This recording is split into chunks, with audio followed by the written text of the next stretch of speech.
All right, Director Ray, take it away.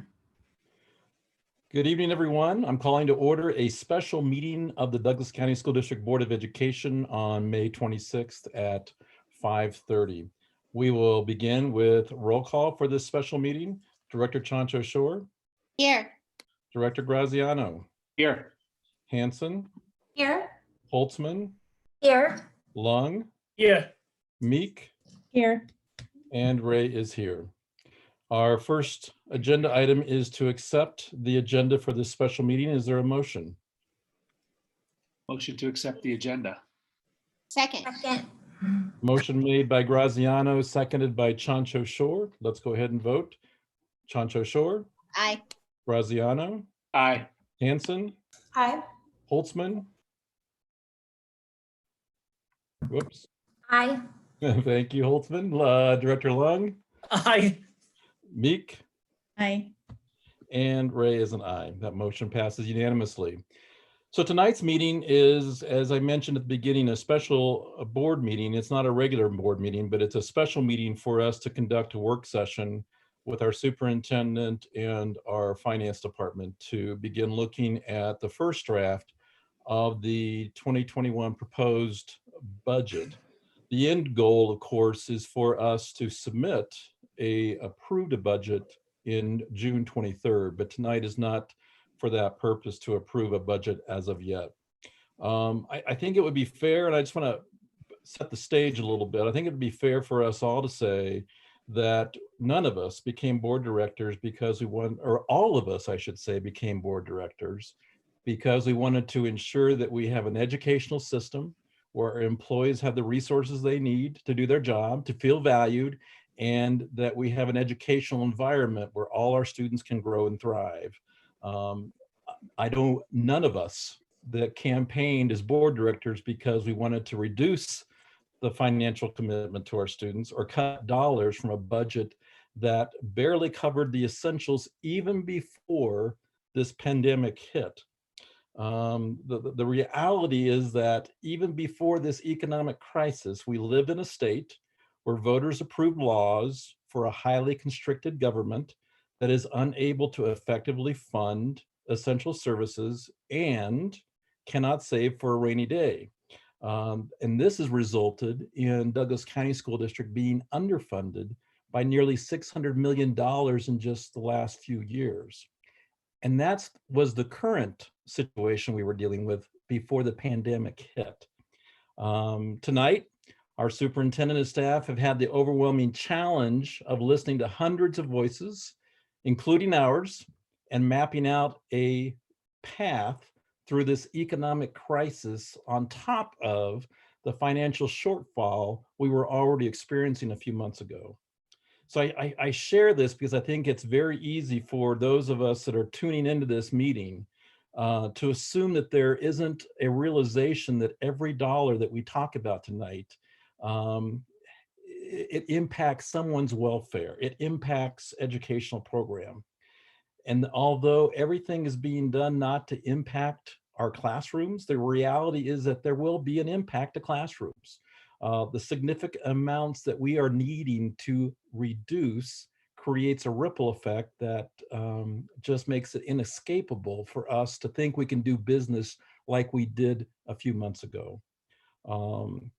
We were elected, though, to ensure responsible stewardship of the resources we have been given to benefit all our students in the most positive way possible.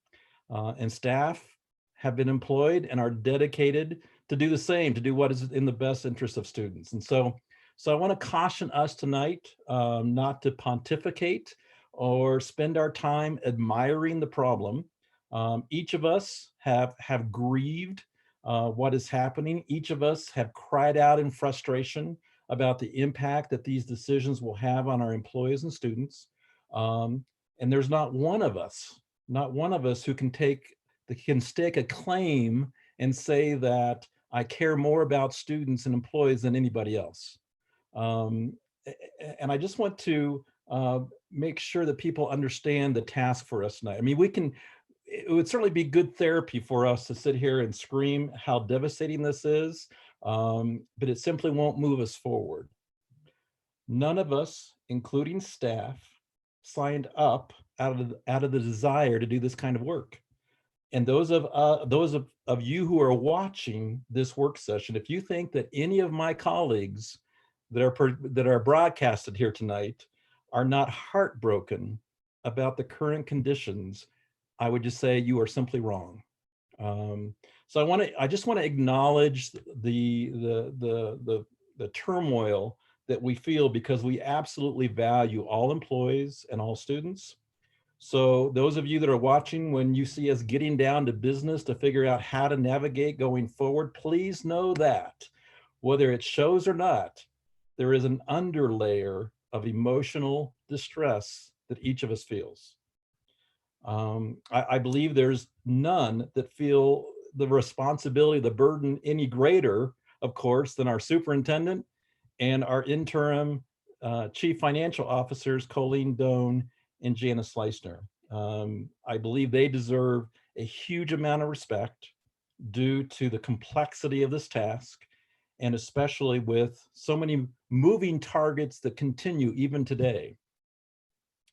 So as Mrs. Doan presents tonight, I would ask for grace. Our role as board directors is to seek to understand and realize that these recommendations were not developed in an echo chamber, by no means. And even after tonight, they will continue to be vetted by as many voices as possible and revised, so we end up with submitting the least harmful plan at the end of June.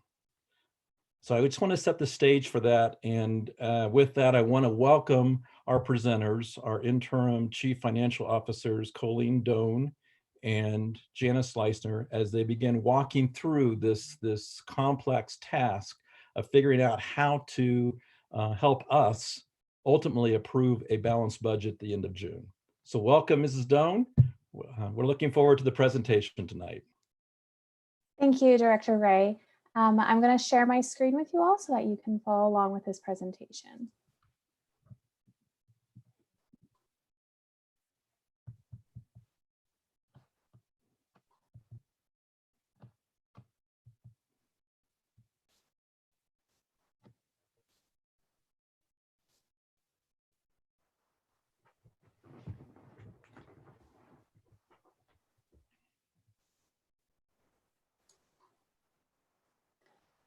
All right, so thank you for that introduction. And as stated, we are here tonight to discuss the proposed budget, knowing that a vote on the proposed budget does not to occur until June 23rd.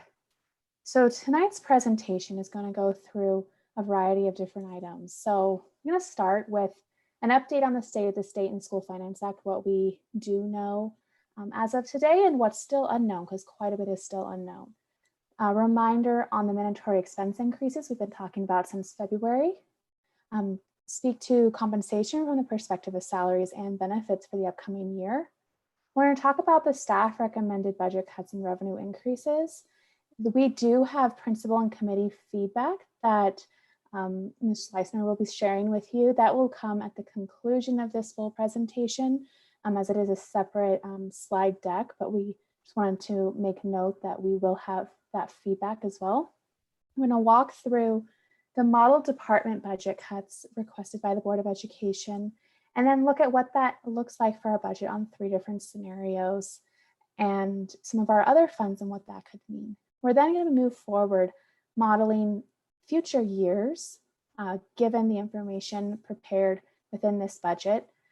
And then we'll welcome any questions and comments on the presentation.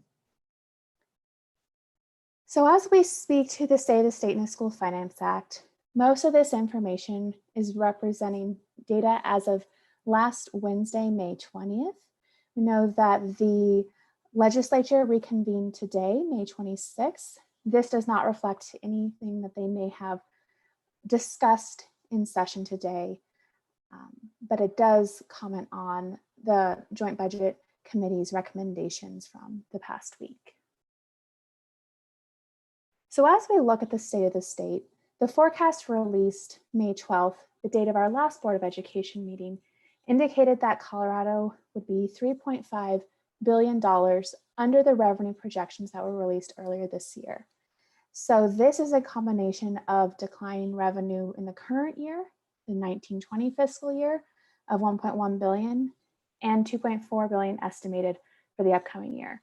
I do want to note that these are the numbers as provided by the Office of State Planning and Budgeting, and not the forecast provided by Legislative Council staff, as the legislature, the Joint Budget Committee, has recommended moving forward with OSPB's forecast. In Colorado, we're seeing unprecedented unemployment exceeding 15% as of April. The tourism and energy industries have been hit the hardest, with their operations down almost 90% from the prior year revenues in April. We continue to see the state revenue reduced, and we are projecting that it will take a few years to return to the pre-pandemic state revenue level. So what we are seeing for the 2021 fiscal year is most likely not the end of it. This will have a long-term effect on Colorado. The forecasts provided by the state assume that there's a gradual reopening of businesses with limited resurgence of COVID-19 and no return to a statewide stay-at-home order. So please note that if any of that were to change, then the forecasts would have to change accordingly. And the next forecasts will be released by the state in mid-June, hopefully in time for our adopted budget, but if not, we will certainly have more information because the legislature is now in session, even if we don't have the next forecast update in time. So before I go into the School Finance Act for the upcoming year, I wanted to comment on a few federal stimulus funding that will affect our school district. So we are fortunate that we will be receiving funding, or already have in one instance, grant funding from the federal government passed through to us from the state. There are three large categories in which we'll be receiving this grant funding. The first is the CARES Act, the ESSER funds.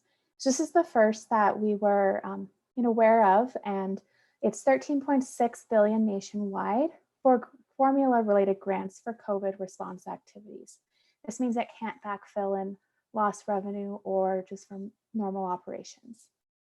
Being a formula grant is determined that it's allocated based on the Title I formula. So it's 121 million for K-12 education in Colorado. The state will be retaining a small portion, and 109 million passed through to school districts. We do know our allocation amount now for this. We haven't received the funds yet, again, as of last week, but it's approximately 1.3 million for Douglas County School District. And again, it's not available to offset revenue shortfalls. It has to be for COVID response related activities.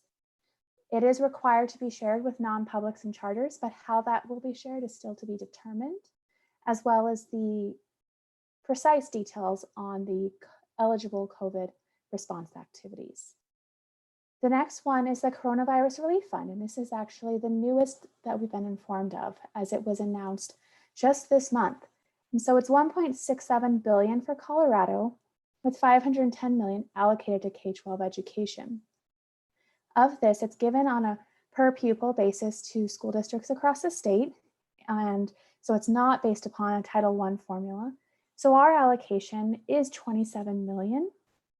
We have received the funds as of last week, but the allowable costs are still unknown, which means we're holding it for now until CDE provides the full guidance on how it can be spent. And it is required that this is distributed on a per pupil basis with charter schools. The last federal stimulus funding related to COVID is the Governor's Fund. This is going to be $3 billion nationwide to be allocated at the discretion of the governors. There's approximately 44 million set aside for Colorado, but it's unknown what the allocation will be, or what Governor Polis will decide to do on the distribution to school districts and what will be allowable costs for that. These dollars, as they are being received now, will be part of the final revised budget, and then any projected unspent, which will be largely the majority of it, will be shown in the adopted budget, both presented in June.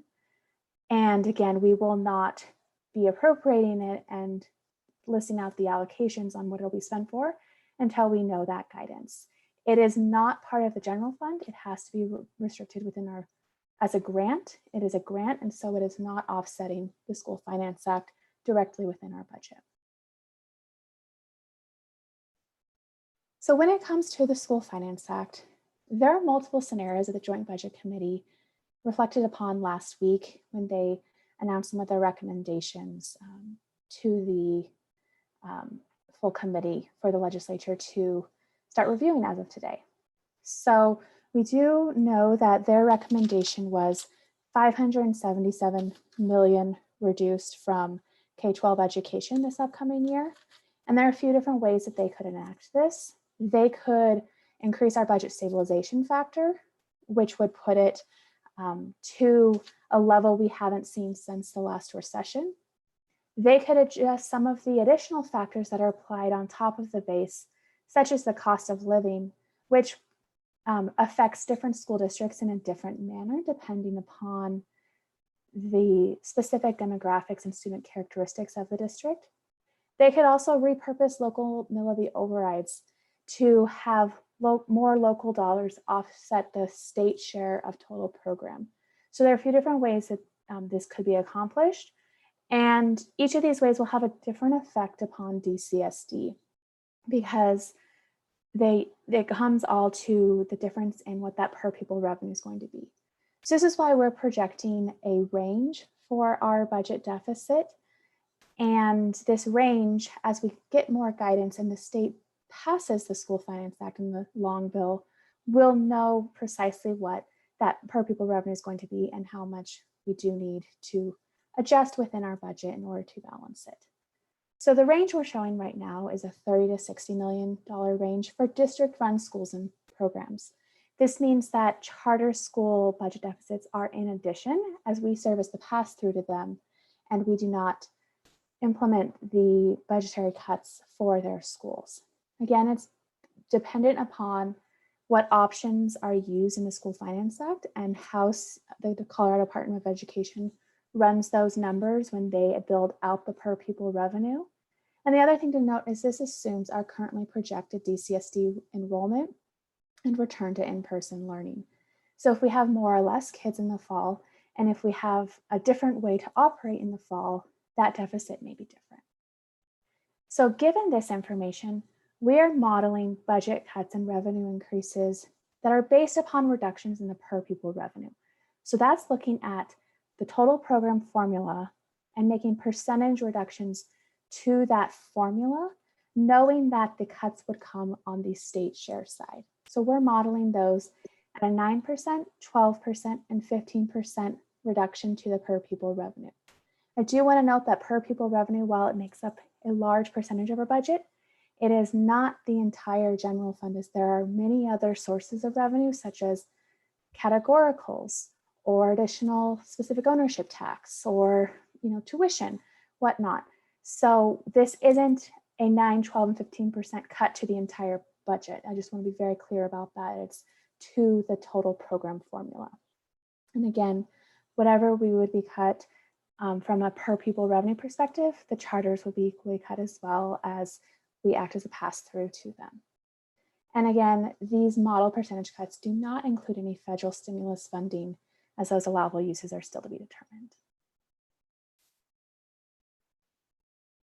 So having given an overview of where we stand today on the revenue side, I do want to have that reminder on our mandatory expense increases. So these are the items we've been talking about for the last couple of months.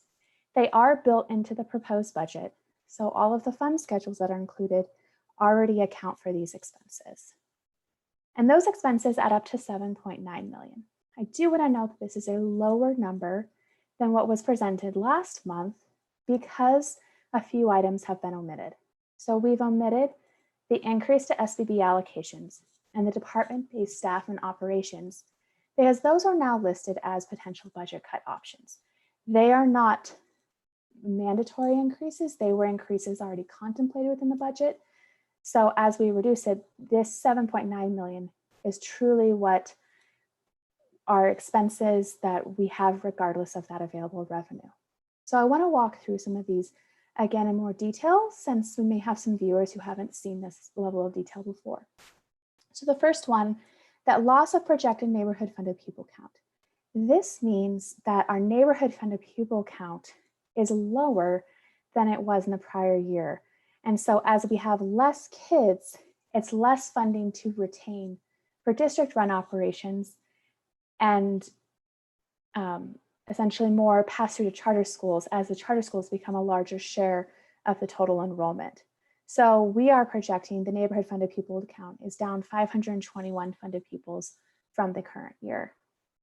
The lost district share mill levy override is very similar to that neighborhood funded pupil count piece, except it's talking about the mill levy override. So it's in addition to the total program. So as our charter schools become a larger percentage of our total enrollment, they will receive a larger share of the total mill levy override as they're shared on a per pupil basis.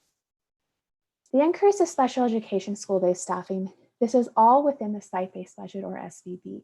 So our certified and classified positions that are directly staffed at our schools based upon student caseloads. And then the increased employer share of para rate is under the current assumption that the auto adjustment for the increased rate will go into effect July 1.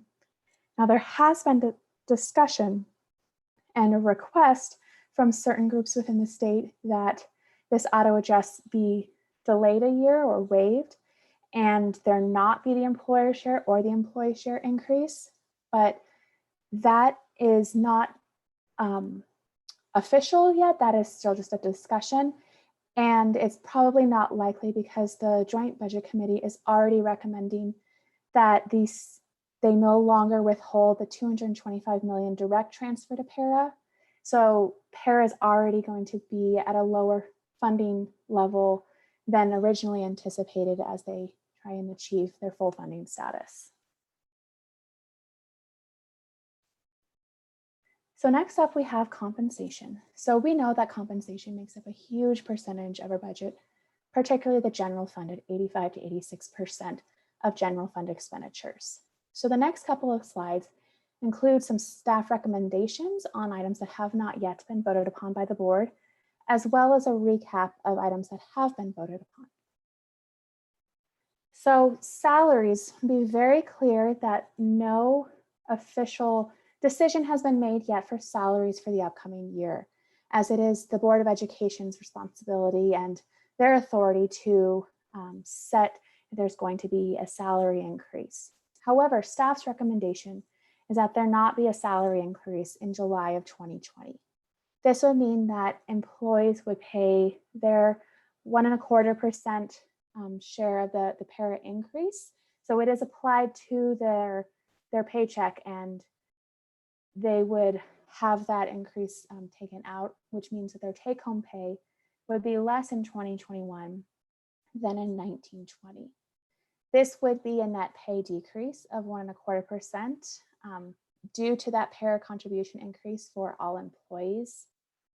And the staff does request that the Board of Education vote on a salary increase or no increase so that the Human Resources Department may update staff with their compensation for the upcoming year. And again, as a reminder, this 1.25% para increase is based upon the assumption that the legislature will implement the auto adjust as originally planned July 1. If they don't implement that auto adjustment, then there will be no para increase, and the take-home pay before any benefit changes would remain flat year over year. It would not decline. Benefits is something that the Board of Education did vote upon last meeting on May 12th. So what was approved was that the medical expenses would be, the increase in medical expenses would be shared between employees and DCSD. So we project that our expenses next year due to current claims will increase 3.6 million over the current year. Half of that increase is passed along to employees through increased plan premiums. And then the district will be drawing down reserves in the medical fund. And then the remaining balance will be absorbed by the general fund, meaning picked up within school and department budgets. So with this half of the increase passed along to employees, it does mean that the employee premiums will increase dependent upon the plan. So I've listed here as a reminder what those increase amounts will be. And I do want to remind you that we are still in open enrollment. It is scheduled to close later this month as our employees actively go ahead and decide if they're going to remain on the same plan or make changes to their enrollment as it goes into effect on July 1.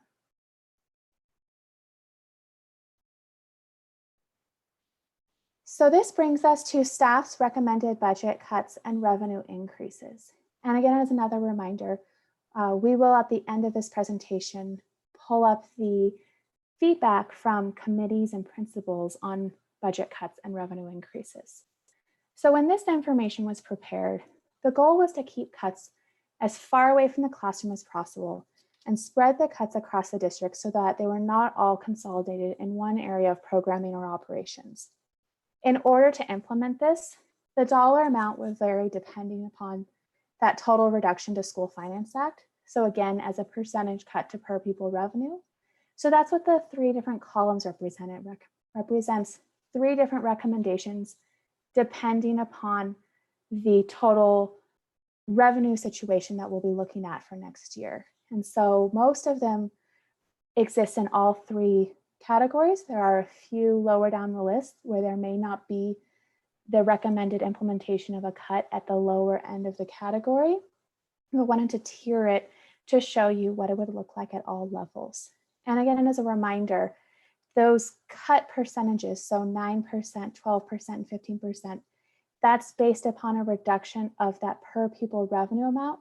That is not saying a cut to the entire budget as a percentage. So it's not a 9% cut across the board to our budget 12 and 15. So I want to just be very clear on that. So I'm going to walk through what each of these mean, these budget items, and we'll go through the reserves recommendations and their increased revenue recommendations, and then see if there are any questions on this first half of the presentation. So the first staff recommendation is to implement a furlough of all staff. The dollar figure is currently calculated on 3 days for all staff. It's under legal review is required for implementation to apply to all the employee groups. This would mean, furlough means it's an unpaid non-work day added to the calendar. The next item is to cut central district-wide departments. So this is all central departments located within the Wilcox, West Support Center, or Cantrell buildings. And this can be done through either reduced staffing or cutting their operational, meaning non-salary related budgets. There will be much more information on these items in a later section within the presentation. The next one is to reduce transportation for field trips and athletics. This means the schools would be responsible for chartering at their own costs any transportation for field trips or athletics. So that could be funded through their SBB, fees, donations, etc., but it would not be provided by our transportation department. So the cost is based upon looking at the current cost of running our field trip and athletic routes and all the staff and fleet costs associated with that within the transportation department. The next item is to reduce the site-based budget pupil allocation. This is the per pupil allocation provided to all of our neighborhood schools, and we would do something similar for our alternative schools as well. And this would be a reduction on a per pupil basis, meaning that a larger school, larger in terms of enrollment, would have a higher total dollar amount cut because they have more kids. So these options are modeled at $50 a student, $75 a student, or $100 a student reduction to that site-based budget pupil allocation. To put it in perspective, $50 a student is approximately 1%. If for kind of putting that into terms in terms of staff, if we were looking at a $100 a student cut, that would mean approximately half a teacher for an elementary school, because it would be about $45,000 for our average elementary school.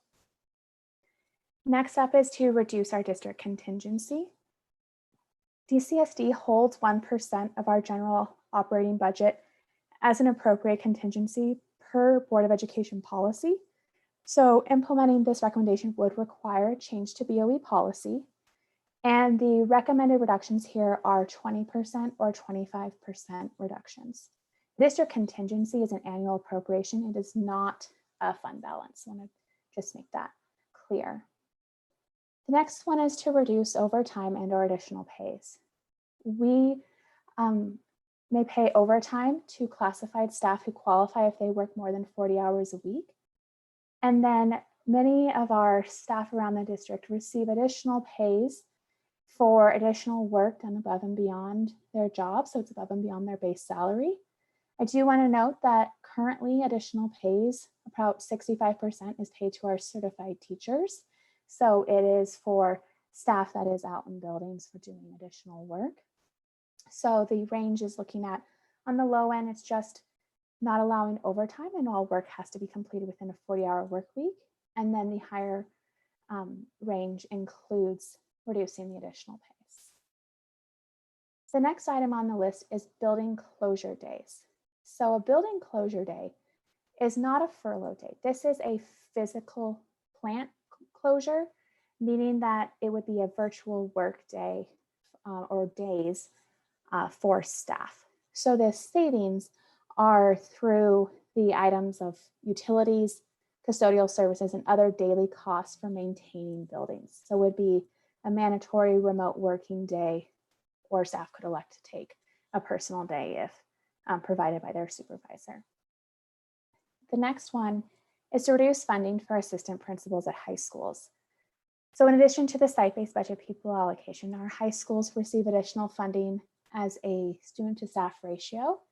So it would be taking the current ratio from one AP to every 450 students down to either 1 to every 500 students or 1 to every 550 students. So it's changing the allocation provided to schools. How the schools choose to make that budget reduction will be at their discretion, as these are discretionary dollars. The next one is to eliminate the mileage reimbursement. So this is a flat dollar amount across the board because it would mean that there would be no mileage reimbursement for any staff or board of education director, and just simply would not offer that anymore. The reduced special programming support, these are for programs such as International Baccalaureate or Artful Learning that receive additional funding through the SVB that is not funding given to schools that don't have these programs. So the low end, it would be cutting the funding for these special programs in half. And at the high end, it's fully eliminating the additional programming for special programs. The next one is to reduce the allocation to high schools to support athletic transportation. This is different than the aforementioned reduced transportation for field trips and athletics, because this is the budget allocation that's provided directly to high schools at $36,000 a high school in order to support their transportation for their athletics. It does not have to be spent on district provided transportation. So it's reducing the allocation to those schools. The reduction in forced school staff to match enrollment reduction. This would be to align certified staffing reduction with the enrollment reduction for schools that have had decreased enrollment over the course of the last few years, but have not adjusted their staffing accordingly. So it would only affect the schools that have declined in enrollment and have not made the associated staffing changes. So it's not included at the low end, but at the high end, what it is it's getting halfway to the gap between the percentage change in staffing and percentage change in enrollment. And then the last one listed here is to reduce district provided cell phones. And so this would mean that the district would no longer offer a physical cell phone or a cell phone plan to the employees that have it, and they'd be responsible for using district provided physical desk phones from their office phones or using their own personal cell phone. So the recommended reserve use, again, we have the same goals and implementations here. So this is in addition to budget cuts. These would draw down some of our reserves. So the carryover held within schools is a form of reserve. It's school savings that are within the site-based budget that roll from one year into the next. So the precise amount would not be known until the fall, but this would be based upon the projection that we currently have of how much carryover would be. And it would be across all levels, elementary, middle, and high. Drawing them down to 3% of their discretionary budget, which is actually the board recommended percentage within board policy. The next use of reserves would be to draw down the unassigned reserve. So the unassigned reserve is after everything that's been restricted, committed, or assigned within the budget. And this would be drawing it down by 20 to 25% without making any changes to those other assigned or restricted reserves. Reducing Tabor or the Board of Education reserve happens naturally because these reserves are set as a percentage of revenue. Therefore, when the School Finance Act revenue is reduced, the amount required to hold in these reserves is automatically reduced in alignment with both state law and BOE policy. So this would naturally happen and would not require any policy change or any action provided by the Board of Education. So these options would reduce our total percentage of general fund reserves by 15 to 17%, depending upon the model. And this is just a general fund. It does not look at the reserves in other funds. And then the last page of cuts is our recommended revenue increases. So we looked at increases across various categories. The first being increasing the fee for transportation. This is the daily fee per ride, increasing it from the current 50 cents a ride up to either $1 a ride or $1.50 a ride. Increasing instructional fees. These are fees paid annually, typically during registration, and increasing these at each level by either $15 or $20. Increasing corporate sponsorships for athletic stadiums. Currently, our Echo Park Auto Stadium does have a corporate sponsorship, so this would be applying, increasing the sponsorships and having those applied to our other two stadiums as well, and hopefully on a multi-year basis if that were possible. Increasing fees for athletics would be for the student participation fee in order to participate in district-run athletics. So this would be increasing the fee by either $20 or $30 for middle schools and $30 or $45 for high schools. The next is to the expected revenue from charitable giving related to COVID. This would be partnership with a charitable organization in order to generate increased donations for DCSD. That partnership could be through the foundation or another charitable organization. The last one on here is to increase facility rental charges. This would be calculated at a 10% increase in their rates, but needing to change the method of distributing that revenue to schools as well as they currently receive a portion of that rental. So at this moment, I want to pause and see if there are any questions on the first section of this presentation. Very good. Thank you, Mrs. Doan. And board directors, just so that we can kind of be systematic about this, let's begin with if there are any questions regarding the first couple of slides where Mrs. Doan presented about the state legislative overview as well as the mandatory expense increases. Any questions about those beginning slides or overviews of those? I'm just going to look through and wave at me if you have a question about those slides. Director Holtzman and then Director Hanson. Thank you. And thank you, Ms. Doan, for the very thorough presentation and for answering our questions. My first question is on slide 5. And just as we have shared bond and 100% of our MLO with our charter schools, I definitely want to advocate for continued equitable sharing of funds with charter schools. I do have a question. When determining allowable allocations to our charter schools, will we be able to weigh other federal stimulus funding that they may be benefiting from, such as the Paycheck Protection Program, which I know our DCSD, or at least it's my understanding that our Douglas County School District governed schools are not able to take advantage of that. And I'm just wondering if that's something we'll be considering. I do not have an answer to that. I want to see, Ms. Fleischner, do you have an answer to that question? Yeah, as far as I know, all the guidance that I've seen so far says that we have to share that on a fair or per pupil type basis. So we'll keep that into consideration as guidance continues to roll out. But right now, the guidance that I'm seeing consistently shows that we cannot take that into consideration. And it's just going to be shared on a per pupil basis. But we'll keep that in mind as we go forward. Thank you. And then I just have one other question about this first few slides. It's slide 8. When we talk about the mandatory or the needed increases in special education school-based staffing, is this the level of staffing that's been determined to be necessary to meet the needs of our students and to meet the legal requirements of free and appropriate public education? And then I'm wondering how the proposed cost savings in the departments that seem to also affect the staffing in our schools will impact that answer. So I'll address the first part of your question and then turn it over to Ms. Ingalls, our personalized learning officer, to see if she'd like to add anything.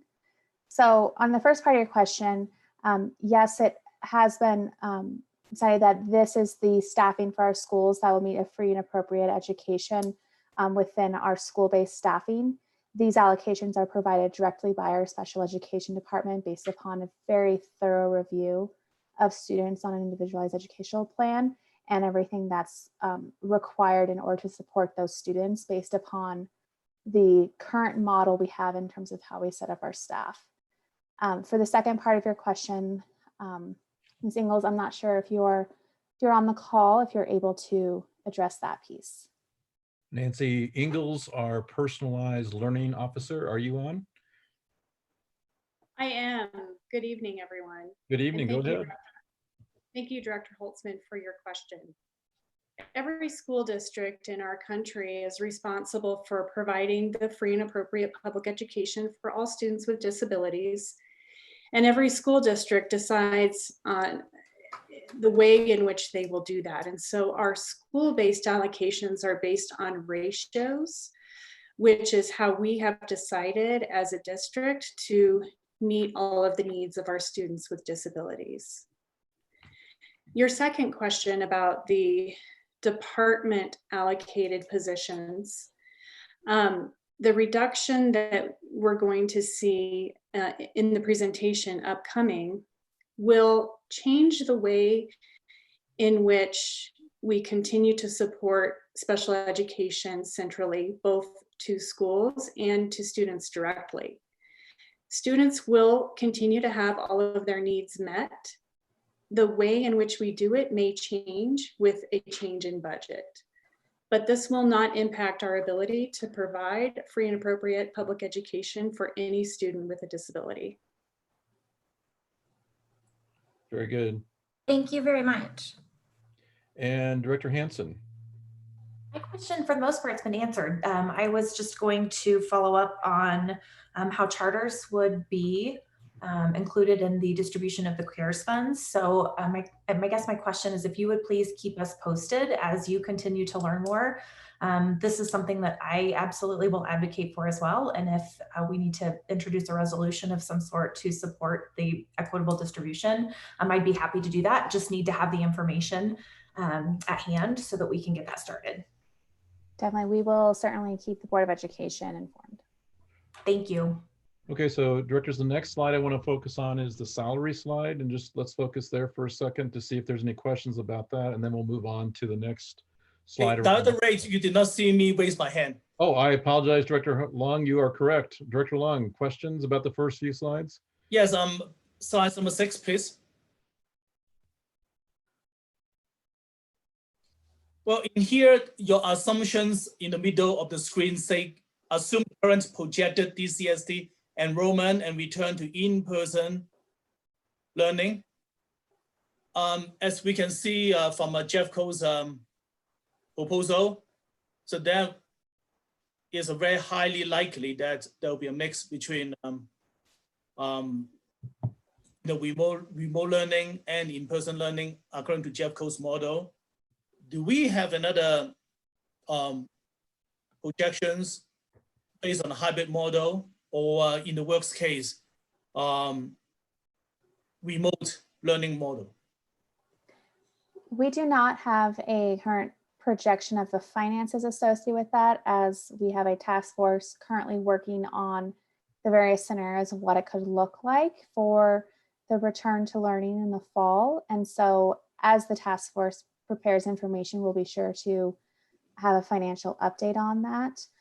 If we have increased costs associated with virtual learning, those are costs that are eligible uses of the federal stimulus dollars, both the CARES Act through ESSER and the coronavirus relief funds.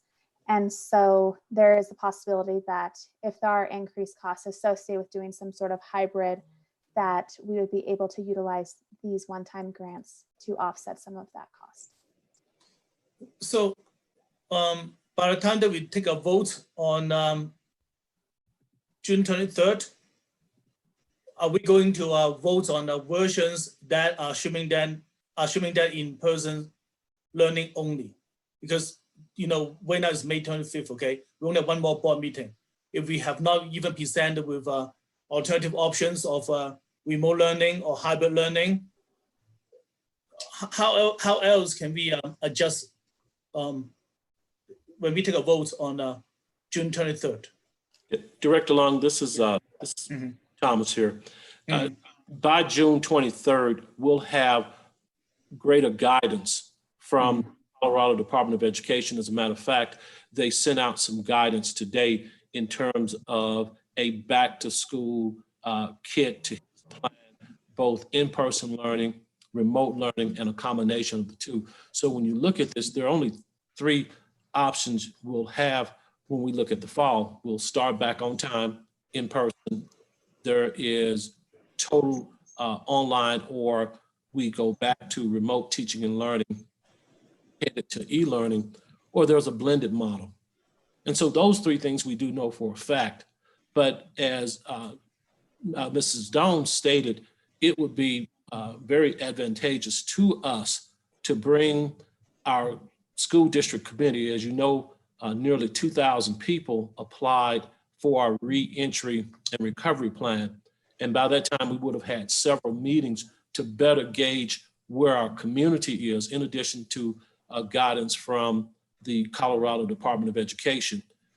We did not want to, wait, some of our friends have created a plan with certain assumptions without a great deal of teacher and staff feedback, and that's our goal. So to answer your question, when the board meets again on the 23rd, we will have a better idea of what schooling will look like in the fall, along with what the prices may be. And again, as Mrs. Doan stated, we are very fortunate that we do have some stimulus money to address some of those things as well. But my point is, our assumptions in these presentations is based on in-person learning, correct?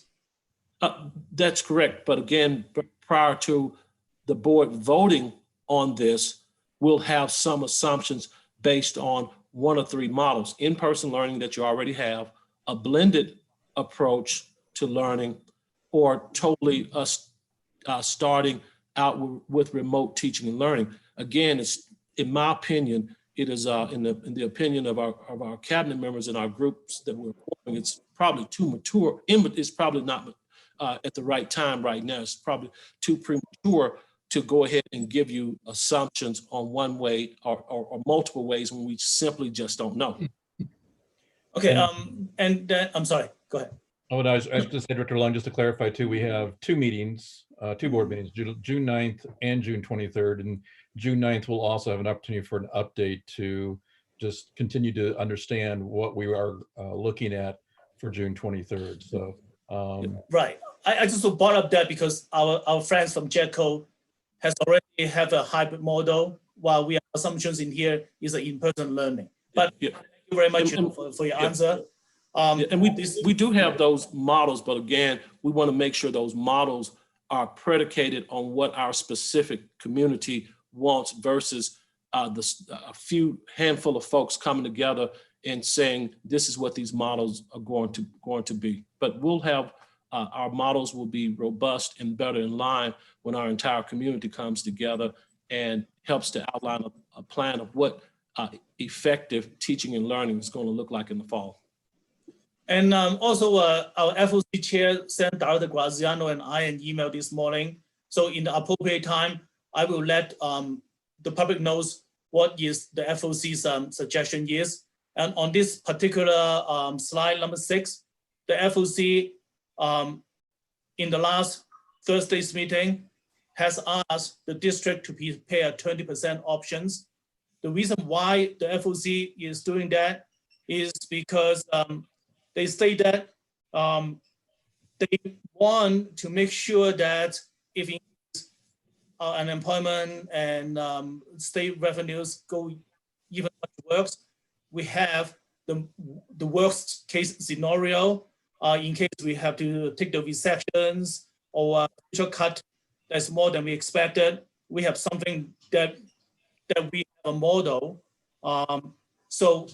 Because if we don't have something that is worse than the 15% and it reach that, it will create more panic in the future.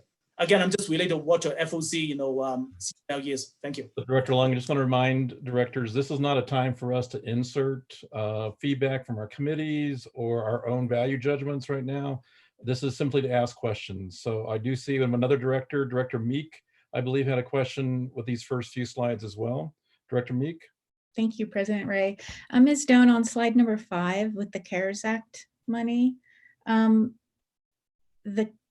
the Coronavirus Relief Fund, which is the 27 million, I think that revenue has to be expended by the end of this calendar year, December 30th. And I know a lot of rules are not out yet, but I'm wondering if you're hearing when we'll know what the strings attached to those funds are. Just knowing that 85% of our budget is personnel, I'm just curious whether there are ways that contracts should be written to allow us to be eligible for funds. And we just have so many puzzle pieces that we're trying to fit together. And if you have any additional details in that area, that would be really helpful. Thanks for that question. So yes, the funds do have to be expended by December 31st, 2020, so the current calendar year. There is a lot of concern amongst various school districts from conversations that we've had with our peer groups and the finance positions on how salaries can be a component of this, as the largest cost for all school districts is salaries. The CDE has been sending out updated guidance on a reoccurring basis. They did send out an update, honestly, just a few minutes before this board meeting began. Have not had the opportunity to look through that yet, but as we have updated information, we will be sure to pass it along to the Board of Education with whatever we know on allowable costs. Do know that things directly related to COVID, such as hazard pay, is an allowable salary expense, but beyond salaries directly associated to COVID response activities, we're still figuring that out as a group of finance leaders within school districts and with collaboration with CDE. Jen, I'm not sure if there's anything you'd like to add to that. Oh, I think you got a lot of that. We're considering as many things as we can because 20 million is a lot to spend on COVID-19 related expenditures as we move forward. So we're generating ideas with other professionals across the state of what those can be used for, and we'll get as aggressive as we can and still stay within the rules for getting those salaries covered as we can. Thank you. And then just one other question on the 9, 12, and 15% scenarios. I don't know what slide number that is, but I think the 9% scenario is 20 million, the 12% is 31.9, and the 15% is 40.2 million.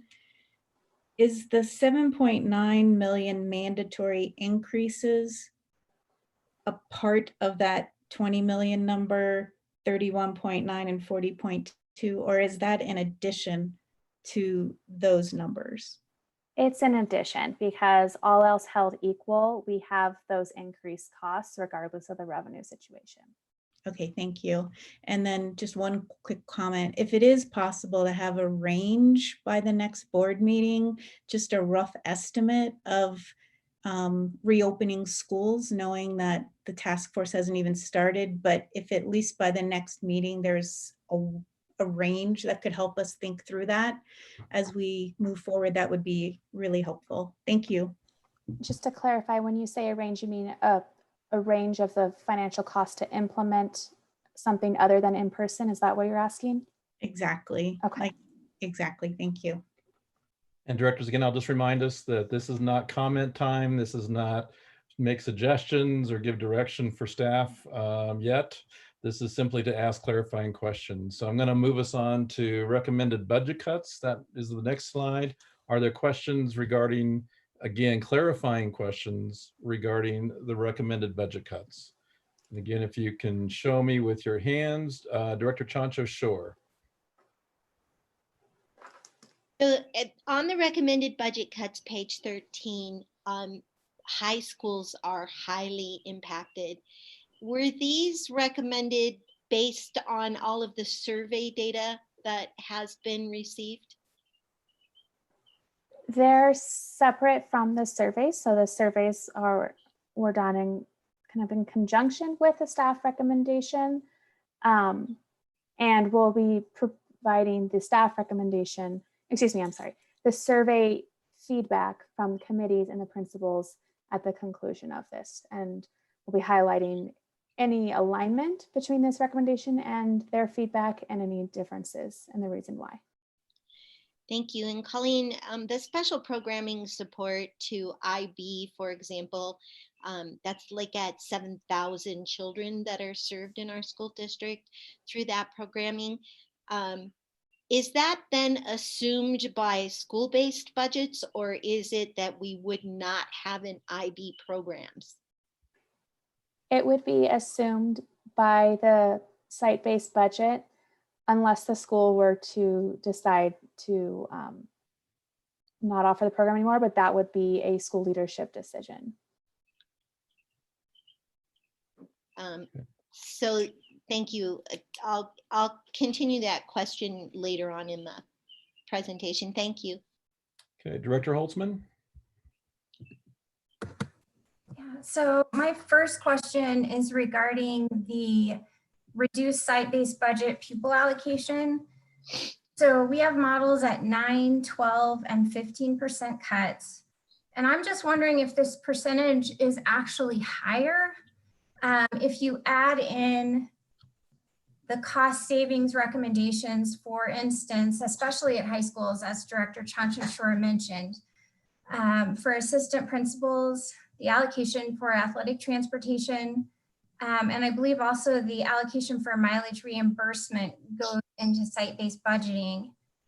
It just seems like perhaps the reductions of 9, 12, and 15 don't fully encompass the site-based budget cuts being recommended, especially at the high school level. So I'm just wondering about that. So it'll be clear that the site-based budget pupil allocation recommendations as a percentage of current SBBPA are 1% or 1.5%. They are not 9, 12, and 15% within here, that 2.4 and 3.6 and 4.8. So sorry, it's 1 to 2%. There are, yes, other items that would be additional because not all of the funding that goes through the SBB is through the site-based budget pupil allocation. That's approximately $5,000, but our average school received about $8,000 through their entire SBB in a combination of their discretionary and non-discretionary allocations. So you mentioned mileage reimbursement. Actually, the majority of that is department mileage. Of that $400,000, only $50,000 is actually for school-based staff paid out of the SBB. The rest of it is for department-based staff or mileage reimbursement paid by departments. The allocation to high schools to support athletic transportation is not through the SBB, that's through their athletic budgets, which is entirely separate and not part of their taxpayer-funded budget in order to run their academics. But then the assistant principal one that you did bring up, that is another SBB allocation. So that would be in addition to the site-based budget pupil allocation reduction within the high schools. So Mrs. Doan, just to follow up with that question, so the the allocation for APs, is that an additional cost that is provided in the SBB, or is that assumed that the SBB, the per student allocation, the APs have to be taken out of that per student allocation? So as their discretion dollars, it would be at the discretion of school how they would like to staff their building. With that, we would reduce the separate allocation. They could elect to not make any staffing changes and backfill with the SBBPA, that per pupil dollar amount, or they could make staffing adjustments to reduce hours or reduce staff in order to not be backfilling with the SBBPA. But that would be a site level decision. So Director Ray, could I ask another follow-up question that's related to site-based budget? Sure, please. And then I have several others, but I'm going to let other directors have a chance and they may perhaps ask those. But the one that seems directly related to me is actually on slide 14, where we talk about utilizing carryover funds from our schools. So I guess my question without commentary is, I understand that we have a policy that recommends not carrying more than 3%, but I also understand that's not a requirement, and that our policy does say that the board supports the concept of awarding unspent discretionary monies back to the school as additional budget capacity in the next fiscal year. And it states that carryover monies provide schools contingency monies to address unexpected decreases in enrollment or other anticipated needs. And I guess my question is, how does it not seem like, I'm trying to phrase this question in the right way. When we have had a history of over 15 years of having principals be responsible for making budgets work to meet the needs of the students closest to them, and when those principals and their school advisory councils have made decisions to have a rainy day fund, how is it okay to now absorb that or a portion of that into the general fund budget exactly when the rainy day is occurring?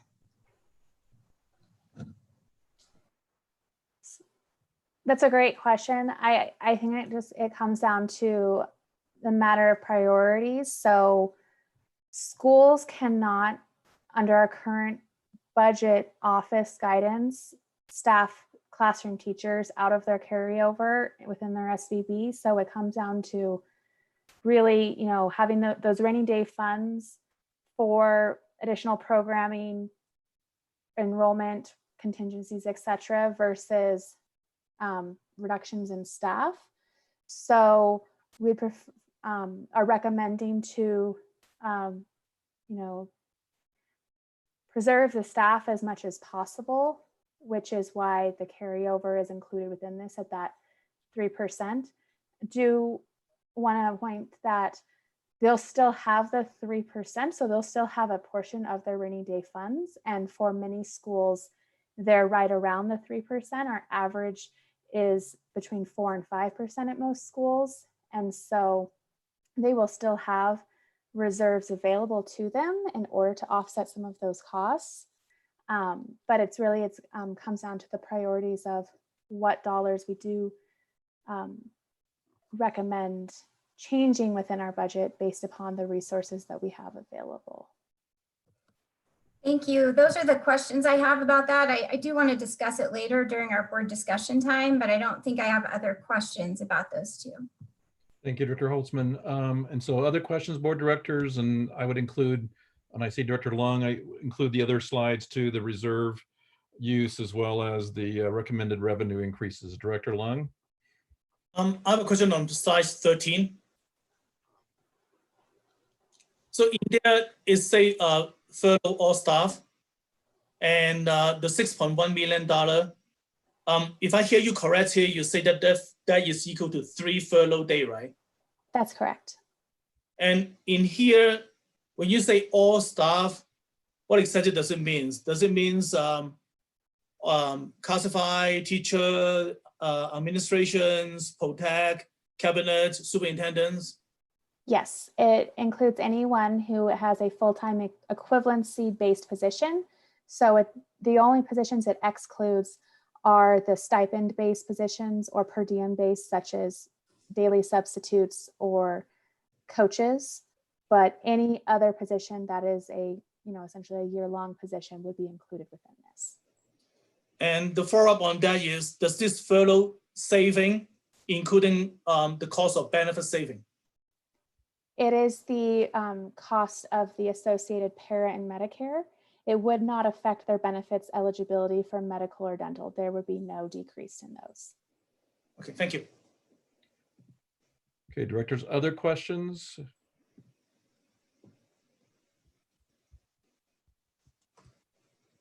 And I'm not, Director Holtzman, back to you.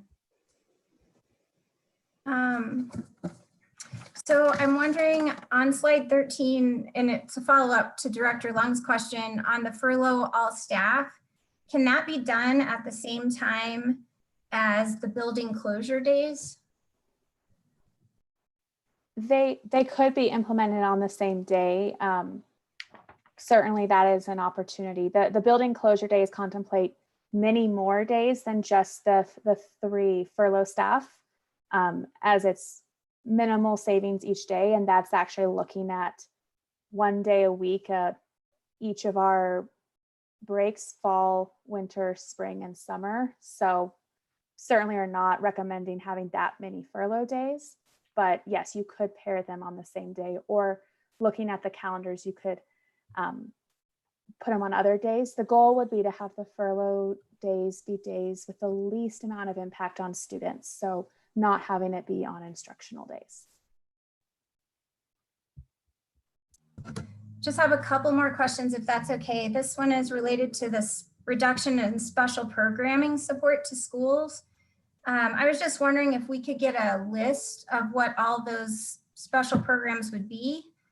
And I had specific questions about programs that meet the needs of students within the buildings that would otherwise need to go to alternative schools such as DC Oaks or the Sports Center or Plum Creek Academy.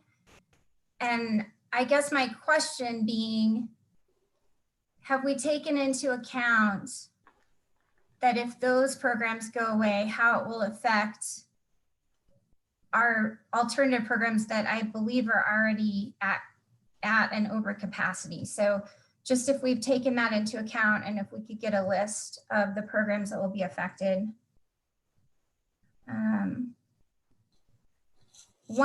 One clarifying question, when it says cut central district-wide departments, and I know you said that that's Cantrell and Wilcox, I'm assuming that that number, or the 3, is the total from what you're going to do next, the department cuts at 3, 6, and 9? The 4.9, 8.9, and 12.9 do equate to those percentage cuts at each of those department levels, yes. Okay. And it's also the West Support Center. So it's essentially any of the departments where their leadership happens to be housed within those. But I do want to point out, it's really any of the central departments, also the ones located at our transportation terminals and the other non-school based buildings. And I think I only have one more question in terms of the slides we're talking about. And I think the last slide we were talking about was the reserves. I'm just wondering if, and maybe you're going to talk about this at the end of the at the end of this presentation, but what the recommendation for reserve use will be in future years. Since we know that this is more than a 1-year problem, I'm looking for, what is fiscally responsible this year and in future years. And I guess, and this may be for later also, and I'll just actually save this one for later. So that's all. Thank you. So in the forecast, when we get to the forecast, Director Holtzman has a question regarding reserves and what the impact of reserves in the long term. All right, directors, I don't see any other questions about these slides, so I want to move us on to the next section, which is to discuss department budget cuts. Mrs. Doan. All right. So the model department budget cuts, I just want to preface that there's a lot of information on the next set of slides. I am not going to be reading through every single bullet point on these slides. I'm going to just speak to the high level, what these dollar figures would mean for the departments. And then we'll open up at the end of this session for any more specific questions on those. So the reason why we're presenting departments separately and at greater detail is because we presented to you on April 21st, the department walk forward, starting with the 2019-2020 adopted budget, walking forward to what was then the requested budget amount for 2021 for our central and district-wide budgets. So we've started by immediately taking all of those budget requests back down to the 2019-2020 adopted budget, plus whatever salary increases were given in 2019-2020. So that's the reason why the starting points for these calculations are not just the adopted budget, because those were pay increases approved by the Board of Education a year ago that have been already in implementation since July 1 of 2019. So after having this starting point, what we've done is we've reduced the departments based upon any department-specific revenue. So it's essentially offsetting it. So for example, in the Business Services Department, we have facility use revenue. The facility use revenue is crediting out against the expense because we wouldn't have the expense if there wasn't the associated revenue for operating the program. So we've made those adjustments across the board as well, so that we're specifically looking at department budgeted expenses that are coming out of the general fund that do not have their own direct revenue source.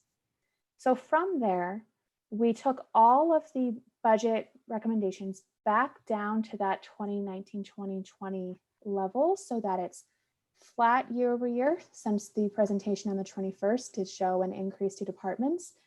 And then beyond that, have shown additional increases with percentage-based cuts to each department that are included within those recommended budget cuts. So when we say that we're making a 3% cut to departments at 4.9 million, what that means is we're taking them back down to the 1920 level, and then we're taking an additional 3% on top of that. And that is the recommendation that is being included along with the other recommendations in the example of a 9% PPR cut. So then we're doing the same thing at 6% and at 9%. So I just want to point out that these percentages are different because the 9, 12, and 15 again are percentage cuts to the per pupil revenue. It is not a percentage cut to the total district expense budget. And so if we were to cut departments at 9, 12, and 15%, we would be generating a larger dollar amount for cuts than what we would need in order to balance back to the per pupil revenue reduction. So it's modeling it at these percentages in order to fit it into the full model on the recommendations. So we'll be summarizing the impact to DCSD on the resources and staff within these departments. And all of our cabinet are available if there are detailed questions on any of those impact on their departments. So first we have the superintendent and Board of Education budgets. The Board of Education budget would not require any cuts because the 2021 proposal is already lower than the 1920 proposal because 2021 is an off year, non-election year. So there is not a budget set aside for election fees to pay the county. The superintendent budget would be reduced in supplies, travel, and educational services, and increasing amounts at each of the levels. Our chief academic officer budget, so these are our budgets within teaching and learning. Our curriculum, instruction, and professional growth, or CIPG department. Most of their cuts would be in the forms of instructor pay and other additional pays. These are not to pay their own staff, it's to pay staff across the district, many of them school staff, for doing work above and beyond their normal job in order to enhance professional development of our certified staff. Our district library media center the majority would be reduced electronic and print resources provided to schools and reduced training of their own staff, and then the corresponding support they can provide school library staff.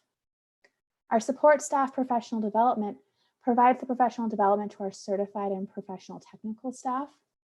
So they would eliminate the in-service speaker event currently planned for certified staff and significantly reduce the trainings that they would be able to offer both in-house and through outside consultants for various classified groups. Additionally, under the Chief Academic Officer, we have our English Language Development Department. So because there are many costs required in order to maintain our requirements with CDE for English language development, many of the costs would just have to be passed along to the schools, and the schools' budgets would have to absorb the supplies or substitute costs for ELD related training. But there would also be reduced coaching opportunities and reduced opportunities for conferences. Reading and Recovery Department, in addition to this budget, all of the staffing is out within our schools, all of the actual reading recovery teachers. So this doesn't contemplate making any changes to that, but what it does look at is the professional development opportunities for our reading recovery teachers, and any larger cuts would actually require a waiver from the Reading Recovery Institute in order to maintain the level of programming required.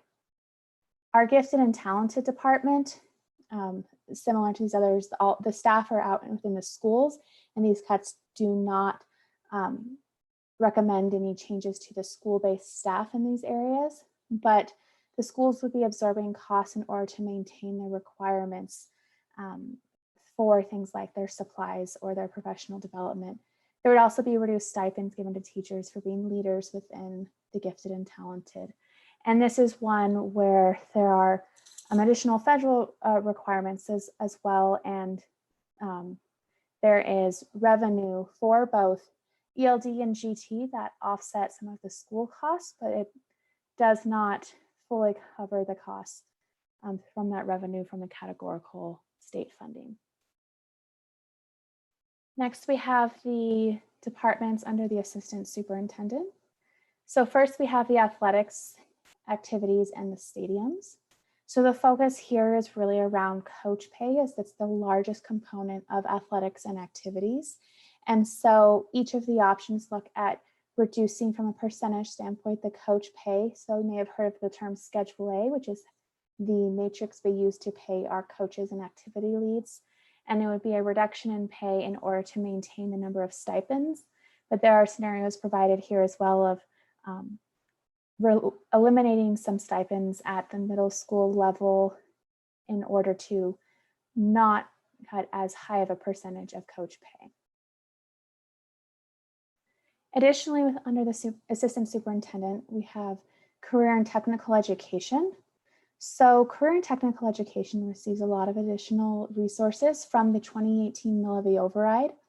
They did not implement the new programming immediately upon passage of the Millivy override in November 2018. And so reserves were built up in the 18-19 school year that they've been able to set aside for future years. So their first part of budget cuts would be those reserves would go back to the district to offset the revenue cuts, and it would no longer be reserved and restricted for career tech, in addition to reducing some of their other programming, specifically for programs out of district.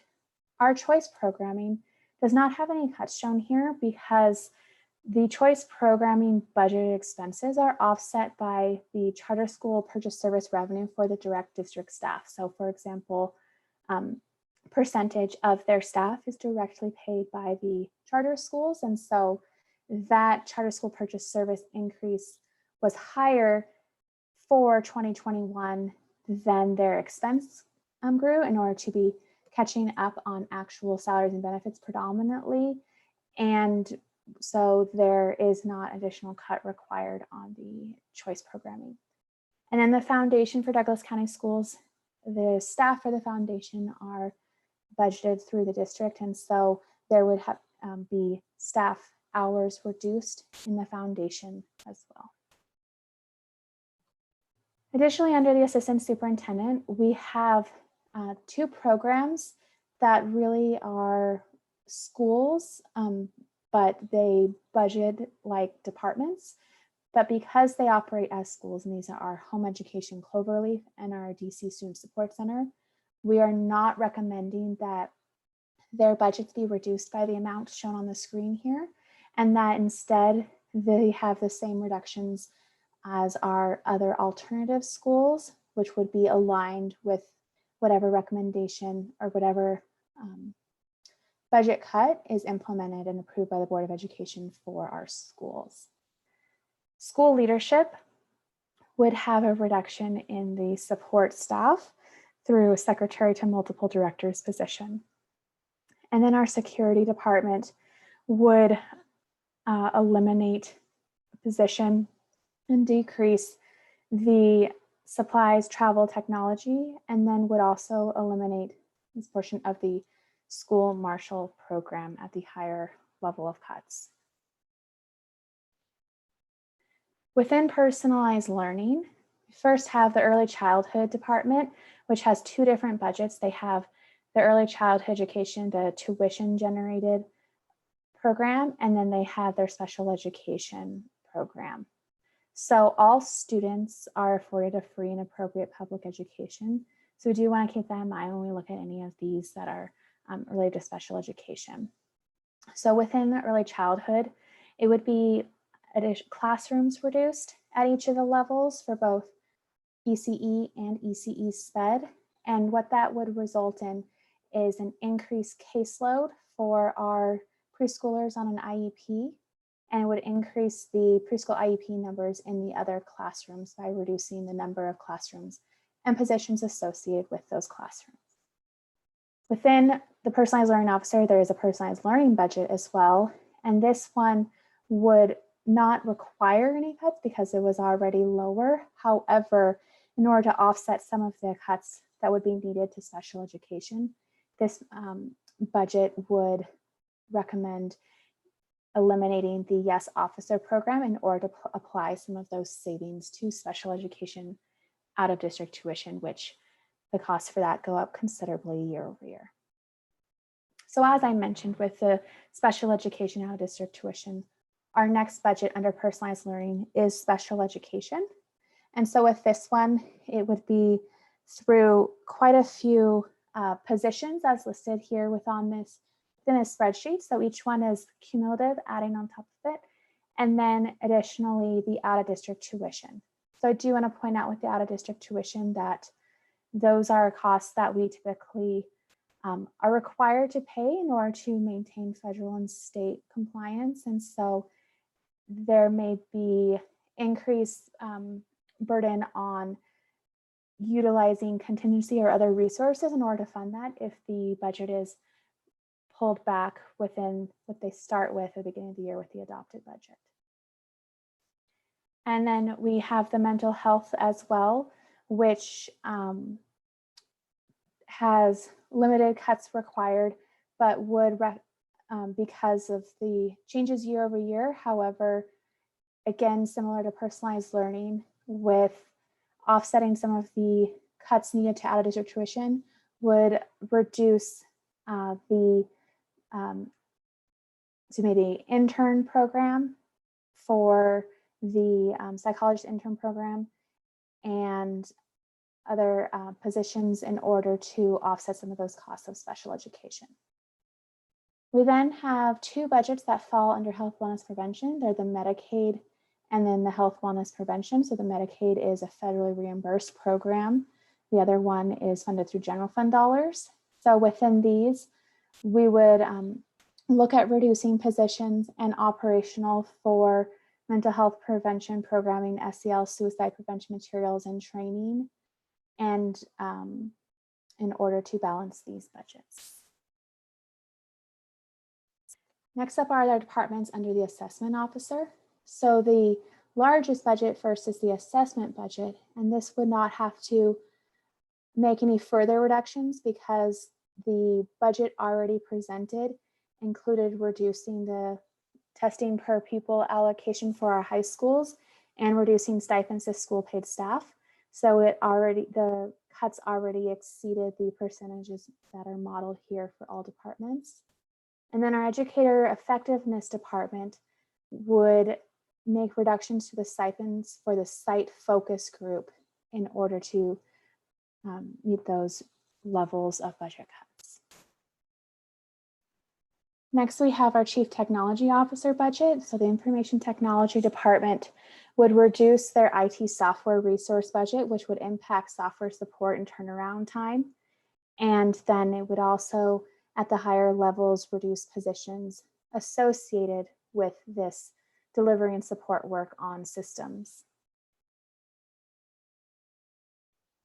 Our Chief Operations Officer, the Operations and Maintenance Department, which is one of our largest budgets, would have various vacancies reduced out of their budget in the across their various teams, and then would further reduce the asphalt and concrete repairs and maintenance and other supplies that are set aside for work done on our various physical sites, being those schools or other buildings. And then reducing the custodial contract services, which would mean less days of cleaning provided. Our transportation department is another one of our largest departments. And the reason why this one looks different than it did on the department walk for, I just want to point this one out in particular, is we've already reduced it by utilizing some of the reserves from the COVID-related closure. So the savings on fuel from the one-time, essentially closure since March has allowed us to already offset next year because we can apply the savings this year to the beginning balance within our transportation fund. It's a unique one that is its own fund. It's not in the general fund.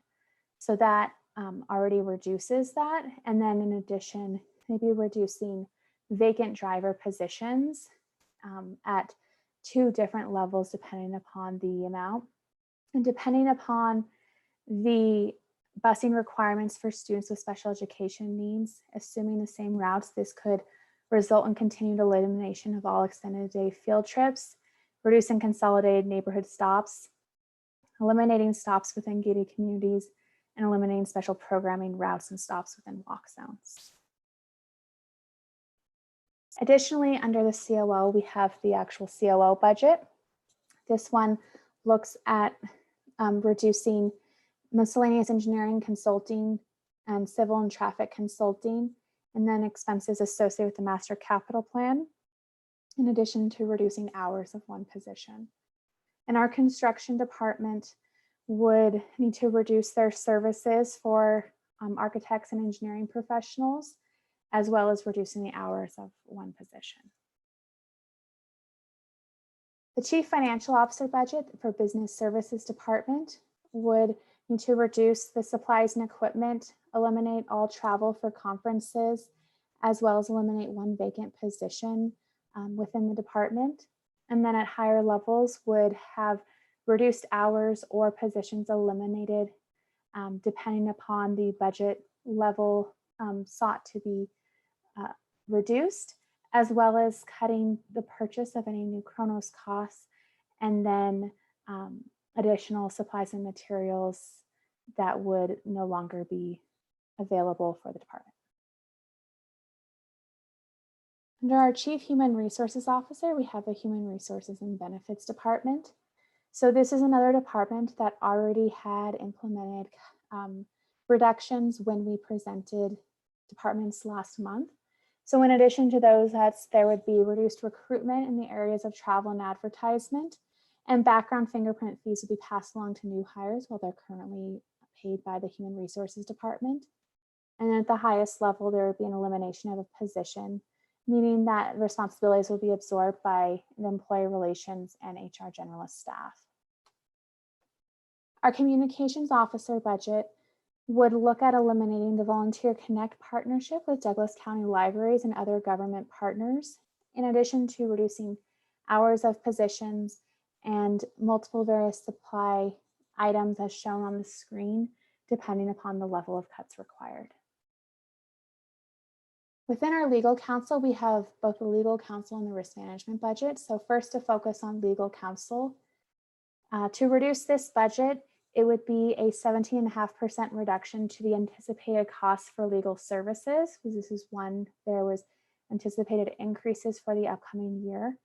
And so there would be reduced support for in-house legal counsel, as well as the costs for outside legal counsel services, which would potentially increase the exposure to legal risk and liability and create the anticipated need to submit requests for outside counsel expenditures, similar to what I referenced with the out-of-district tuition for special education. It would require utilizing other resources in order to continue to pay the needed costs. And so the same areas, but at increasing levels of budget reduction throughout the dollar figures.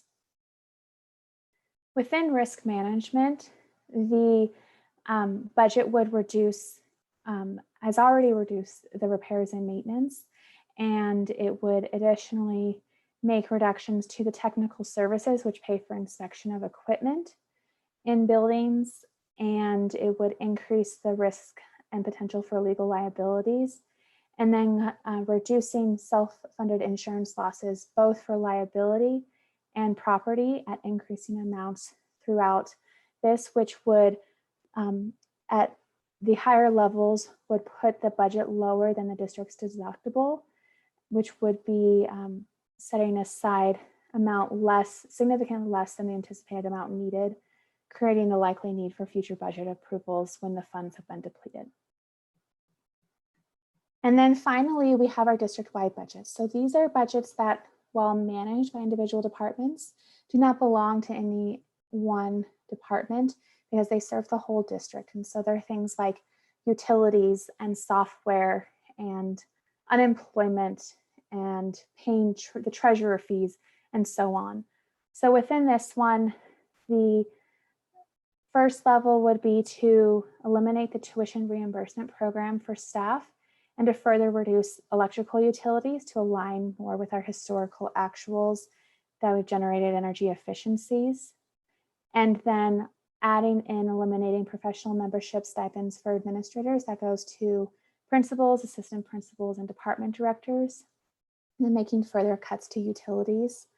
And the risk with the further cuts to utilities when we add in the natural gas and snow is that we would be bringing the budget down to amounts that may be lower than historical averages, and put that risk of requiring additional funding from contingency or other resources if rates and uses return to pre-2020 levels, since we're at historically low levels for natural gas and we didn't plow the snow during our closure during any snowstorms in March or April. And so with that, I want to pause now and take any questions on the department cuts, and just mention also that we have our superintendent's cabinet here to provide any additional detail on any of the programming implementations as well. So my first question, Ms. Doan, is how are you doing? Because I know you've been expressing a lot tonight. So are you okay, or do we need? I'm doing okay. Thank you for asking. All right. So directors, just similarly, these are clarifying questions only. This is not time for commentary, but are there clarifying questions to any of these specific department budgets that Mrs. Doan has presented to us. Any clarifying questions? Director Graziano, and then Director Long and Director Chancho Shore.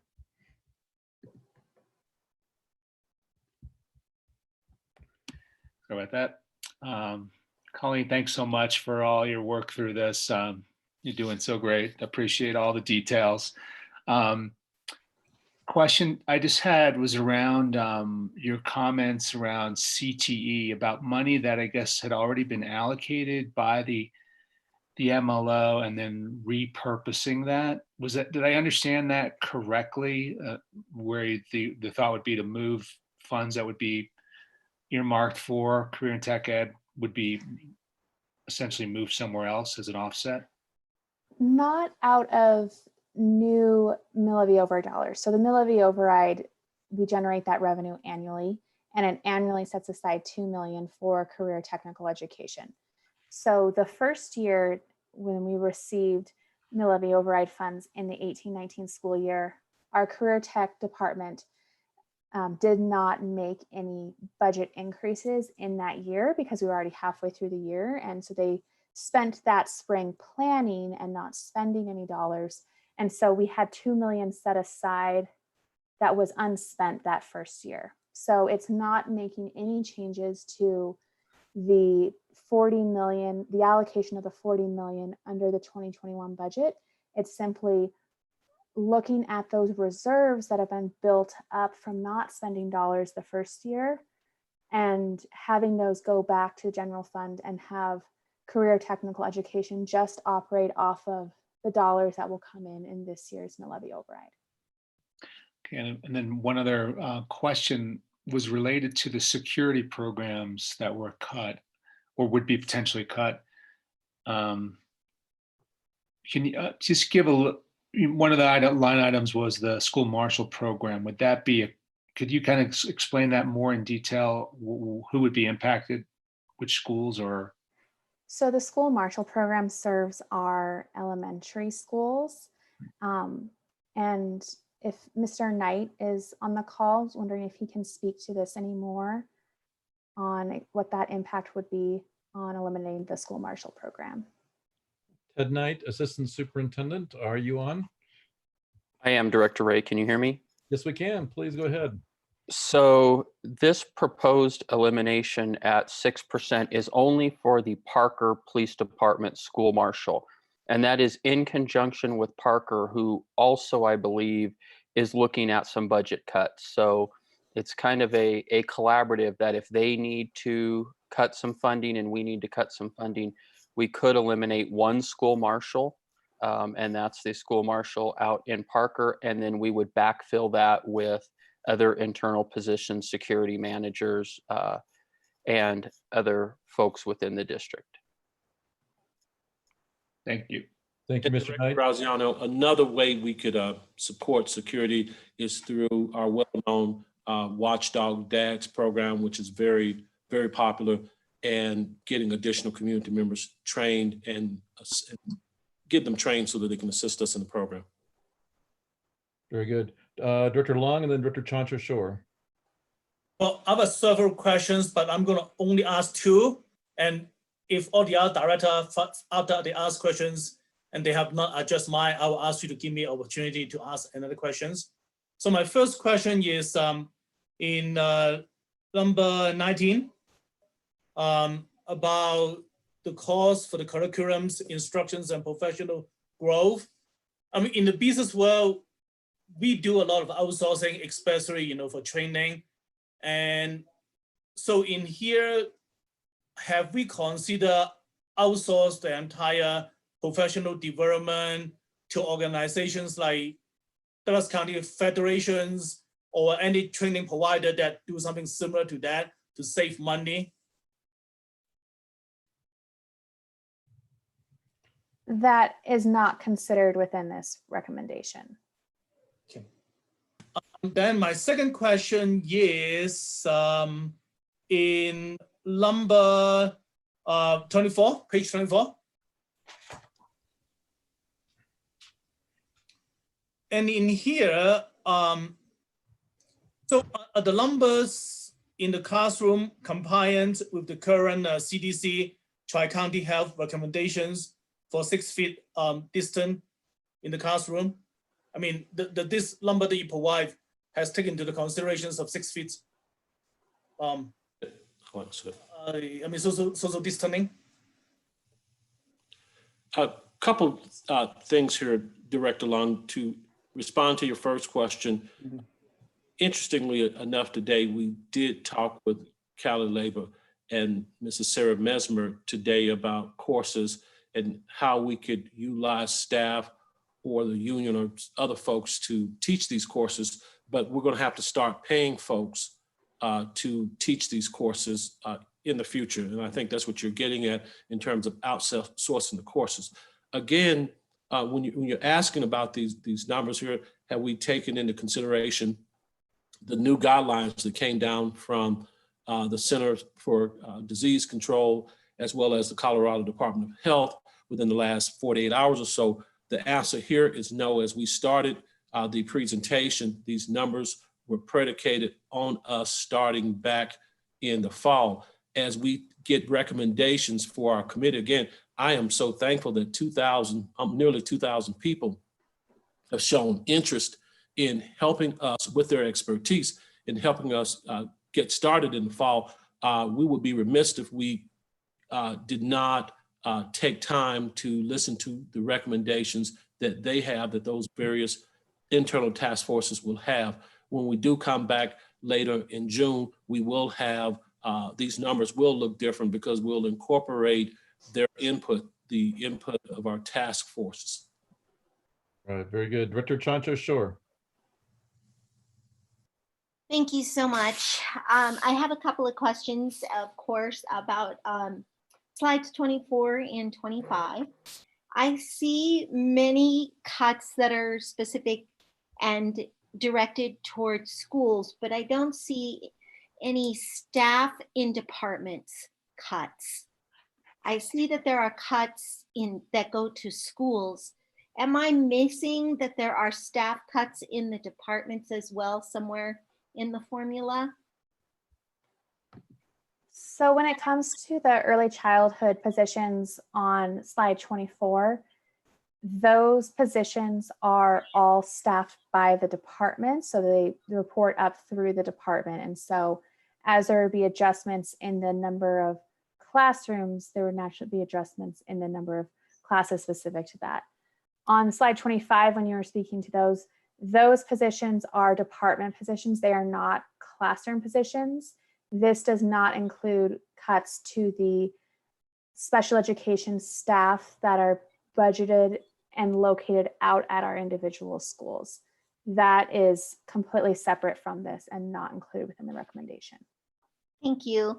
I'm also curious, if we were to add up the number, for example, throughout the pages and for the future, not for tonight, obviously, the cuts that are specific and will impact highly impacted or high-risk schools for further reductions, what would that number be?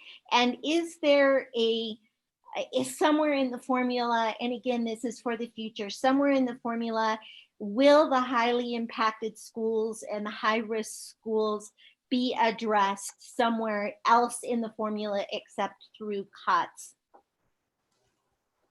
And that'll be something that's kind of our agenda for after this, Director Chancho-Shore. And so, but you're kind of bookmarking the question you're going to have regarding additional information as we work through this budget.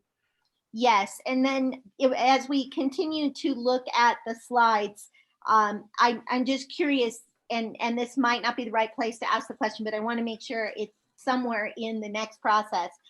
Things like the AP cuts versus classroom, how is the school district, and I think I'm not right asking at this point, so sorry, but how will the school district monitor whether an AP is actually cut or the cuts get into classroom cuts for teachers or paras? And that will hold that question too until our discussion as a board. Directors, are there other questions regarding these slides for clarification purposes? Director Holtzman, and then Director Meek, and then Director Hansen. So I had a similar question as Director Chancha-Shore. I believe she was asking about personalized learning. I have that same question in regards to our academic officer budget. Just helping me identify, a lot of the cuts I see are cuts that go directly, it seems, to schools, like a reduction of FTE for district assigned teachers in the ELD area, pay to teachers for cohort facilitators, curriculum council, and then reductions to supplies and curriculum resources provided to schools. So I'm also looking at, I'm just thinking I'm not seeing, and I know that it's hard to describe, but where cuts are also being made at the more centralized level. And then the other question I have is that the same department, and it's similar to Director Graziano's about CTE, in regards to the GT MLO allocation. I also looked in the executive summary on page 5, and I didn't notice that it was specifically pulled out and designated, but I do recall that in our MLO, a part of those funds were to go to GT. And my memory serves that those had not all been allocated yet, because they were put in a fund while we took about a year to decide exactly how we wanted to assign those. And I'm just not seeing that anywhere. And I'm wondering if that money is being repurposed within GT or what's up with that. Those funds are not being repurposed. So you're referring to, when you're saying to the executive summary, it's the page that breaks out the mill levy override within the 40 million, how it's proposed to be spent within the budget. The GT dollars are a portion of the allocations to schools. And so we'll make sure that in the future presentations, we clarify that that allocation to schools includes the GT allocation, because that is what it's for. There's no repurpose, as I mentioned, set aside. The proposal here still reserves what is remaining from that first year unspent on the school portion of the mill levy override. Within it, the GT dollars are part of the ongoing mill levy override funds. They're not utilizing any of those reserves from the first year when we did not push out the full $40 million to the mill levy override. Thank you. All right, Director Meek. The first is just a clarification on slide 19. For example, on slide 19, I just want to make sure I'm interpreting the numbers correctly.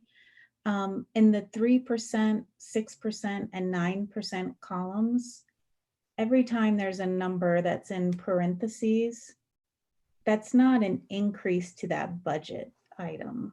So for example, CIPG, the 3% additional budget reduction where it says 45,997, is that an increase to that budget, or is it just no impact to the budget? It's no impact. So thank you for asking that. It's an important clarification.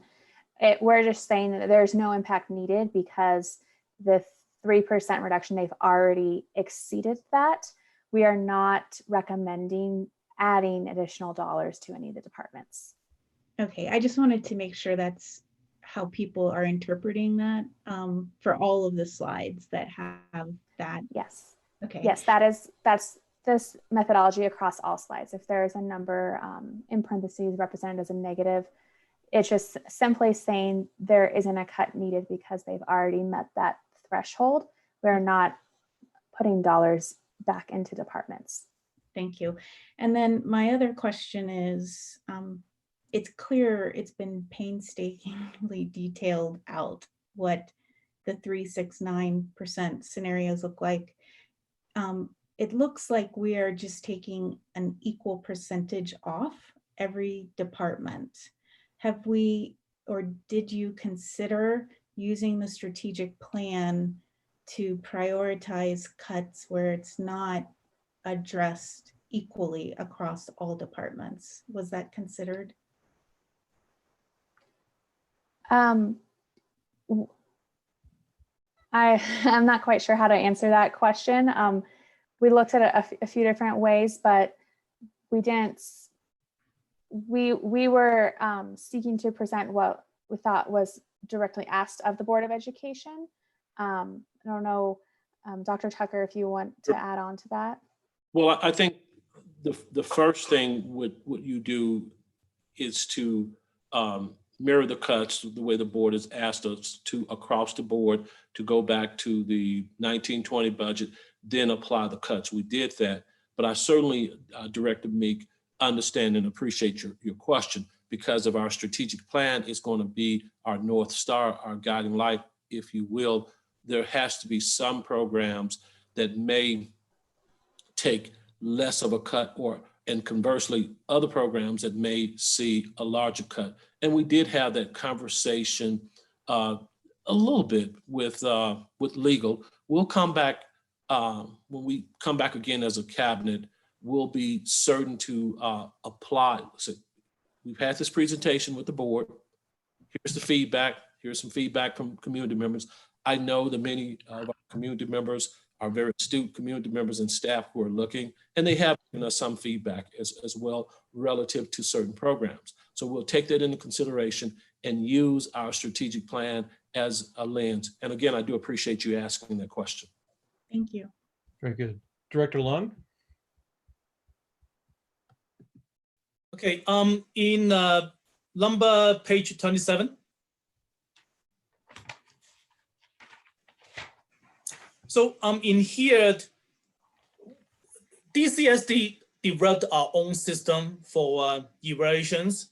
The state actually have a system called Colorado State Model Performance Management System, short for RONDA. It could just save us money if we forget about a system and use the RONDA system. Have that been considered? So I'd like to turn that question over to, if he's available on the call, our Chief Technology Officer, Mr. Sethi. You know, because the RONDA system is free. Okay, so Director Long is asking the question whether or not it was considered to use the state program for teacher evaluation as opposed to our own. And that question, I believe, was directed to Mr. Sethi, but it may be more appropriate, I think, for Mr. Reynolds, who is oversees our teacher effectiveness. But either one can answer that question. Good evening. Can you hear me? Yes. Is this Mr. Reynolds? It is. Matt Reynolds, Chief Assessment and Data Officer. Go ahead. Yes. So we've looked into adopting the RANDA system. It's something that we're interacting with the folks who own the RANDA system to see. The challenge that we face is twofold. One, while it is a free system, anytime you implement a new system, you're going to incur some cost, specifically in training staff on how to use the system. So that's one of the pricing pieces that we're trying to discover. The other piece is our evaluation system in Douglas County is unique. We have our own unique rubrics that we use for teacher evaluation. So if we were to adopt the state level rubric or state level system, we'd have to adopt their rubrics as well. So that's also a consideration. If we use the RANDA system with our rubrics that have been developed by our staff, then there will be a cost associated with implementing that in their system. Very good. All Okay. right. I'm sorry. Director. My second question, which is my last questions. Okay. Page 28. Okay. I know it's not going to be popular, okay, but since everything's on the table, I'm going to ask you these questions. The transportation. So we are losing money every year of provide transportations to our student. And in comparison to spec and a retaining teacher, have we considered or have we indication that transportation is untouchable? And have we considered that DCSD is not going to provide transportations? Because first of all, it's very difficult to find driver every year. And and then we're charging 50 cents per ride. And I think last time when we have some sort of budget presentations, I think what we are like $7, $7.50 we lose for that amount per ride. So again, I'm not advocating for that, but I'm just saying that have we ever considered that, and is it really protocol untouchable compared with SPAC or keeping teacher? So Director Long's kind of sliding in sneakily some commentary there. So the question simply is, did we consider not providing transportation for our students? Director Long and directors, we've considered everything. Everything has been on the table. There's not a single program that's sacred that we cannot take off unless it's a program that's going to hurt our classroom, that's going to hurt our students and our teachers. Again, we're looking at and we're talking with transportation experts to better fine-tune our transportation and to help us answer some of the critical questions that you raised. It's just at this point here, we're not in a position to make a recommendation to eliminate transportation. We're just not in that position right now. But we're looking and talking with our transportation experts, both in-house and externally, about how can we improve transportation for our entire community. And I do appreciate you recognizing that transportation is an issue not only in Douglas County, but across America. It's just a tough slang for many school districts in America relative to transportation. Thank you, Dr. Tucker. I saw Director Hansen's hand. Director Hansen. Yeah, thank you. I want to just follow up to Director Meek's question regarding the negative numbers. And I think it will be easiest for me to share this question if we look at it in terms of slide number 18. As I understand it, the Board of Education budget reduction from 431 to 223 is primarily because this is not an election year, and those election expenses are something that must be paid for by that board budget. So we see that we have the decrease in our budget of 207. My question is, with the three negative numbers that we see in the 3%, 6%, and 9% columns, technically that number should be a 0 if I understand the answer to Director Meek's questions correctly. And I'm wondering, just to confirm that those negative numbers are not carrying through. I'm assuming that the numbers that we're going to look at in the overall formulas, I'm assuming this all carries through. So I'm trying to sort out how that negative number that should be a 0 would actually impact the overall budgets that we're going to be looking at soon. So those negative numbers don't impact the overall budgets. It's just simply showing how far under needing any cuts they would be. So as the cut percentage grows, that difference is less and less. And so some departments, this Board of Education one's not the case, they may need cuts at the 9% level because they exceed that essentially balanced amount. But in this one, they do not meet that level. So we're exclusively looking at the departments that would require cuts in order to meet those percentages. Those are simply just demonstrating that. If it's easier in future presentations, we can have those lines be 0 for the departments that would not need to have cuts. Then one more question on the, we can talk about it in terms of the Board of Education line item there. If I understand it correctly, that expense reduction is primarily because of the election, like I said. So correct. There may be an opportunity there to make additional reductions outside of the obvious.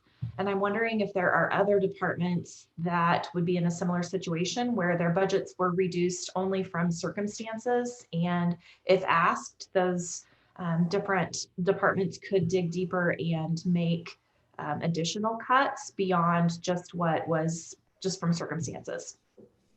Again, that's going to be a question that I think we can table till our next agenda item when the board gets to discuss. But again, Director Hansen's bookmarking that question for future discussion about whether or not we need to look at having departments think more about reductions. Directors, any other questions regarding these slides that have been presented thus far? And I'm looking through to see if I see any hands. Director Chancho, sure. I don't remember what slide. I was trying to quickly go through them, but the bus fees increase from $1.50 up to a possible $1.50 ride, and the instructional fees. I just want to assure that there are opportunities for scholarshiping those particular items. Is that included in this presentation, or is it everyone gets this charge and everyone gets this increase? So we do not assess fees to our students on free and reduced lunch. Their fees are all waived. And so the calculated increases on fees already take into consideration waiving those students on free and reduced lunch. But It we does don't not- have, I'm sorry, Colleen. I say it does not consider scholarshiping or making any other adjustments for students above that free and reduced lunch threshold. But kids in high school don't have the free and reduced lunch qualification. There's still a free and reduced lunch qualification. They still have the number of students that report into the total at-risk student count, even though there's not the actual National School Lunch Program. We're still keeping record of those students. Thank you, Colleen.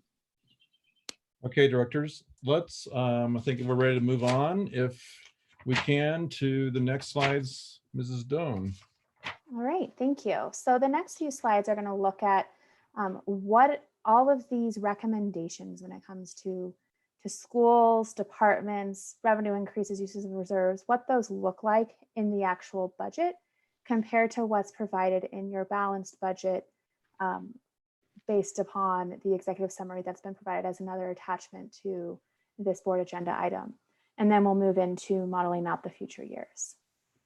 So what we've done is we've taken our general fund schedules and we've first shown what it looks like on a flat per pupil revenue.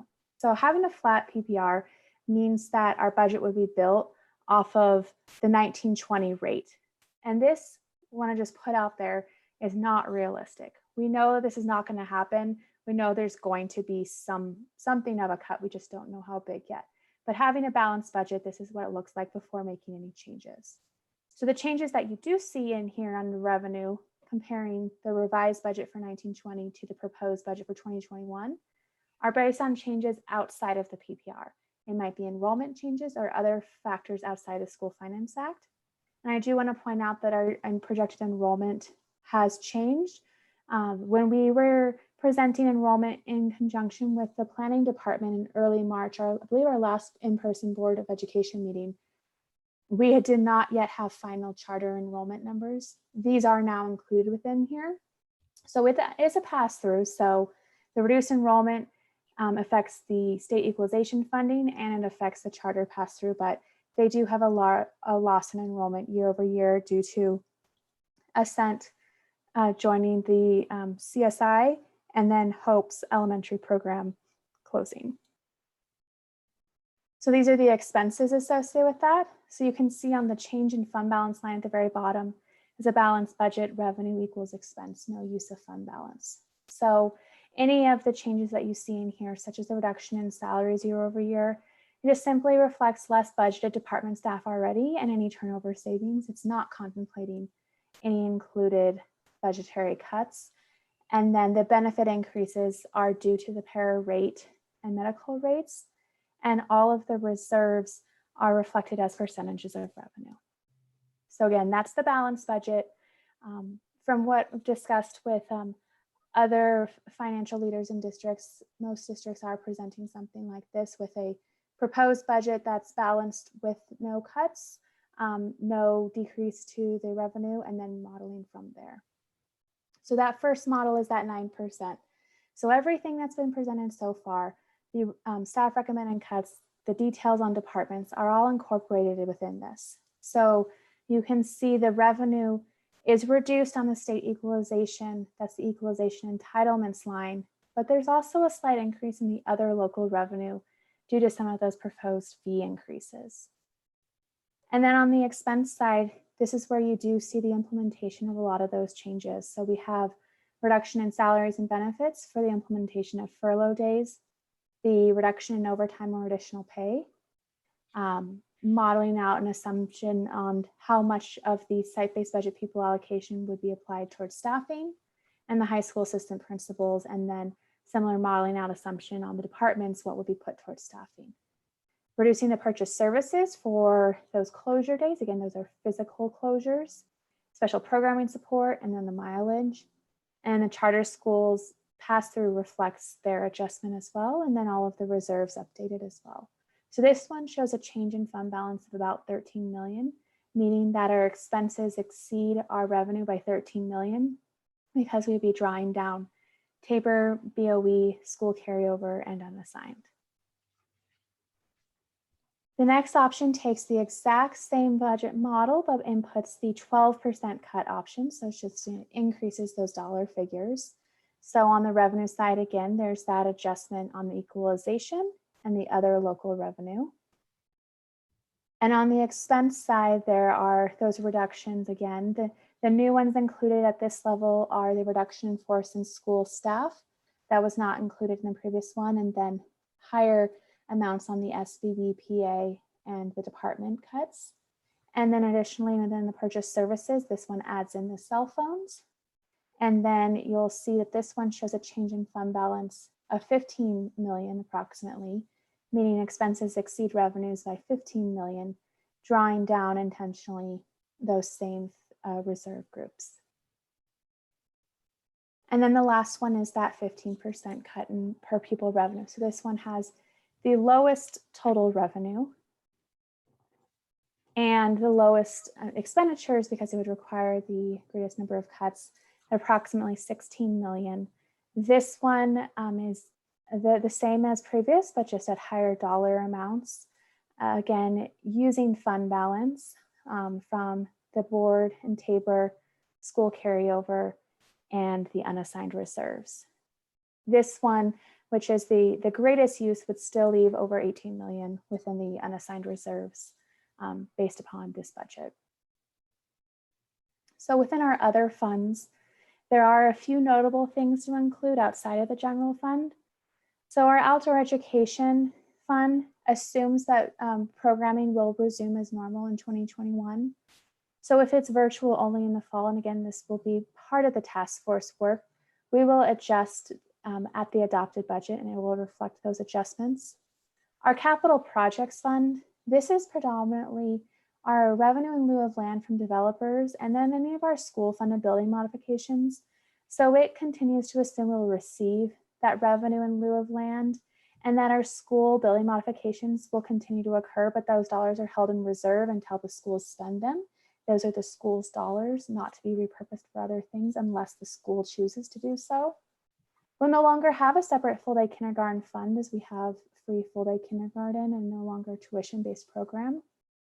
And then our transportation fund assumes that we will resume service in 2021. And so if there is virtual only in the fall, or if we do implement some of the recommended budget cuts, those will be reflected within the adopted budget.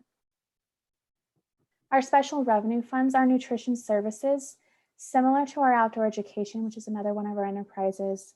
They are assuming return to normal service in the fall. And so if unable to do so, if there are any modifications to that, it'll be reflected in the adopted budget. Our grants fund does not include that federal stimulus fund. We will be, as mentioned at the beginning of the presentation, including that within the current year final revised budget because it's this year dollars. And then our adopted budget will account for anything that's projected unspent as of June 30th, knowing we have until December 31st to spend the resources.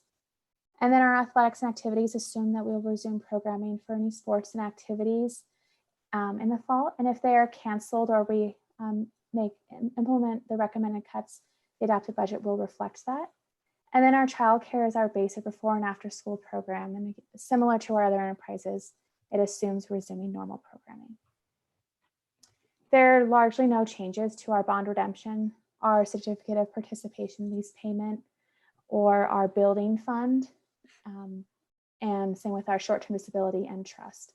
Our bond building fund does project a draw schedule that was built prior to COVID's closures, so we will adjust for any impact on any delayed spend of those bond projects.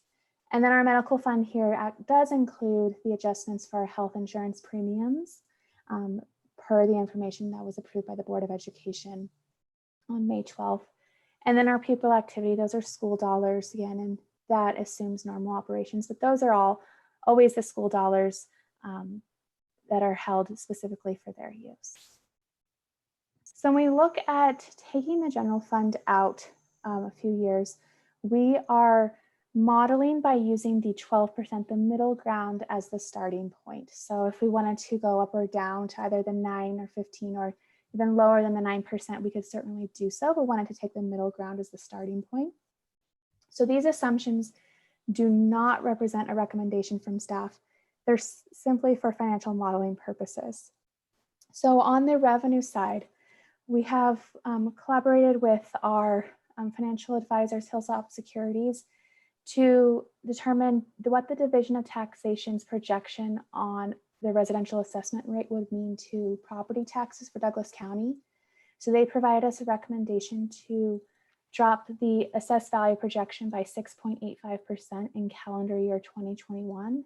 The impact of this means that if property taxes go down, the state share would have to pick up a larger percentage, assuming that the total program formula remained the same. When it comes to the total program formula and any changes to the budget stabilization factor, we are only increasing based upon the inflation projected by legislative council staff and their rates. If the per pupil revenue were to increase in future years by greater than inflation, which is what is required currently by law, that it increase by at least inflation, then it would be a higher PPR. So this is very conservative estimate there. Our enrollment figures, which impact the total program formula, are based upon projections provided by the planning department, and it assumes no new charter schools will be opening during this time period. And then this also assumes that there's, in this, there aren't any dollars included for new tax revenue, but it does assume that would go on a local ballot in November 2022 for a mill levy override and a no new taxes bond. But any dollar amounts of associated tax initiatives are not included within the forecast. On the expense side, again, these do not represent a recommendation from staff. They're simply financial modeling purposes. In compensation, we held compensation flat, meaning a salary freeze through the end of the forecast in 23-24, and did not add in any new positions that would be funded by the general fund. So it would assume any new positions would be attached to any grants or other funding sources. It does, however, restore 1/3 of the furlough days. So if the furlough days were to be implemented as recommended by staff, it would restore some of that reduced pay associated with the furlough days the following year. It does include an additional para auto adjustment increase of the employer rate. And I do want to say that if the auto adjustment goes in for the employer, it would go in for the employee as well, unless they made an amendment to the statute on that item.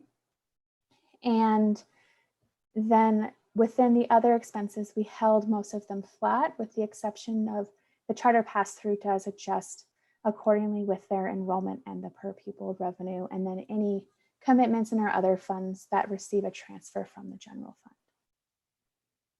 So when we incorporate all of those assumptions, this is what the forecast would look like. So again, the first column, which is the 2021 proposed budget, is based on setting it using the 12% reduction in per pupil revenue scenario. and then each year withdraw a fund balance. So that first year does align with the 12% model, but then each subsequent year would draw down additional fund balance. However, there would be a positive unassigned reserve in all fiscal years using these assumptions. Again, it does not include any use of any federal stimulus dollars, and it does not include any of the increases in the local or state taxes. Those would all be in addition to this.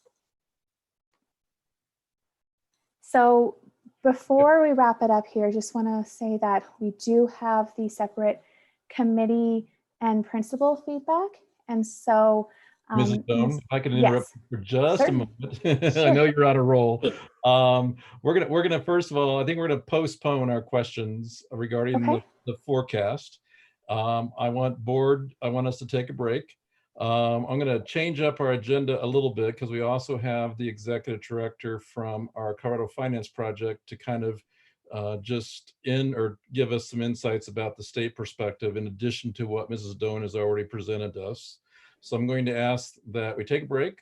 When we come back, we'll bring Mrs. Rainey on to kind of seal the deal as far as this perspective and this forecast that Mrs. Doan has presented us.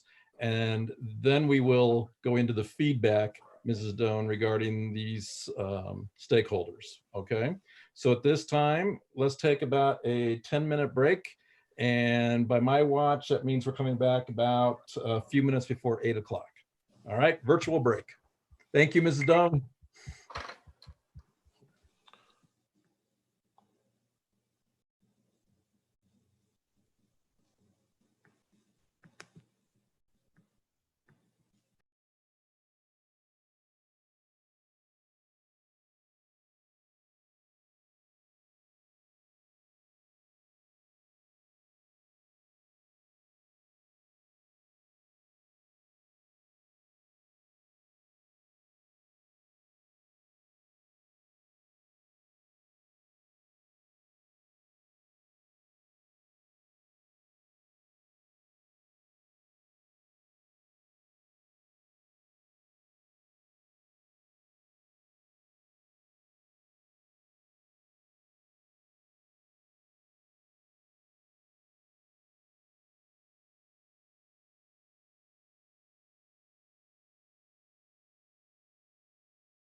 Okay, directors, as you're coming on, if you'll bring back on your videos so that I know you're there.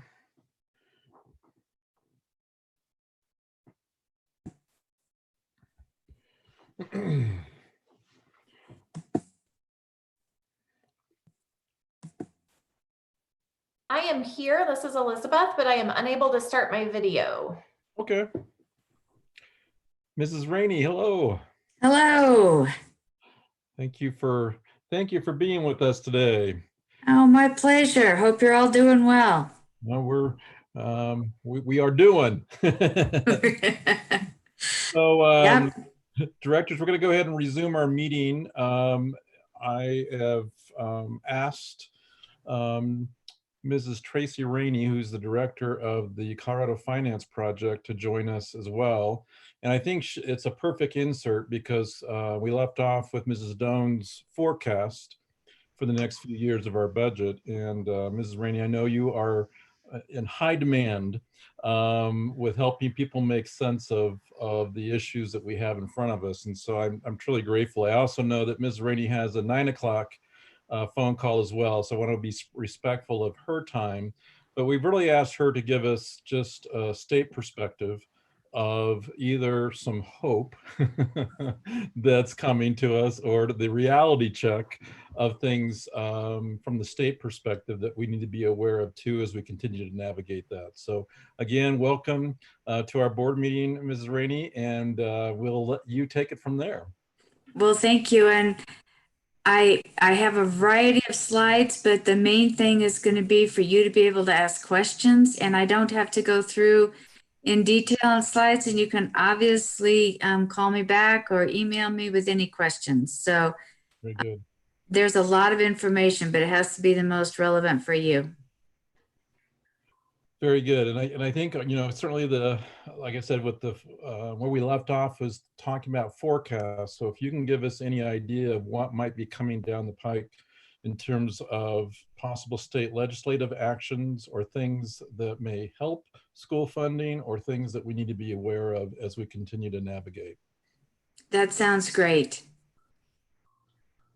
And let me know when you're ready for me to start, and I'm happy to get started then. We are ready for you. So when I see okay. like your screen's been shared and looking good. Okay, great. Well, thank you. Obviously, this is a perspective of some of the topics that we want to cover, who we are, just kind of the collision with school finance and COVID-19, and then some potential things that are going to influence school funding. Next slide, please. Who we are, I think most of you know, but in case you don't, I've put some slides in here and we don't need to spend a lot of time on them. But as the district, as you are a member, we welcome you to participate in our meetings. Next slide, please. And be able to understand that what our mission is and how we provide information. Next slide, please. But we are conducting Zoom meetings. We will have one in June. And if any of you are welcome to join us, just let me know if you'd like to get the invite if you don't have it. Next slide, please.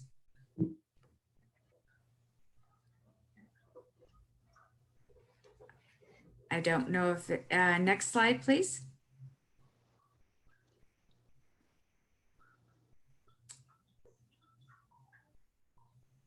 Maybe it is, there we go. That looks great. So kind of as a starting point, what we know the amount now that the state's solving for. We know how they're looking at K-12. We are getting a better picture of some of the challenges around the local share and a better understanding of some of the one-time money coming in. Next slide, please. It's important to think about the fact that K-12 is about 36% of the general fund of the state. So when they are solving for solutions, they are looking at those percentage reductions in each of these departments. And so how that moves forward in this budget process, I would say right now is still very undetermined.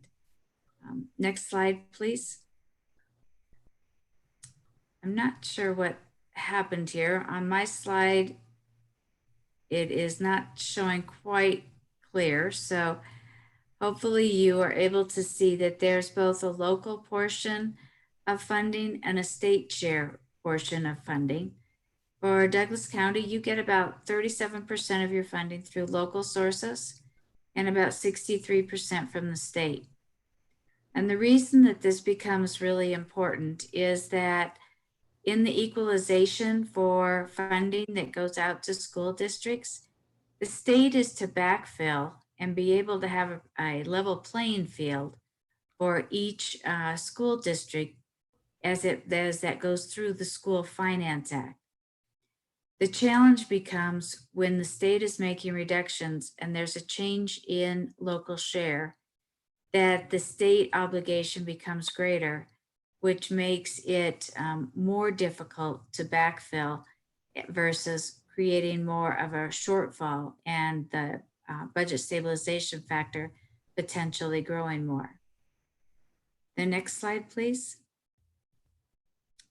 When we talk about items that we know, they are looking at two particular pieces, one that will influence funding for the current budget year and one that will influence for next year. There is a dramatic loss of local revenue due to the oil and gas situation that is going on, and the valuation of that will get reflected in the funding that is available for the local share in the budget that they are currently working on. We also know that with the this being an assessment year for residents, that the anticipated loss in local share because of some of the changes in the non-residential side are going to potentially have a $500 million reduction in funding that will be generated locally. That change from going from 7.15% residential assessment rate down to 5.88 mils is what was in the forecast that came out in May. That will continue to be refined, but it is a critical piece to be aware of because as of right now, the state is having a hard enough time meeting the obligation. With an additional $500 million, this could be incredibly challenging. And therefore, obviously, one of the consequences of this could be that the budget stabilization factor will grow. The next slide, please. We also know that the state is having to cut more than $3 billion from the general fund. This immediate reaction is very different than what has happened when we've had other economic downturns, because typically you go into your cycle of this loss of revenue a little bit slower. And this was a drop that happened over literally the course of about 60 days. And so that the impact of this and how long it lasts is undetermined, but the anticipation that the state has put in their forecast that this will have a 2 to 3 year impact minimum. And unless there is a constitutional change or a revenue change, that this multiple years of impact will get worse in the out years. And part of that is because of the COVID money that is in currently, is a way to account for some buffer, but it goes away quickly. And so when it goes away, as you know, the larger chunk of money that came into K-12 is going to be able to be utilized through December 31st. After that, there needs to be some capacity in a school district to pick up wherever those dollars were, or you're going to have to assume those are cuts that you're going to have anticipated for in your budget. The next slide, please. The legislative budget. As we know, this has been kind of the $1 million question is, what is the dollar amount for school districts? What is anticipated at this point, based upon the preliminary budget that came out from JBC last week, is it could push the budget stabilization factor up to over 1.1 billion. It's really important to think about a few of the moving pieces in this. And that is, if the budget goes through and there's no changes, we still know that in the School Finance Act, they have to decide how that will be impacting K-12. It may not just go towards the budget stabilization factor. And this was part of the conversation that came forward in the discussion last week with the Joint Budget Committee is, do those cuts go across to every district as a certain percentage as the budget stabilization factor currently is done? Or do you make other adjustments that impact certain districts differently? And part of that discussion was, do you make adjustments to the current factors? And is that in cost of living factor, or is it in mill levy override conversations? Until the School Finance Act gets introduced, we aren't really going to know what that number is for K-12 yet. It's also going to be an iterative process for JBC because there are a variety of things that JBC made assumptions on that have to come together in order for that cut for K-12 to not be any greater than what is currently anticipated. And I'm not trying to be negative or a naysayer in this, but a couple of the assumptions that they made is that they can pass $260 million worth of single line legislation that they could not get passed out of the Joint Budget Committee. And that is a big if then. There is also a lot of concern about the fact that they are not funding the para liability. And that obviously has an impact on the state and thinking about what that means for their bond ratings. And there is also a lot of anxiety about not putting in the property tax for seniors and giving them the credit. So we aren't going to know that until any of these things transpire through both the House and the Senate, and they ultimately come up with a budget that is balanced. We also know and is anticipated that the interruptions that there is going to be throughout not only how K-12 is delivering education, but these interruptions are going to be every time that there is a new revenue forecast. So there will be a new revenue forecast in June, one in September, and one in December. And as I like to tell people, you have to really think about doing school finance every time a new revenue forecast comes out. So as you adopt your budget in June, there is a very good chance you'll have to come back and make adjustments in your budget throughout the next fiscal year. And that is something that a lot of districts haven't had to experience since the Great Recession. Next slide, please. The other thing is really important to understand is that the out years when we had the Great Recession and the impact on K-12 came in years 2 and 3. And so as anticipated by the governor's office and by legislative council, they're anticipating the out years 2 and 3 to be harder than the current year. And as school districts are planning for this, it's important to think about how you may need to make adjustments that are multiple years. Think about how that looks as you are contemplating changes in your current budget. Next slide, please. So as we've talked a little bit about this in the quarterly forecasts already, I always urge people to think about budgeting conservatively.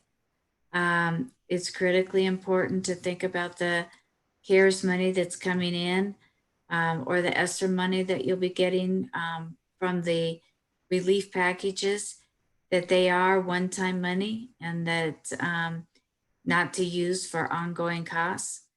And then just thinking about how you are coming up with your budgets that could address multiple types of education.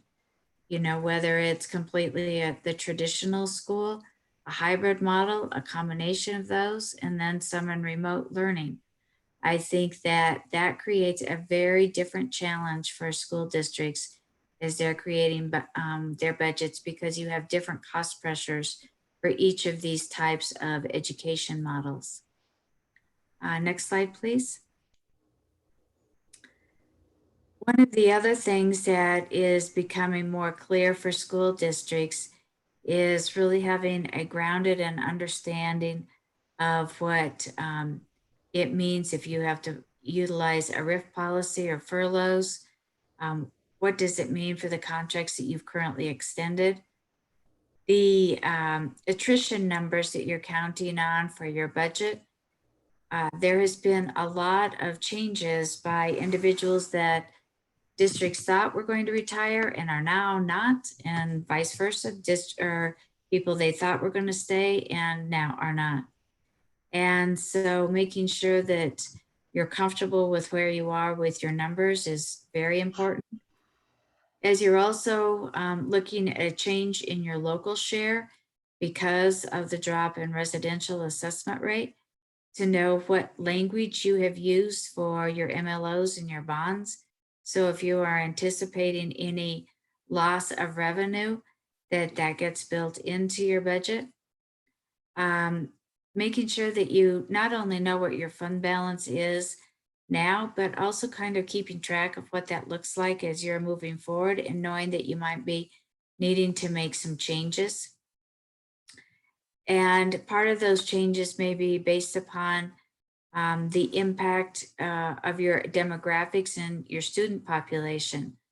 It is anticipated that we're going to see a great increase in the at-risk student population because of the number of individuals on unemployment. And that anticipation as of right now at the state level is looking at almost doubling the at-risk population as it moves forward in the next few years. Next slide, please. So efforts that are going on that may impact education. And so as I was asked to give some thoughts on maybe some positive things, I will mention a couple things that may have a positive angle. One is the emergency tax. I think you've all have some knowledge of this, and I'll just mention it quickly here in a minute. Gallagher, that there will be a measure that gets introduced in this session to address Gallagher, and what is looking like the legislation will be is to ask voters in November, it'll be a referred measure, to no longer have the calculation of the 45-55 split.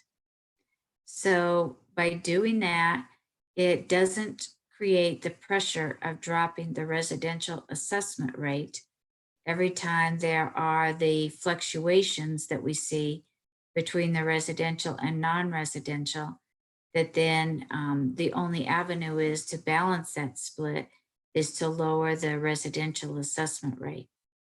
This doesn't create any new funding. It does create the potential of not losing revenue, and it prevents potential cuts, as we talked about, of having almost $500 million loss. This will be something that goes through the legislative process. It does have bipartisan support. The governor came out today in support of this as well. So I would suggest be paying close attention to that. And that obviously has not only just a huge impact for K-12, but it also has a great impact for other local governments and thinking about that, what that means for your fire, your police, your park and rec districts, a variety of different entities that have been impacted, especially around some of the COVID issues. There are two potential ballot initiatives that are in the process of collecting signatures. And I think we'll go to the next slide and we'll be able to spend a little bit more time on all of these topics.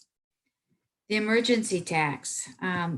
Under Tabor, there is a provision that allows for the legislature to impose a emergency tax, that in this case being a health emergency, that would be an opportunity to not cut as many services. They'd still have to make some cuts, but what has been proposed is that they would be able to lower taxes on individuals of the first $250,000 of income.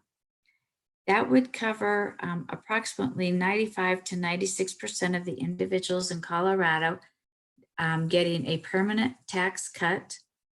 And that would raise approximately $800 million in the period of time from May through November. It would only be placed on the ballot until November 30th of 2020.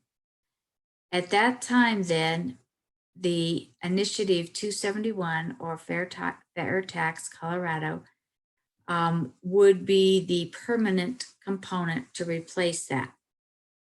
The emergency tax needs 2/3 of the chambers, both chambers for support, but it doesn't automatically refer any measure to the ballot. So that's why 271 would have to be a complementary component to it in order to make it permanent. The next slide, please.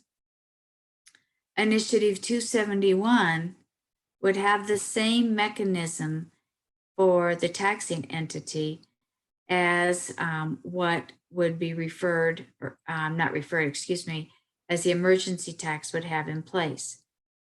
271 would be have to get the signatures, and it would have to then be the component, like I said, once it got the signatures passed by the voters, 50% plus one would be the permanent component to it.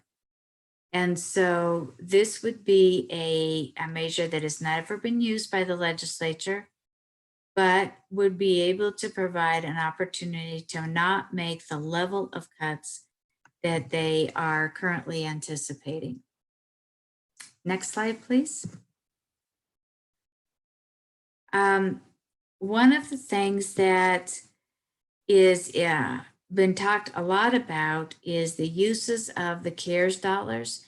And I think probably you have had some of that conversation, but the most important thing to be able to think about here is using that money as kind of a gap dollars for you to be able to start up again, be able to think about those one-time type expenses and making sure they're not obligated long-term.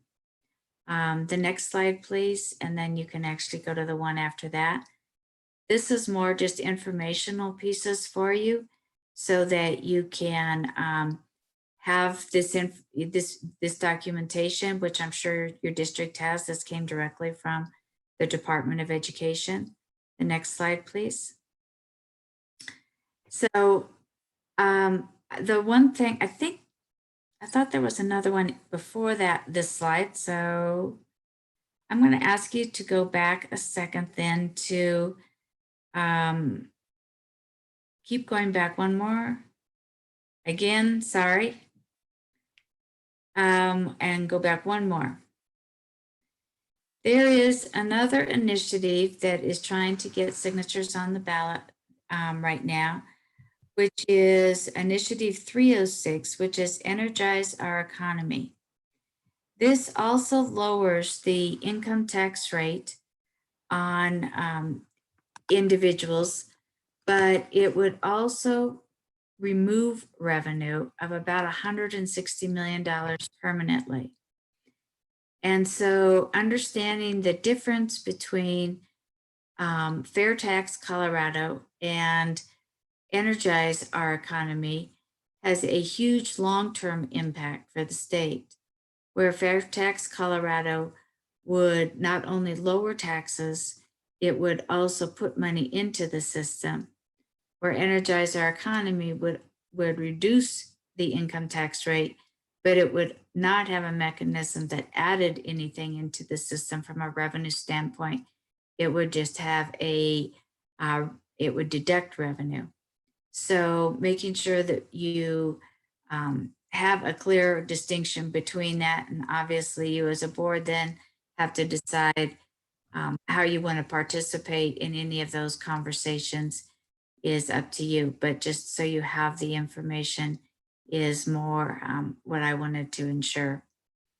So I'd like to now open it up for any questions for people, and hopefully I didn't take too long with presenting things fairly quickly.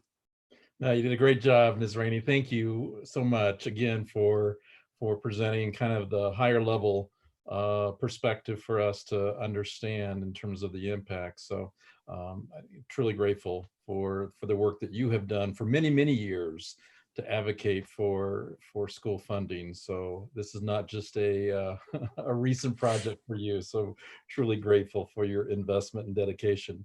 Board directors, any questions specifically for Ms. Rainey? As you would know, she can't stay with us too much longer, but are there any questions you have regarding some of the perspective that she shared tonight? Looking through, I see Director Holtzman. Thank you so much for the information. I really appreciate it. I had a question about the emergency tax. I learned something new tonight.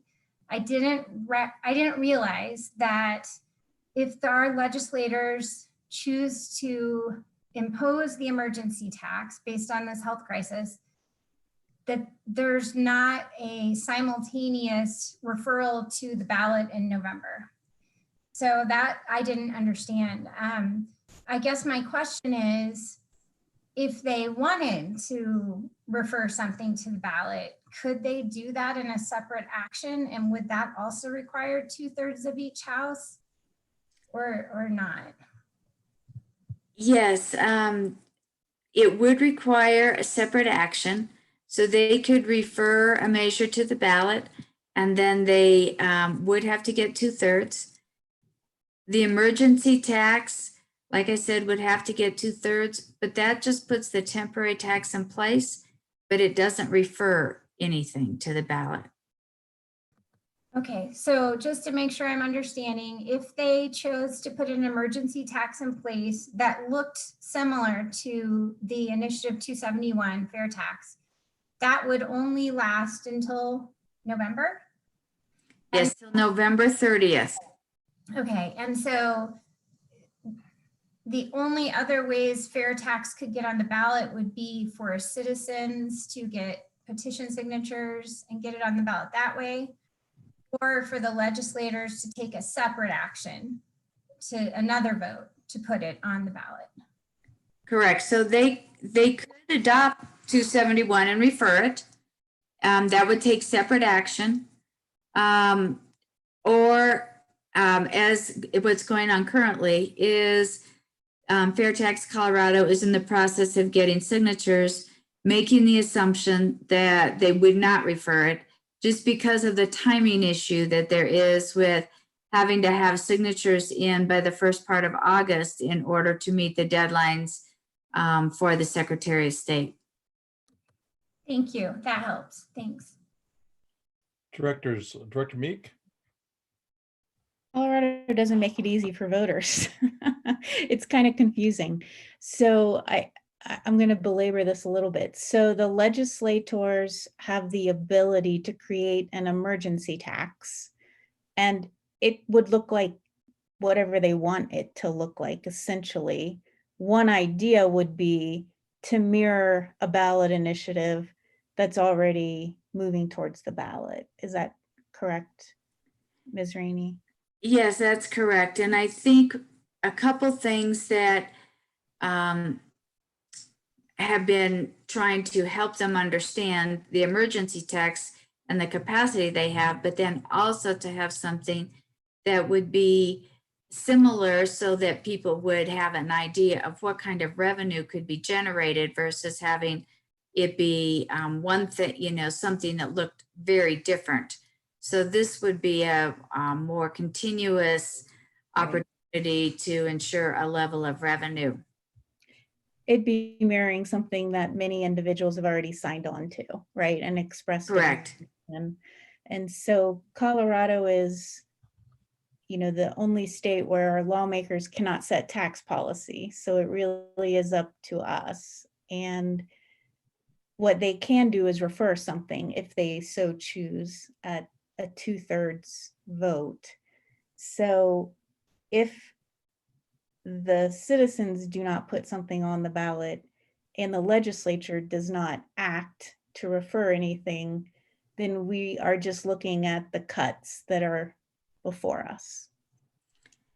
That is correct. And if you heard the conversation at all from the Joint Budget Committee last week, is that both sides of the aisle made it very clear that the cuts that will have to be made in the out year will be much harder on education because of the fact that they did their best and are attempting to do their best to shield it.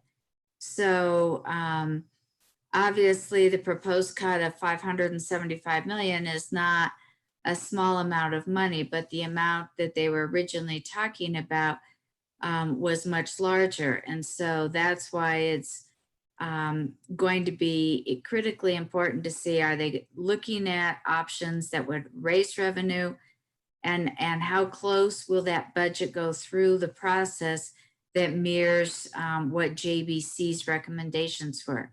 Those are two big question marks right now.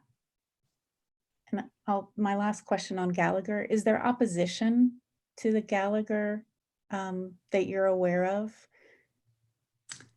I do believe that there will be some opposition, and that opposition will be more based upon investment that individuals had when Gallagher passed and their specific work around the passing of Gallagher.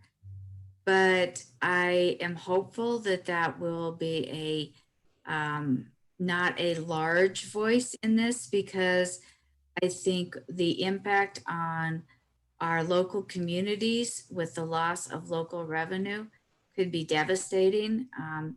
This was played out a few years ago when we had a large number of fires in Colorado, and the fire departments in a lot of our smaller communities especially are completely dependent upon local property tax. And just for them to be able to operate made it incredibly challenging. So I'm hopeful that people will look at this as a way to strengthen local communities. Thank you. Good. Board directors, any other questions? Ms. Rainey, I know you've said several times that the outlook almost is as scary as the immediate situation we're looking at. And I've heard you say several times that being as conservative as possible in your budget strategies is what's recommended. You've had the pleasure of really seeing a lot of districts in terms of the strategies that they've taken to balance their budget for the coming school year. What are you seeing? Is any themes that you can share with us that you see as pretty common in terms of whether the percentage of reduction that you're seeing most districts land on, or any other strategies that you feel like would be helpful for us to consider? I think a lot of those conversations are becoming more concrete this week as boards are moving together. I think knowing that they want the least amount of disruption throughout their school year. And so the last thing anybody wants is to have to go in and make changes after you've started your school year, you have contracts, And so being able to add something back into your system is always easier than having to take something away. I think there's a lot of concern about the June forecast, and that could potentially look worse than the May forecast. And it's highly, I mean, they've never done back-to-back month forecasts before. So I think that knowing that you're going to have to come in and make adjustments in your budget throughout this next year is something that you are going to have to reassure your community is going to be part of your process. It's not that you have done something incorrect. It's just a function that this is a very different time and that you're going to have that fluidity. And by trying to reassure people that this is unfortunately the way business is going to have to be done for a while, I think helps you make your job a little bit easier than just assuming that once you adopt your budget, you're done with it. And so anything that you can do to try to make your job and reassurance to your community and to your staff, I think is going to be critical. So that notion of once we push the submit button, we know we're going to have to revise. Yes. Kind of the new norm for us. So, okay. Well, again, Ms. Rainey, thank you so much again for your time with us tonight, and your insights, your help. I know you've got another phone call, so we're going to let you go, and but we'll look forward to certainly tapping your expertise as we continue to navigate the storm. So thank you so much for being here with us tonight. Well, my pleasure. And please, any of you, I really urge you to reach out with questions and to attend any of our meetings. I'm happy to be of help for you. Very good. Well, thank you. Thanks again. Take care. Thank you. Okay, we're going to go back to Mrs. Doan, who hopefully we gave her plenty of time to refresh and restore, and also Ms. Fleischner for this the last part of this presentation, which is really to begin to talk about the feedback that we've collected so far regarding some of these budget issues that we're dealing with. So Ms. Fleischner, Ms. Doan, welcome back and take it away. Great, thank you. So I'm going to share with you the second round of feedback that we received. So as a reminder, we completed the first round of feedback where we asked for priorities or items to protect, and we used that feedback to create a second round of feedback on potential cuts and revenue generating ideas. So the survey was closed Friday at midnight, which is why the slides were not posted until today. Most of you participated in or listened to that committee feedback sessions with our various committees, and we presented the hypothetical cost savings and revenue generating tool. This tool provided them those estimated numbers that helped them to complete those surveys, not quite in a vacuum anymore. So there's now numbers associated with those hypothetical cuts and revenue generating items. And they use these scenarios to understand the impact of the decisions they were making as they completed that survey.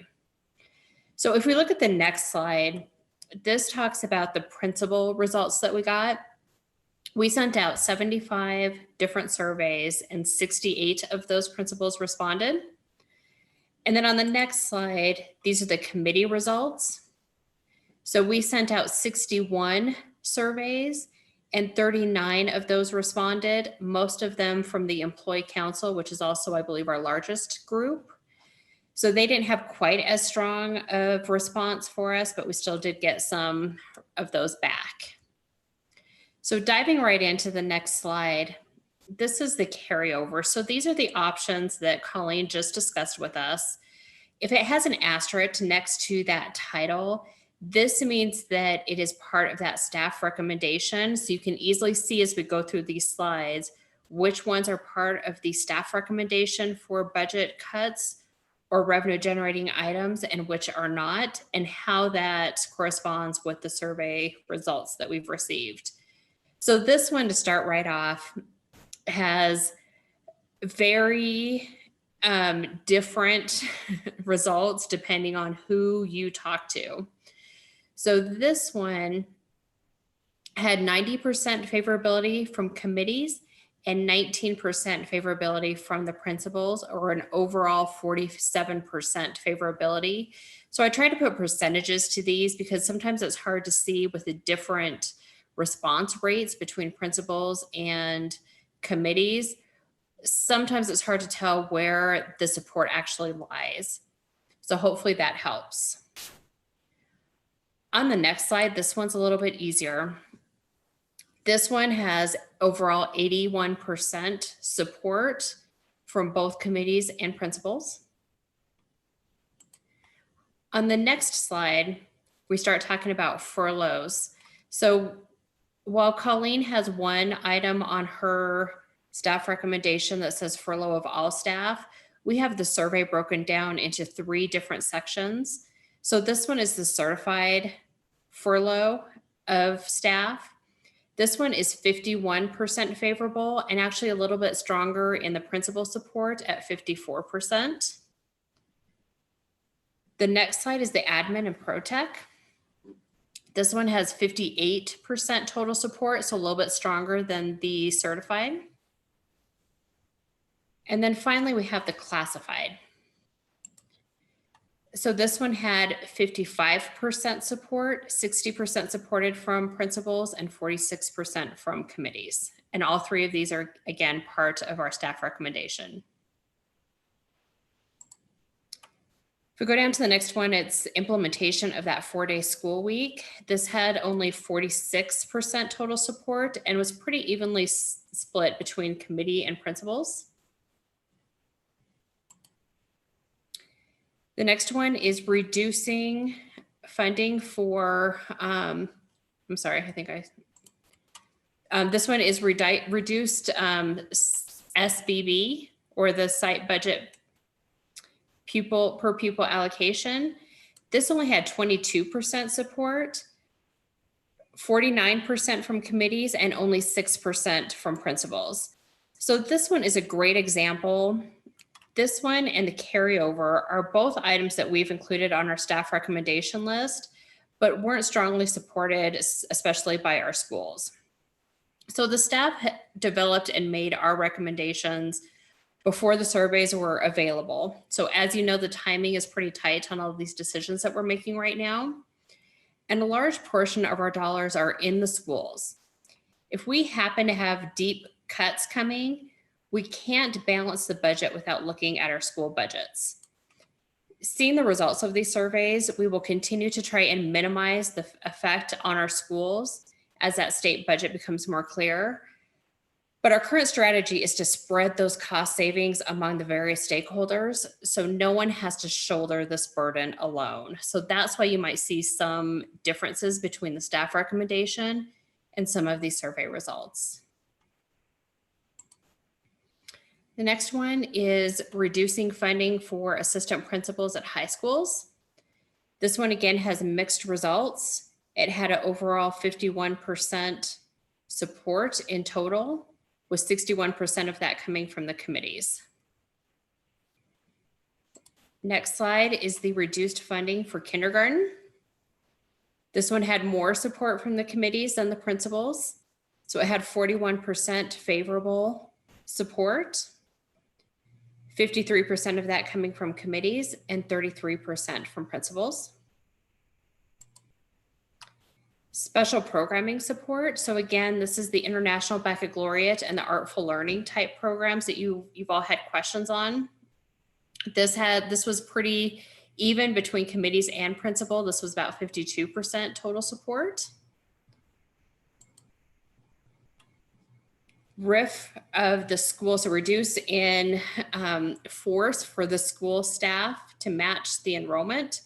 This was again a pretty mixed bag. It had 50% support overall, with 69% of that support coming from committees and only 38% of that coming from principals. Some of these other ones get a little bit easier to see the support. So the cut to central and district-wide departments that had an overall 80% support, which is pretty even between the principals and the committee. The next one is general fund unassigned reserves. This one had 92% total support, so very strong support on using the unassigned reserves.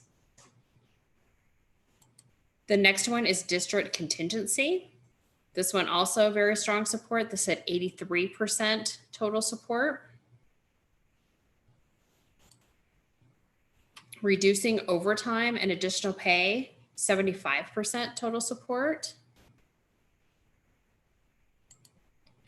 Reducing the HSA contribution to employees. So this is one that would not be able to be implemented until the 21-22 school year because that open enrollment again has already begun for the current year. This had 43% support with 49% of that coming from the principal. So they were actually higher on that support than the committees at 33%. Transportation for high school athletics. That was mixed also. It had 58% total support with 64% of that coming from the committees. So the committees were the stronger ones on this one. Transportation for field trips and all athletics. This is mostly supported by both principals and the committees and had a total of 63% support. Eliminating the mileage reimbursement. Again, pretty strong support, about 74%. Elimination of the district cell phones. This is mostly supported, but a little mixed between the principals' responses. So it was 65% total support, with 57% of that coming from principals and 77% from committees. So a large portion of the committees. Repurposing the small schools. Again, another mixed bag between the results, 47% total support in that, with 59% coming from committees and 40% from principals. Health plan consolidation. This is another one that would not be implemented until the 21-22 school year if it was implemented. This is again because that open enrollment window has already started for our employees to select the plan that they want to be a part of.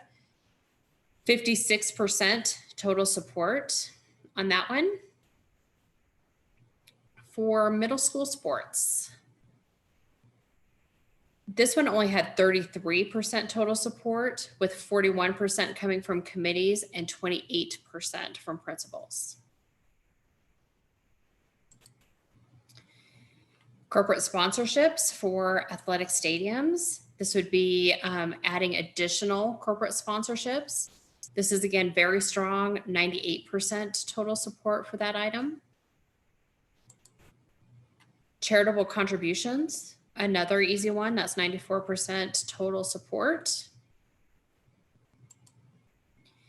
Increase in facility rental fees, very strong, 97% support on that one. Increasing fees for athletics, mostly supported by both principals and committees, and 97% total support for that one. Increasing fees for transportation, 71% total support for increasing fees for transportation. Increasing fees for instructional, mostly supported, but again, principals have stronger support than committees. So 60% total support, with 69% of that coming from principals and only 44% from the committees. And then finally, selling of land, 78% total support on selling of land. Now we're open for questions. All right, very good. Thank you, Ms. Schleissner. Any questions regarding just the feedback that Ms. Schleissner has presented? Any questions about the feedback she's presented? I'm looking, scrolling through, not seeing any hands. So we've made it easy for you, Ms. Schleissner, definitely. Very good. All right, thank you for that feedback. And we will conclude your presentation. Oh, you got some next steps. Go ahead. Do you have some other slides, Ms. Schleissner, to present, or is that? No, that's it for that. Okay. And Ms. Doan, are you are you complete as well with your presentation? I just had the one last slide, which was on the next steps of moving forward from today. Very good. So we do anticipate that the legislature will vote on both the long bill and the School Finance Act, hopefully in early June. It was great to hear from Ms. Rainey's presentation that we may know more information by Friday. We will be back to you on June 9th, and we will be able to provide a budget update with a focus on the revenue and any other discussion items that you request. And then on June 23rd, when we request formal adoption of the budget, we will also have budget-related resolutions for Board of Education to sign off on. And that concludes our presentation. Very good. All right. Well, again, can't thank you enough. And as I said at the very beginning, I know this burden has been heavy on both of your shoulders to really help navigate this and make recommendations. And I would just say on behalf of all of us, job well done.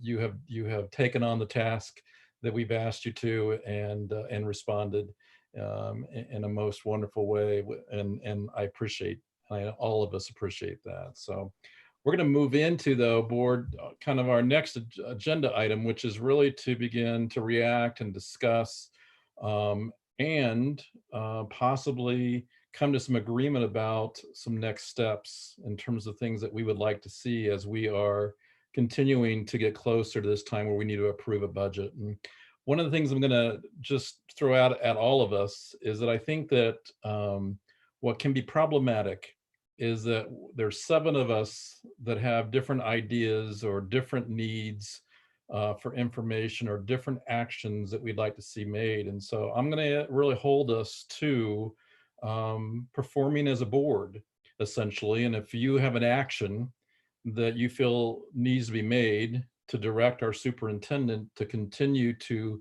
massage this proposed budget, I'm going to ask that you make a motion. Because I think what we can do is we have all these ideas we throw out there, and they may not be ideas that the entire board feels that we should move forward on. And so I just think we need to be respectful of our staff in terms of their capacity to be able to respond to all our requests. But I think we also have to act as a governing board sometime and come to agreements about what our next steps are. So, for example, I know Director Holtzman has asked several times regarding the early retirement benefit. And I know she just recently sent an additional request based on some other incentives that are not necessarily the standard early retirement benefit, but are some other incentives that might encourage our staff who are close to retirement to consider retirement.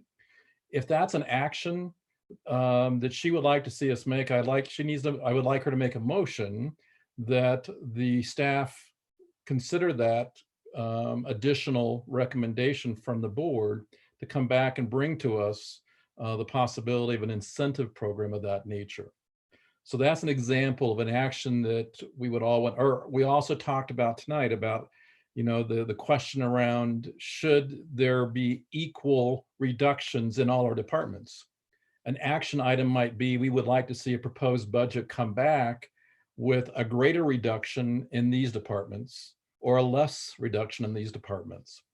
I would also, though, remind us that if we are recommending something that is a less of a reduction, we have to also be prepared to say, so then where do you get that to balance the budget? So we can't just say, you know what, don't reduce here, don't reduce there.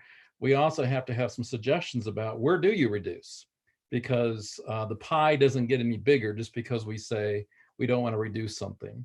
So I would also make you cognizant, or ask you to be cognizant of your recommendations and what you would replace that with to make that a balanced budget for us. I think there's also going to be some things where we just want more information about for clarity purposes. And I think that's something that we can discuss. If it feels like, Dr. Tucker, that request is difficult or challenging or taxing of our staff, I really want you to advocate for that, because I think, again, we all have these needs to have additional information, but we don't really necessarily realize the labor that we're asking of our staff to find out that information. So that's also something that we need to consider tonight. So I think what I'd like to do is just to give you guys a chance now, give all of us a chance, just to give some immediate observation, reaction. I would ask you to focus on just one topic as opposed to taking up 30 minutes to share all your observations. But I want to just go down the dais and just have you react real quickly to what you've heard tonight. And make your comments brief, but just any kind of comment you now want to make regarding the proposed budget that we've heard tonight. So with that, I'm going to start with Director Chancellor Shore. Comment, reaction. Thank you. Comment is appreciation of all the work that you guys have done and the things that you've gone into and looked at and been specific to.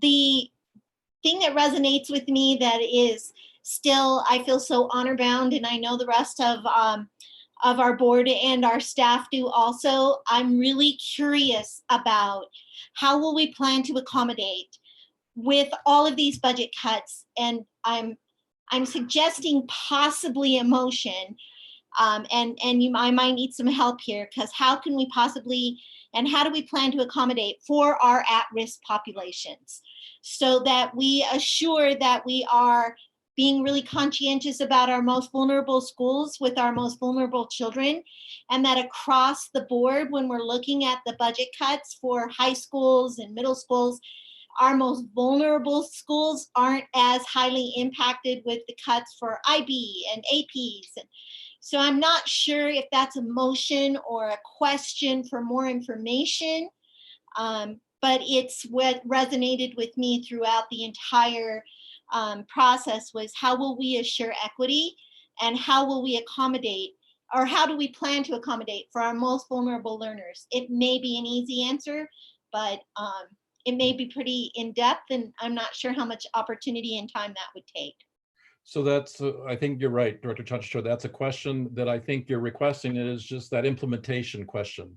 You know, what will this look like? So if these cuts are improved, what will this look like in terms of its impact on our vulnerable and most at-risk need population? So getting more clarity about the impact regarding the reduction. And I think if there has to be a prioritization, I have to move for somewhere else for the cuts to be, I would want the opportunity to do so. Okay. In protection of the most vulnerable kids. So you're pondering a motion of action, and we'll save, after we've had everybody had a chance to react, we'll talk about motions, but you're pondering whether there's a motion that's needed to say less impact on our high risk populations and increase impact on our less high need populations, or maybe something that you're looking at or pondering. All right, other reactions, Director Graziano. Yeah, just some comments or reactions. I guess to me, the thing that I noticed or would comment on is it seems like there are many cuts, and again, I don't want to take away from any of the work, the foundation that's been laid. So I'm just saying this as an observation and a comment, not something that I feel compelled to have a motion for or anything. But what I did seem to notice is some of the more, what I would say, burdensome weight on the high schools as far as some of the cuts. And so I say that as it relates to some of the carryover issues, per pupil funding, also things like assessments, which would only impact high schools. And then if you look at the summary of proposed cuts, I think out of the 13 or so, what the breakout, like 3 of them were only for high schools. The most of them were included high schools. So it just seemed disproportionate as to the amount that we are exploring looking at the cuts to the high schools compared to other schools within the district. So pondering some action around whether or not to protect our high schools in such a way that not all of the burden falls on their shoulders. So either reduce PPR or, deal with the carryover? I mean, so you're trying to think of I think there's, how to navigate that. yeah, but again, out of full respect out of what the staff has put together, I also think, as was stated by Director Meek and Dr. Tucker, I think it's important to have the guiding light be the strategic plan in some way. And I'm sure that was considered here, but I also think we should use that as some kind of North Star around this as part of this. Very good. Thank you, Director Graziano. Director Hansen. I have a question for clarification as my first time through the budget approval process, and I think something that's going to be very important for our community to understand fully as well. But right now we're being asked to vote on a budget and approve a budget that possibly includes SPED position cuts while we are talking about high school athletics. And we don't know what our school year is going to look like in August, and whether busing our students is even going to be an option. And if we are doing some form of hybrid learning, what those SPED needs are even going to look like. So I need to understand a little bit better about the process to change the budget after it is approved, and what that looks like as we continue to get new information about what our school year is going to, how our school year is going to evolve. Very good. So needing more information about the agility of our process. Once we know what model we're looking at when we re-enter our schools, how agile can we be in terms of adjusting our budget accordingly? I definitely need a greater understanding of that. Very good. All right. Director Holtzman.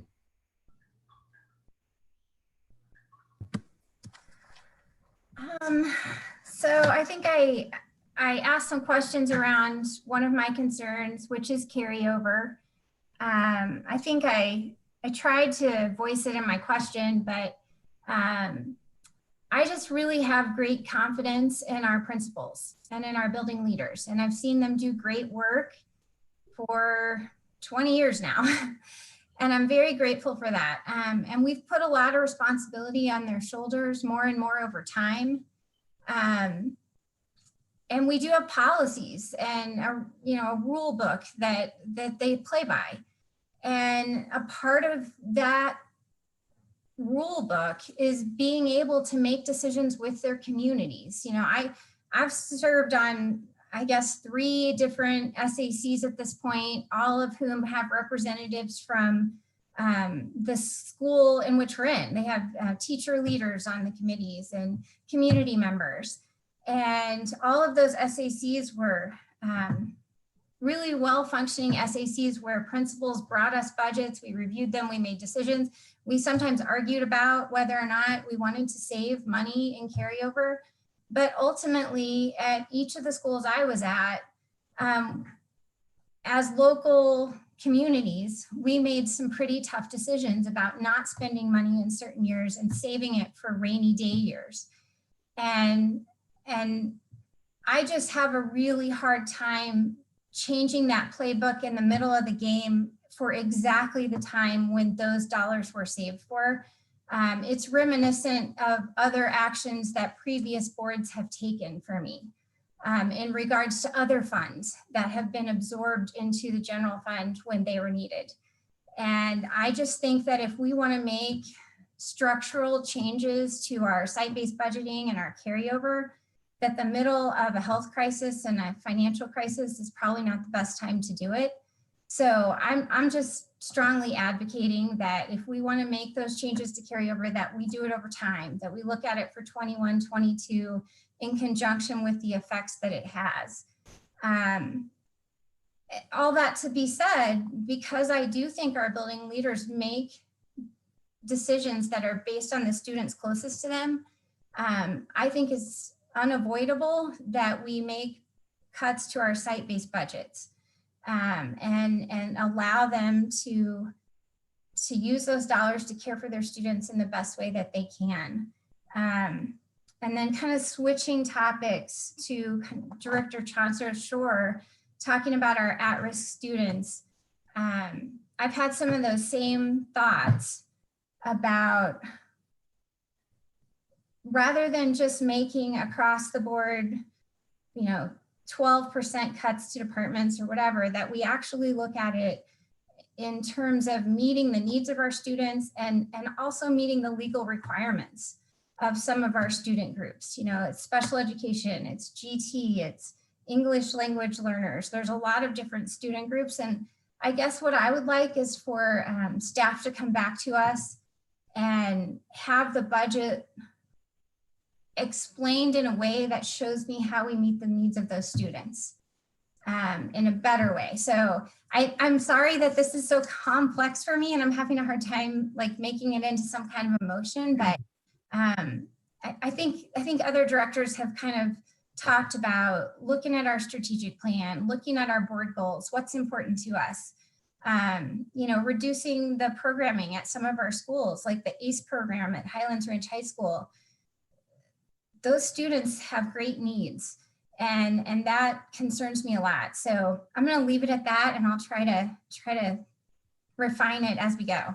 I think you're doing well. I think you're capturing, again, some of the desire to not only look at high school to see if we're overburdening high school with some of the recommendations, but also looking at our at-risk populations and making sure that we're not creating even greater need because of the ripple effect that might cause when we make some reductions. So I think you're continuing the advocacy of those two themes. So thank you for that. Director Lung. Well, I'm going back to our board goal on the financial well-being. The last bullet talk about the long-term financial stability and accountability. When we decide this budget, I am very adamant, want to see a multi-years projection. 1 year is not a trend. So, I think I need to make a motion is make sure that we get a more accurate number in terms of the 3 years projections, especially we heard that the first year is not the worst, it's the second and third years. So I think the cut that we have for the first year lead to looking at whether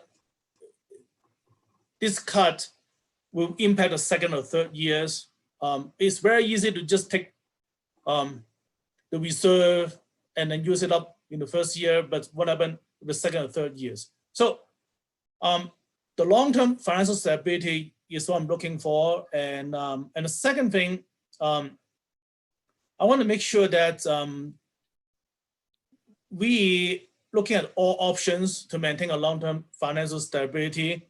So I think you heard I mentioned about outsourcing, and then we as a school district, I believe that we need to focus on a core competency, which is education, okay? Anything else that's not in a core competency, we should look at whether the other people can do better than us. Training, not quite sure this is our core competency. Operating RTD, transportations, not quite sure is our core competency.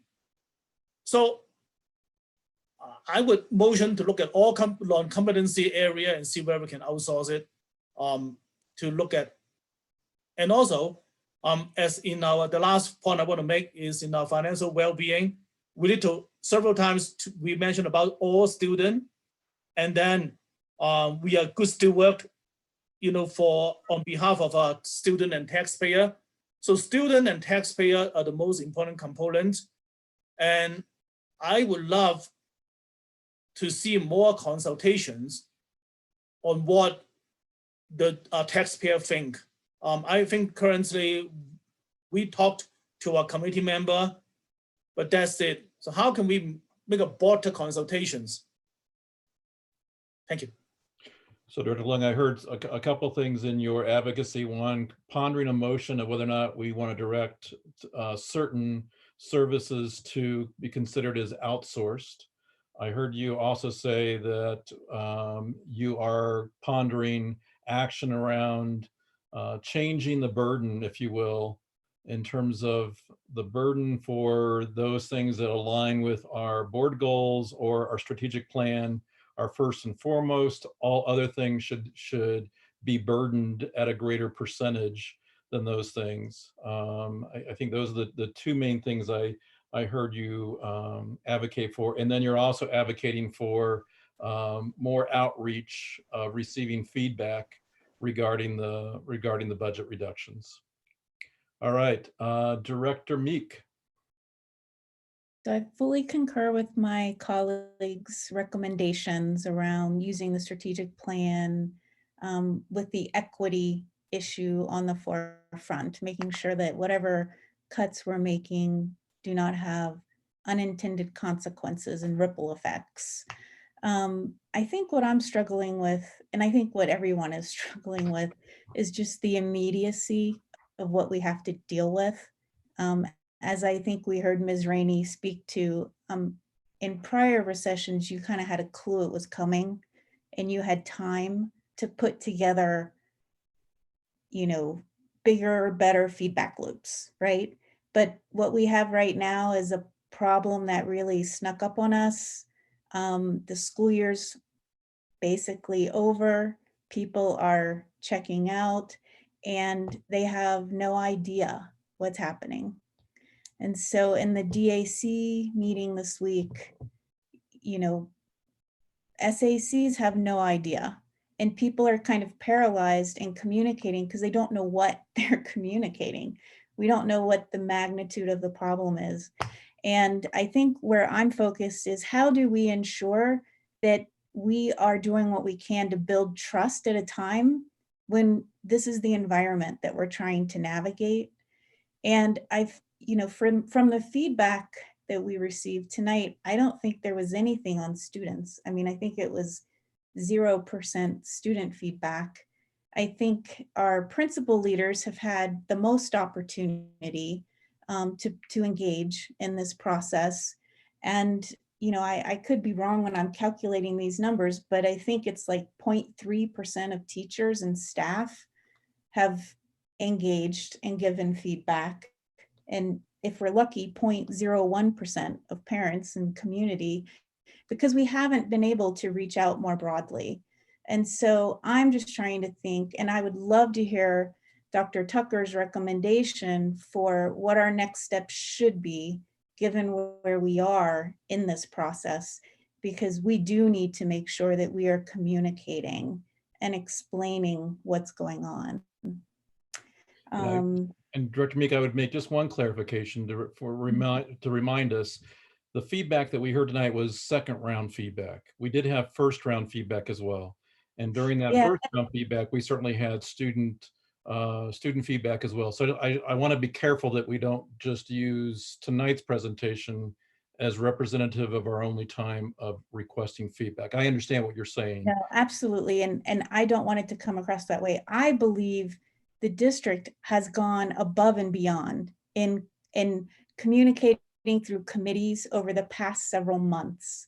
The challenge is we haven't even known what the cuts were until this second round, right? So that's where I feel like the quickly evolving environment and trying to keep people informed and engaged. So please, I'm not trying to negate any of the prior conversations that have happened. It's just those prior conversations, like the SACs have no idea. The last they heard was weigh in on our priorities, and there was nothing about budget cuts. And so that is the challenge that I think I'm struggling with. How do we, given the current environment, communicate with our stakeholders in a way? I mentioned, parents and teachers and students, but the wider community, the Douglas County Partnership of Governments. I mean, they're going to be hearing from their constituents when everything is changing. So I would just love to hear what our plan should be moving forward, knowing that there will be significant changes being made. And if there isn't something in place, then I'm happy to make a motion, but I don't want to assume there isn't a plan in place. Gotcha. So again, some advocacy similar to Director Long and just more outreach specific to what we heard tonight and giving all of our constituents, whether that's students, parents, elected officials, an opportunity to also provide feedback. Am I capturing that correctly?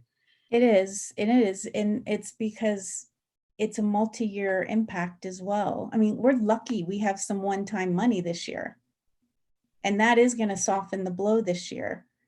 But we won't have one-time money next year unless new revenue comes in, and you can't bank on new revenue coming in. Right. So there are some pretty big changes that I think need to happen. And what's our engagement look like so that we are operating in a way where we're bringing the community along and helping them understand. Great, thank you.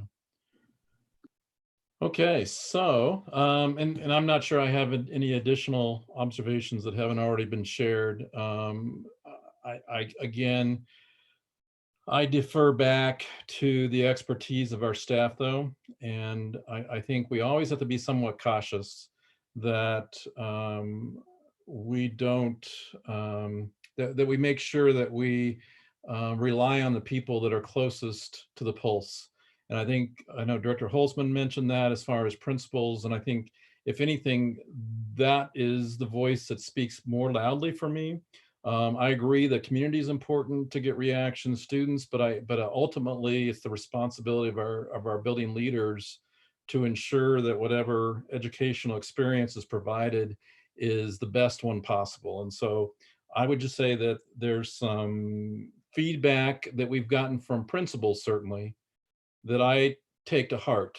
I think that specifically some centralized services or departments, there's certainly some suggestions from our principals that maybe for right now, those departments are not as critical as being able to ensure that they have the appropriate class available for students at the building level. And so I think I would concur with some of the things that have been said is I really think we need to go back and look at essential versus those things that we know have been incredibly valuable in supporting staff and supporting our buildings. But given that we're looking at slashing millions of dollars, we just don't have the luxury necessarily to maintain that kind of support at the central level like we do, like we've had in the past. And so I also would be interested in moving to having us take a deeper look at some of those areas that maybe aren't essential, like Director Long said, that aren't essential to our ultimate purpose, which is to ensure that students have an equitable education experience and that academic excellence is first and foremost what we protect no matter what, and that may be at the cost of some other things surrounding that. And there's going to be ripple effect. And that's what's hard. We're in this ecosystem that's fragile. And as soon as we say, that this service is no longer provided, then we know that somebody else is going to have to shoulder that responsibility. So I don't say that lightly in terms of us really narrowing our focus on what is most essential. But so with that, that's really all of the observations I really have at this point. I do want to move us into some action though. And I guess I would ask, first of all, for Dr. Tucker just to respond and react to some of the observations he's heard tonight. I know there were some questions Director Meek asked about, future plans for continuing this outreach. So Dr. Tucker, I will give you the floor before we move to talking about some action. Thank you, President Ray. And thank you to all of our directors for your incredible, keen insight and passion for our students and colleagues and obviously our community members here. We do have a communication plan that's been in place. It's been in place this entire year. Obviously, when you are confronted with a once-in-a-lifetime pandemic, it causes you to pivot. And I'm really proud of what our folks have been able to do. Director Ray, when you began this meeting, you set the table and you did an awesome job of setting the table and letting our community know the obstacles that are in front of us. You know, as I listened carefully, I've taken some copious notes, and I have about 10 things that could be motions. And while you're setting the table, we're looking at a small window where the budget has to be passed in the next several weeks. And it's going to be more than a Herculean task to complete all of those 7 or 8 things that could be potentially could be motions. We've spent, and we offer no excuse, our folks rise to the occasion. We've spent the last 6 weeks making this move from in-person learning with a tremendous amount of help from staff, administrators, and parents to remote teaching and learning. That's been a huge challenge. As Director Meek mentioned, no one could have predicted the financial impact this would have on our budget. And so at the same time, we're trying to close out the school year, prepare for next fall, and we have less than 90 days to do that. At most immediately, we're trying to offer an honorable and meaningful graduation for our students. You know, so I'll ask our folks to have some patience and have a greater depth of understanding what we're against. And I have 10 folks in my cabinet, and that's counting me. And we have 2 wonderful interim CFOs. And so I will make this observation. In the past, we've put a lot on our great principals and staff's tables to serve up. They had to be the legal office, technology office, HR office. And obviously, and they more importantly had to take care of teaching and learning, teaching kids and working with staff and offering PD. And so when we start to look at these cuts, and we're dedicated to keeping cuts away from the classroom, away from our kids. But when you're looking at $40, $50 million, they're going to have to come from somewhere. And there can't be any areas that are sacred. And we can't forget, we went 12 years without having a huge reserve in place. And so there won't be any sacred areas. We have to look very much in detail the areas that we're going to have to cut. And keeping in mind, again, the time factor to do it. Very good. Thank you, Dr. Tucker. And so what I hear loud and clear is that for us to make 10 motions would not be desirable at this point, because 1, we don't have the time, and 2, it would present an incredible inability for us to do the other things like graduations and planning for our fall openings. So I hear your caution loud and clear. Yeah. And engaging the 2,000 people who have graciously volunteered to provide some insight and input into our reopening. And we know this is a tough situation, which is going to require us to make some tough choices. Indeed. So directors, I want to move us closer to either concluding this conversation, which in conclusion would be, staff, you've given us the best shot, and we need a few more items for clarity for our June 9th meeting, or there would be some action that you would like to test out some motions in terms of how we might move forward or how we might direct staff to continue to amend their proposed budget. And I think, and given the caution that we've heard from Dr. Tucker, the reality is that there's a lot of things our staff are responsible for right now. And these may be things, as we've heard over and over again, that we're going to be revising this budget many times over again.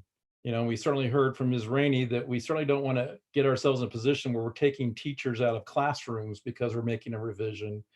But there is a reality that we will have to make revisions after we ultimately send this budget at the end of the June. So it's not in concrete, but it may be our opportunity to continue to explore some other options beyond what we can do in the next few weeks. So directors' thoughts about action. Director Hansen? I just wanted to throw an idea out there before we start making motions. And I'm talking out loud here, but I'm trying to compile what all of you have said along with our staff. And I've personally received emails today from principals, teachers, community, parents. There are a lot of what feels to me right now as competing interests. My background is in litigation, not in finance. Picking apart these numbers is not my skill set, and my background is not in education. And so I received a very eye-opening email today from a principal, 20 years. I can't pretend to have the knowledge regarding his building to be able to make the best choices for each and every one of his students. Through my background in litigation, I have learned that compromise is really the answer to problem solving. And I can remember very clearly working with a mediator whose goal was compromise. And I asked him, he was one of the most well-respected mediators in all of the Midwest. And I asked him how he did it. And his answer was that everyone leaves the table a little bit unhappy. And I thought that was completely absurd. But when I stepped back and really thought about it and saw how I could apply that in my career, if everyone is willing to give something a little bit, it creates an opportunity for some others that are a part of this larger system to not have significant cuts that are debilitating. And our staff, our cabinet, our principals, I truly believe that they know what is best for their schools.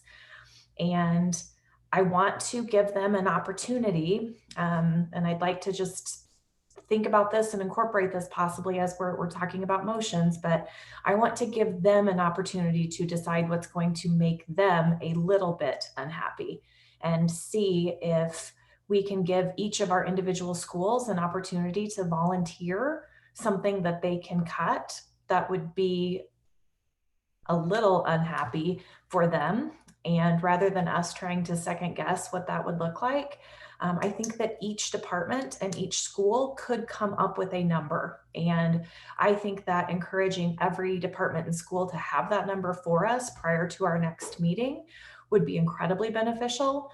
And I know that that would be really scary for a lot of people to volunteer an idea that would be a cut, but knowing that we have millions and millions of dollars to cut from our budget.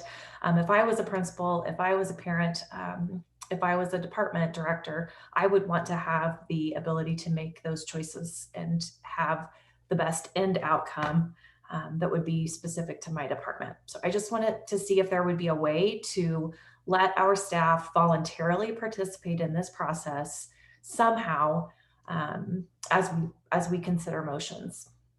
So Director Hansen, do you feel like that the survey that our principals completed, our 67, I think, principals completed in their comments, where they actually detailed specific areas that they were either willing to sacrifice or recommend? Do you feel like that hasn't given you enough direction in terms of what their preferences are? I think it's actually going to be different by schools. I think that one high school may have a particular program that is thriving and is a lifeline for several of their students. And there may be another high school who has a different perspective about a different program. And so when we just come out and say, we're going to make X cuts and we're going to apply it across the board to every single high school, I know that that is an equal choice, but possibly not an equitable choice for all of our students. And I think that we need to give the building leaders and the department leaders the opportunity to say, this is a program that isn't working that great at my school. I would be willing to cut this because I would rather have this program, which is thriving and is truly creating opportunities for our students. And I don't feel like I'm in a place that I can say high school A needs to, because high school A needs to cut this program, that every high school needs to cut that program. Yeah. And Director Holtzman, and then I'll just quickly say that, though, I think the crux of this is that you don't feel like that you've heard tonight enough process where staff can make those recommendations, because the staff have talked to staff, to principals, they've asked them to provide some of that feedback, but you feel like that there's a greater need to put that in a different format where principals are actually making recommendations about what their individual school can do, as opposed to the way the current process worked. I think it's something to be considered. I think that principals right now are giving feedback saying, I would like to see this across the district, and this is how my school would be impacted. So this is how I'm assuming every other school in the district would be impacted. But we all have different carryover. We all have different needs. We all have different programs. And I just think that giving those schools an opportunity to voluntarily suggest what would be the least impact on their schools individually, rather than across the board asking us to make a cut based on one high school's experience and preference for all of the other high schools' experience and preferences. I just think that we can make this easier on our schools if we give them some of that decision-making authority. Very good. Director Holtzman? So I have a couple of questions about that, because it seems like to me when we say we need to cut all the site-based budgets by a certain amount, by a certain percentage, we are essentially then saying to the principals, you figure out what your students need the most. Now there's a few exceptions to that. For instance, I forget what we termed it, but there's a cost saving measure about district supported programming. I'm sure that all the principals would like to weigh in on that, and I think that would be great. I also feel like, what we really need to know about that is how are we best meeting the needs of our students with these limited resources? And it is sort of a district-wide look as well as school. I think the principals definitely, through their site-based budgets, they have that ability. They have that ability to make those decisions, especially and I hate to keep hitting it, but if we allow them to continue with the decisions they've already made. Because I know that earlier we talked about carryover. I think somebody made a statement that it can't be used for staffing, but actually I would have to ask that be checked, because I'm sure that we've used carryover for certain staffing positions. So I think as long as we kind of don't change the basic structure of site-based budgeting, that's essentially what the principals are doing. But I do agree that in terms of the department cuts and the system-wide cuts, I would love for us to just be able to better identify. I'm having the hardest time trying to figure out how to say this, but better identify how we're meeting the essential needs of our students. I think it's similar to what Director Lung said. There may be some departments that are farther removed, or some of the things they do are not as essential. And just having Dr. Tucker and staff look at our board goals, our strategic plan, and look at system-wide and department cuts in that way. Very good. Thank you, Director Holtzman. Other thoughts as we look towards any kind of action that we want to recommend to our superintendent? Any other thoughts? Director Chacha-Shore.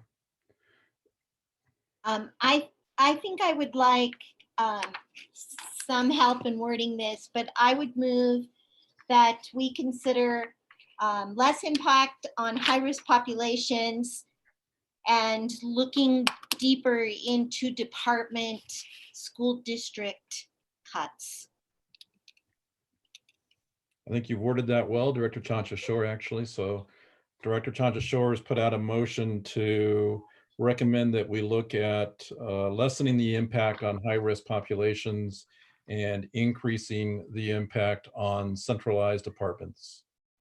Director Holtzman? And I'm wondering if you would accept a friendly amendment to add something to the effect of not making structural changes to site-based budgeting, which includes carryover. And that doesn't mean there can't be reductions. It means structural changes won't happen during a crisis. That would be something that we, as we've talked about in the past, we've wanted our FOC to look at site-based budgeting, and carryover would be a part of that. But it hasn't happened yet. And I would just prefer to not make big changes to that until we can take a deeper look. So Director Chanchashore, there's a friendly amendment that Director Holtzman's making, that in addition to less impact on high-risk students, that we'd also include that we would avoid making any kind of structural changes to our SBB process.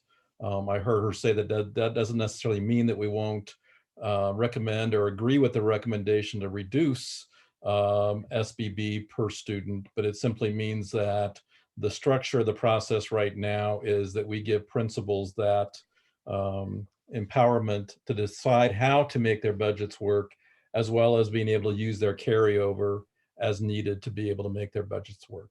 Did I capture that correctly, Director Holtzman? Yeah, I think that you did. Mm-hmm. Okay. I mean, I don't have an affinity to it. It sounds like a separate motion to me in a way, but I don't have a disagreement. And I think it encapsulates what Director Hansen was saying as well. So I would accept it. Okay. So we have a motion to direct staff to provide a proposed budget that has a less impact on high-risk students and avoid making any structural changes to the SBB. And I think that will, and increase the impact on centralized departments. That's the motion that's on there. Director Hansen? I'm not sure, since this was not my motion or my friendly amendment, but I think the two need to be kept separate. I think they're completely separate issues. And I think that one is a very philosophical approach of how we're going to look at this. And then I think that one is a very concrete restriction on what we can and can't do.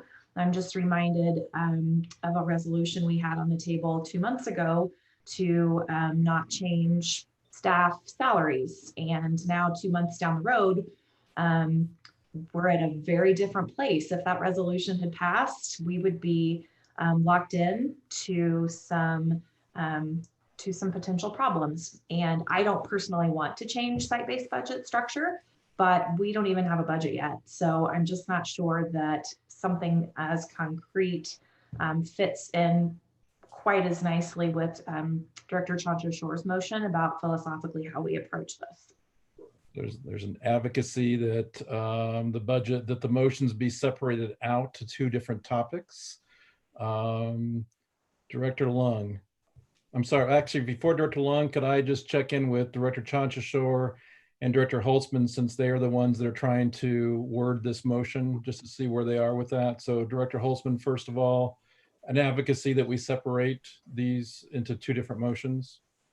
I don't have strong feelings. I would just say that for me, the reason I added it or asked that it be added is because Director Chanchashore included the request, and I'm not going to word it as artfully as you did, but to look deeper into the departmental cost savings and that they not affect students. And to me, that is very related to our site-based budgeting process. So that's why I suggested the amendment, because I feel like those two things go together. Director Chacha-Shore, any thoughts regarding the motion you're attempting to make?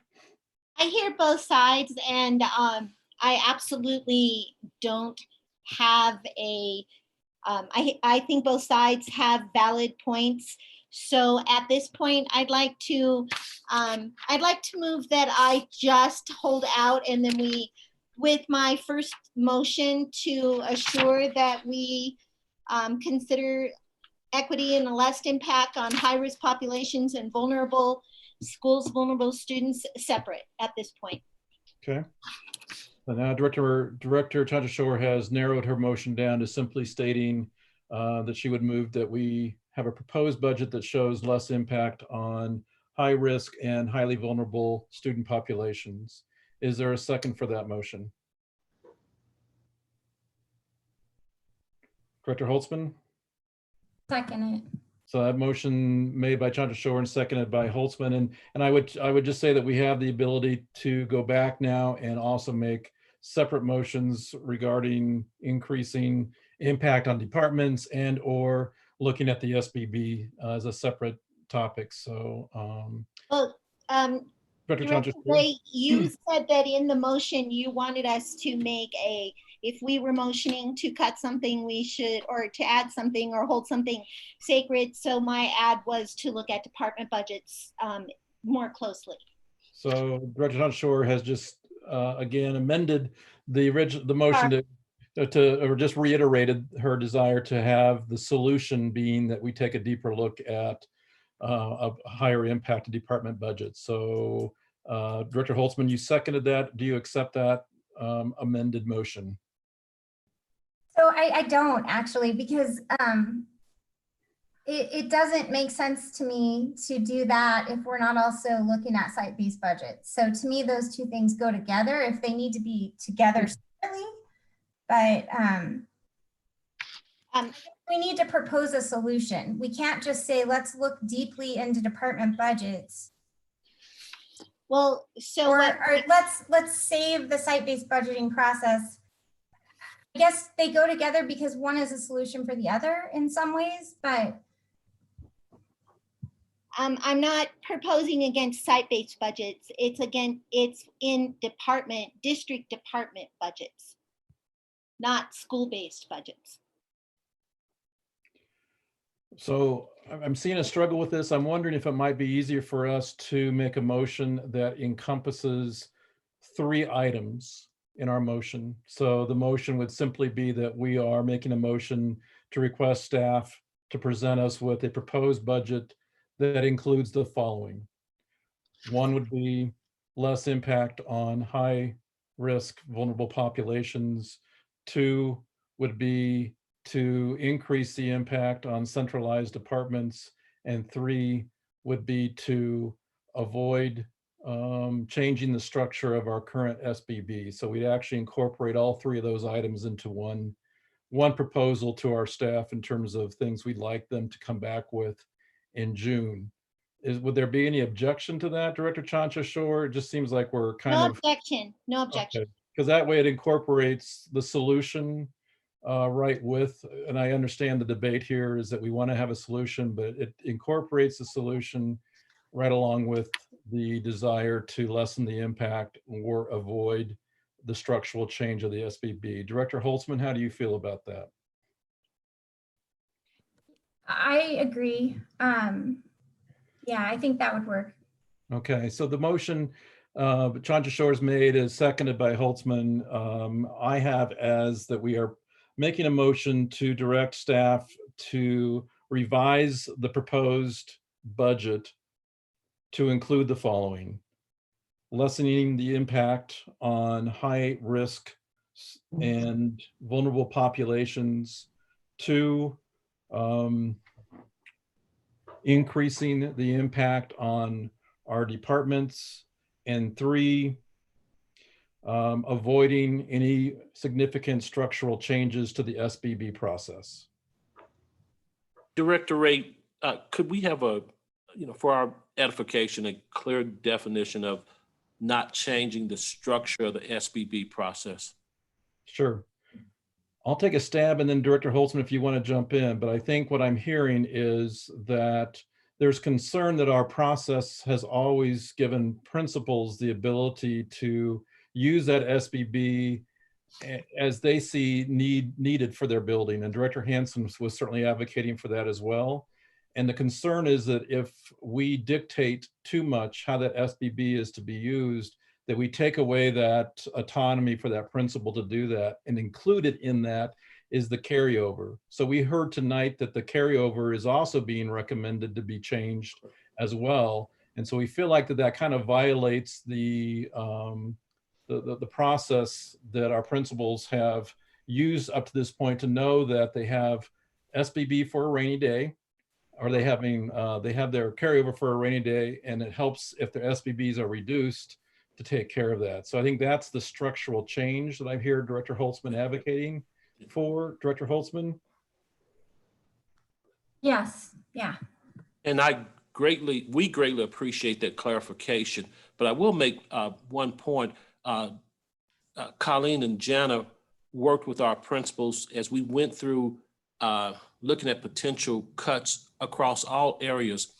There were modelings of what a 9, a 12, and 15% cut would look like, as opposed to saying to our principals, this is how we're going to now take your money and utilize your money. Colleen, can you speak a little bit about that, please, so that we're clear as we go about doing our work? Sure. I believe what you're referring to is how we gave principals the options to look at scenarios of their SBB with reduced site-based budget pupil allocation. We gave them, all of our neighborhood school principals, different versions of their SBB earlier this month to model out lowered site-based budget pupil allocations so that they could adjust their allocations and see what it would mean in terms of how they would implement reductions to their budget based upon lowered allocation amounts for them. So we've given them those tools. We didn't ask for formal feedback from the principals, but we have given them an opportunity to work with reduced numbers and make decisions that are best for their own school. And I guess my response to that, I think, again, this is, you guys have done your due diligence in talking with our principals and our building leaders. I think what we have heard from the feedback from our principals is don't reduce both, either the SBB or the carryover, but when you do both, it really is a double whammy. And I think that's kind of what Director Holtzman is trying to advocate, that that we allow the principals to decide. They know their reduction is going to be greater in SBB. In the carryover, we're not going to touch it for this year in case they need it to take care of their SBB. I think that's kind of the gist of what we're hearing feedback from our building leaders. Yeah, thanks for that clarification. We really appreciate it. So motion has been on the table. We're now in the discussion mode. Director Hansen? I would just like to clarify on, I believe it's point 2 of the proposed motion regarding district department cuts. Is it possible to clarify that this is not an across the board number? I know I mentioned the Board of Education line item question that I had that was bookmarked for later, and if this could be later, that would be great. I think that there are some departments in the numbers that we were presented that had circumstantial cuts that were not required to make any cuts into their actual programs or staff or any of those things, simply because, like for example, with the Board of Education budget, we don't have an election this year. So I would really like to encourage each of our departments to really dig in, like I was saying earlier, and make decisions that are cuts so that they have those in their control. But I don't think there's any way it can be an across the board number. Thank you for that clarification, Dr. Hansen. And I do think that's the assumption here, is that we no longer are looking for an across the board kind of reduction, that we're now putting back to staff the ability to go deeper and really look at departments differently.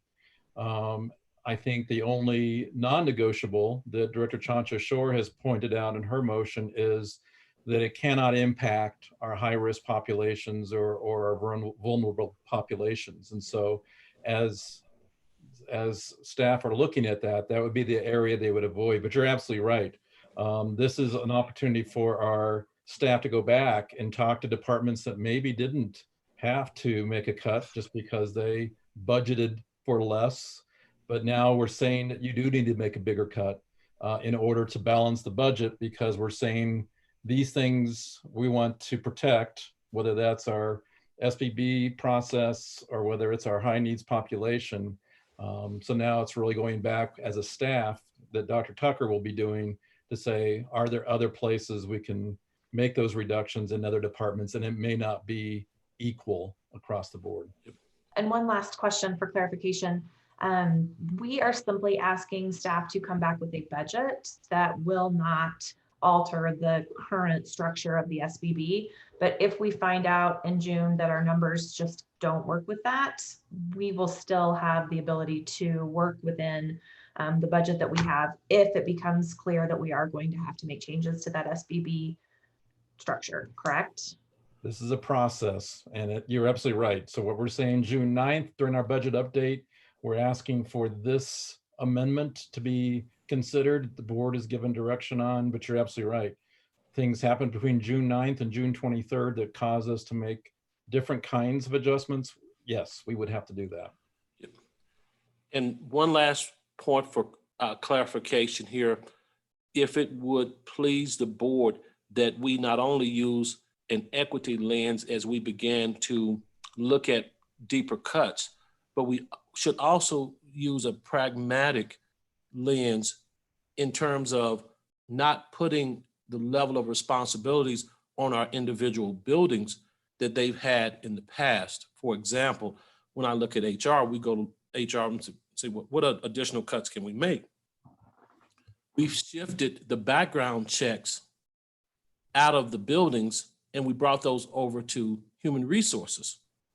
And I wouldn't want us to have 46 neighborhood buildings doing their own background checks, checking the eligibility of the coaching staff and so forth. But I think it makes a whole lot of sense that that's also a lens, because the more we cut at the district level, at the department level, that's a lesser service for our buildings, which will require our buildings to do more work, and we'll have 46 buildings doing duplicate work. And I think, yeah, and I think Dr. Tucker, you've given a really good example of what we would not want to see happen in terms of the ripple effect. But I also know that we have building leaders who will say that they do want to take on some of the centralized services. I mean, we certainly heard from our principals that said, in terms of professional development, they're willing to take on that responsibility at the building level with the current staff they have, which would indicate that, you know, if we were to make more cuts in our CIPG department, that the principals have said that they can handle that. So I think it's going to be kind of hit and miss depending on what department you're discussing and whether or not our principals are saying, yes, I want that additional responsibility. I acknowledge the consequence is that I will now have that additional responsibility. But I think your example certainly shows one that you're right. Systemically, it wouldn't make sense for us not to have background checks done at that level. So I think it's going to be kind of hit and miss. Yeah. Other discussion items, Director Lung? I think I hear a lot of conflicting message right now. When we have this strategic planning, we're talking about ECSD is trying to get us from a district of school to a school district. And today I hear the directions seems to be different, that after all, we do want the principal to do whatever they want to do with their school. So I'm just a little bit confused from the previous message that I heard. And also, at this point, I do not feel comfortable of making decisions on protecting anything, or I still feel that everything should be on the table, and then let the staff make the best judgment and give it to us on June 9. I do acknowledge, that we need to protect the at-risk populations. They're the most vulnerable, and they have somebody need to fight for them. But at the same time, I'm sure that the other departments and a lot of the other different advocacy group will say the same thing for their domain. For example, GT, Gift and Talent. I mean, it's a very important programs too. Why don't we protect funding for them to make sure that the biters to get more resources? I'm just saying that, so then we're going to open a can of worms. What are we protecting and what we're not protecting? Does it mean that the one that we're not protecting has less in terms of priority of this board than the one that we are protecting? At this late, I truly don't feel my brain is working enough to try and differentiate. I don't want to send a wrong message that the one we specifically call out are more important than the one that we don't call out. So I feel extremely uncomfortable of being put in positions where I have to vote yes or no on this. So Director Lung, the alternative is that you don't have a motion. You're not recommending any action, and in which right now doesn't necessarily apply to the current motion on the table. But I hear your advocacy is that you feel like you can't make a decision given the information that was presented tonight, and that you feel uncomfortable that it feels like we're protecting one or the other. The point that you make, though, that I do want to clarify in terms of at-risk and vulnerable populations, our GT population is also a vulnerable and an at-risk population. Our ELD kiddos are an at-risk, vulnerable population. So I don't think Director Chancho-Shore's motion, when she stated that, zeroed in on just one population of students. I think any student that falls under that category is included in that umbrella. So I would also clarify that. And I'm looking at Director Chancho-Shore to make sure she's in agreement, and I see the nod. Okay. Director Meek. So I guess I kind of agree with Director Long in that it feels difficult to take options off the table if we don't know what the cut is that we're trying to solve for. And I think what I'm hearing is what I'm hearing most people indicate the item number 1 in equity and potentially deeper cuts with an equity lens and the strategic plan. But I think when we start talking about carryover and SBB, I fully understand the concerns. I'm just not sure of the size of the problem that we're trying to solve and what it's going to take to solve that. So Director Meek, again, I'm going to press you to say you have the ability to make a counter motion. You can make a secondary motion. So it's one thing for us to sit and talk about the problem that we're confronted with, but do you have a motion of action? So I think it was the original motion that Director Chancho-Shore came out with is what I would want to propose. So you're making a secondary motion to, again, just simply propose that the motion is to lessen the impact on our high risk and vulnerable population and increase the impact on our department budgets. Correct. Okay, so Director Meek has made a secondary motion to simply focus on those 2 items, which is impact on vulnerable high risk population and increase the impact on department budgets. Is there a second to that motion? Director Long, is that a second? Well, I want Director Long, one I'm gonna stop clarification you. before. Director Long, before you, we can do clarification, but I need, Right. first of all, before we Okay, talk. I let's- second it. Then I want to ask for clarifications. All right, so Director Long has seconded the motion. Director Long, now you have the floor to ask your question and clarification.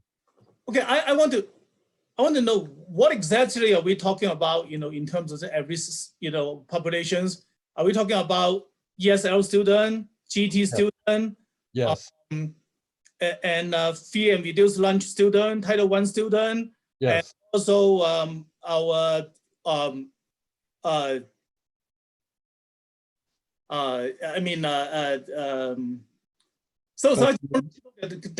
mean, can I get definitions? Because it seems like that list is getting bigger and bigger. You just covered the definition. I think you covered about everyone that I can think that is out there, unless staff have a different suggestion, but yes, to what you just said. So any Okay. student population that we separate, that we monitor because we're concerned about their, the playing field is not leveled for them to achieve. And so you. That is what, close to 40% of populations? I don't know, Director Long. And does it account into the minority student, like the Native American student, African American student, Hispanic student? Director Chanchashore, would you like to clarify? Yes, Director Long, what I'd like to clarify is that vulnerable populations and at-risk students are identified with principals and assistant principals, teachers, district staff. We don't have to make a list. I do think our district staff would be making that list. Okay, so there's been a motion, a secondary motion that we need to move forward with, and it's been seconded. Any further discussion? All right, seeing none, so we're voting on that motion only, and I'm going to ask you to vote. Director Chanchashore, Aye. Graziano, Just to clarify, this is for the motion that is just by itself for the students, doesn't include the other components we spoke about. that's correct. Okay, I'm going to vote no primarily for the reasons that Director Long and Director Meek spoke of, and just because I feel nothing should be off the table here, and I don't want to limit anything at this point. So I vote no. Okay, Director Hansen. Can I please have the exact language of what we are voting on repeated? I'm not sure we're on the same page. We're making a motion to have staff amend their proposed budget to demonstrate less impact on our highly vulnerable at-risk student population, and to increase the impact on our district department budgets. Okay, I can support that. Aye. Okay, Holtzman. No. Long, I pass. Meek, Aye. and Ray is a no, simply because I feel like we need to be able to give direction to the other items that were in the original or the primary motion. So I'm a no as well. Director Long, Aye. all right, so that's 4-3. That motion passes. So that is the directive for staff to move forward with in terms of bringing back an additional amendment to the proposed budget to demonstrate that particular item. Dr. Tucker, any clarification regarding the motion that just passed?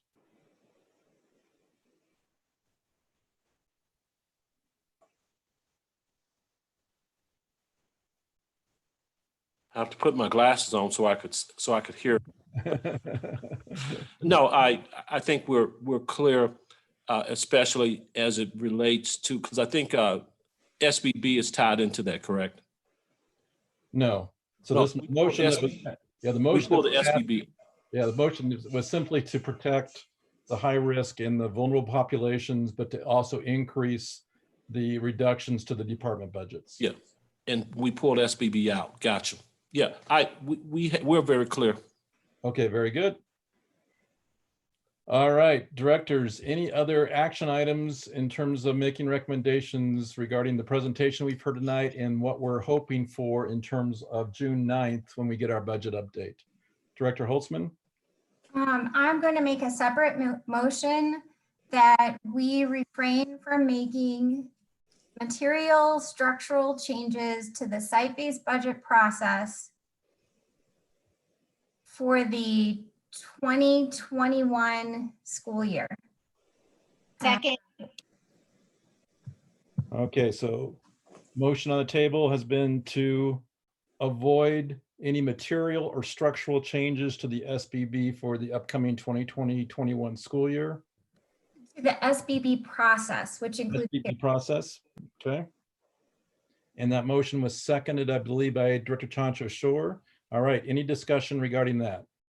Director Meek? I'd just like to be clear, if that passes, do we still have the ability to reduce SBB and or carryover at some level? Director So Holtzman? my understanding of the motion is that we could reduce SBB, that a reduction of the amount is not structural, but a change to the policy for SBB would be structural. Or change to carryover, are you saying? That's what I meant. A change to the carryover policy would be a structural change. Director Meek, that answer your question? It does, thank you. Okay, any other motions been made and seconded? Director Hansen? Is it an appropriate time for a comment? This is discussion time, so if it helps with the motion, go for it. Perfect. I just want to remind the board of the great conversation we had a few months ago when we were talking about the resolution regarding pay and potential changes. And I think that even more so now, we simply do not have the information to make the best choices. And I learned my lesson there. I voted that we should absolutely make decisions and hope for the best with the budget. And I just have, I have learned my lesson, and I hope that we can put this in perspective. I don't think that I hope in all ways we can avoid changing the structure to the site-based budget because I think that's the fair thing to do. And I think that's the right thing to do, but I don't know what we're going to be pushed back on in terms of budget. And I think it is premature to make a decision like that now. So Director Hansen, just one thing I would just comment on in terms of the parallel that you're describing. This is a recommendation to bring back a revision to the proposed budget. It's not saying that this is the final adoption of the budget, nor is it saying that this is this strategy will be incorporated in our final budget that we propose. It's simply asking staff to come back to us with a revision to their proposed budget to show what would happen if this motion passed, or what would happen if the SBB structure was protected. So then the resolution that we passed regarding compensation, as you know, we rescinded that resolution because we realized that we were not able to carry out the commitments behind that resolution. So I would say, again, we still have that flexibility. So even if this motion passes, staff brings back to us an amended proposed budget, we still have June 23rd to make final decisions. So just to kind of give you a parallel to what you're describing is a little bit different than what you're thinking. Does that make sense? It does, and I appreciate that. I guess my follow-up is that it isn't a definite commitment, but it is a definite commitment of our employees' time. And yes, I value that significantly. That's Director Lung. I stand by my original comments that the school district is moving to work at school district, not a district of school, and SBB is by far the largest portions that we can cut to balance our budget. I mean, by far the largest. And protecting it in structure, I mean, it's so vague, the term that that is being used to protecting it. I'm not quite sure what, if I vote yes, what exactly does it means. So I just, the reason why I vote yes on the other one is, is because it's very narrowly focused. And as the other Chancellor Shaw said that, it depends on the principal's definitions and things like that. So the populations is not going to be that huge, but SBB is huge. I'm not quite sure whether I want the staff to spend so much energy to look into this. And Director Long, just a point of clarification, the word protection may not be the best word to use because we've already gotten clarification that the SBB can be reduced.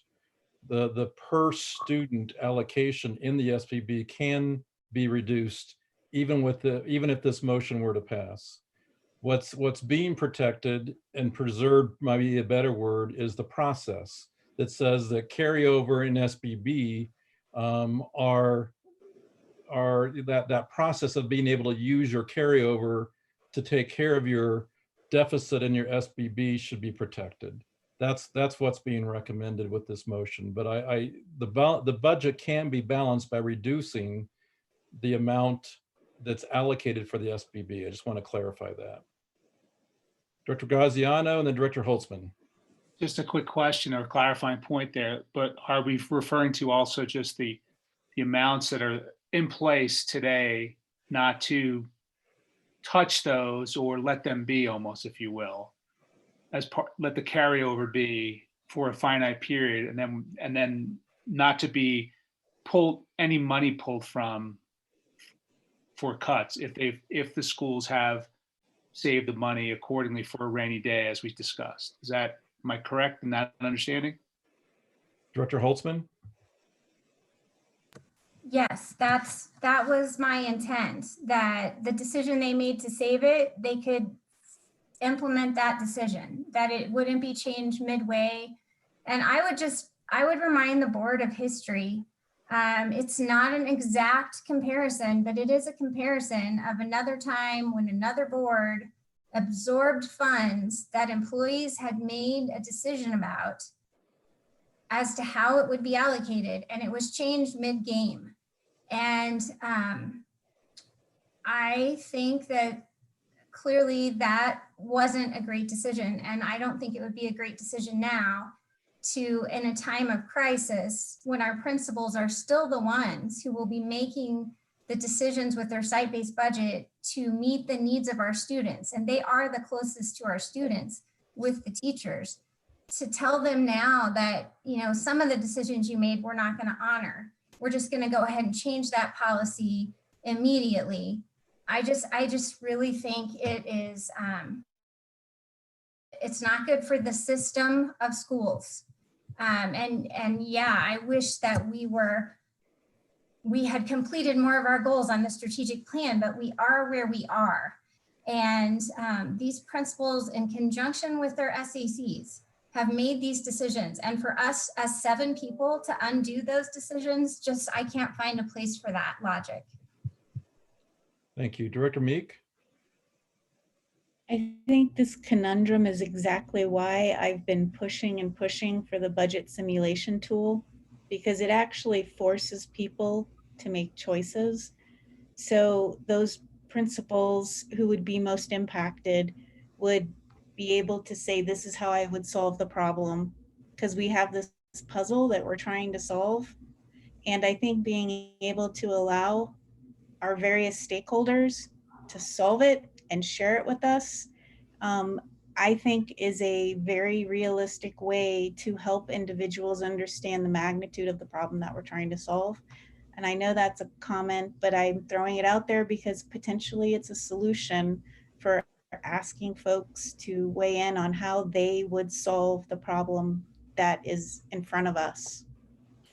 And my quick response, Director Meek, is that that's what Director Holtzman's advocating for, is that the SBB essentially is the model. and that the principals work with their SACs to say, this is how much money has been allocated based on our per student. This is how much carryover we have.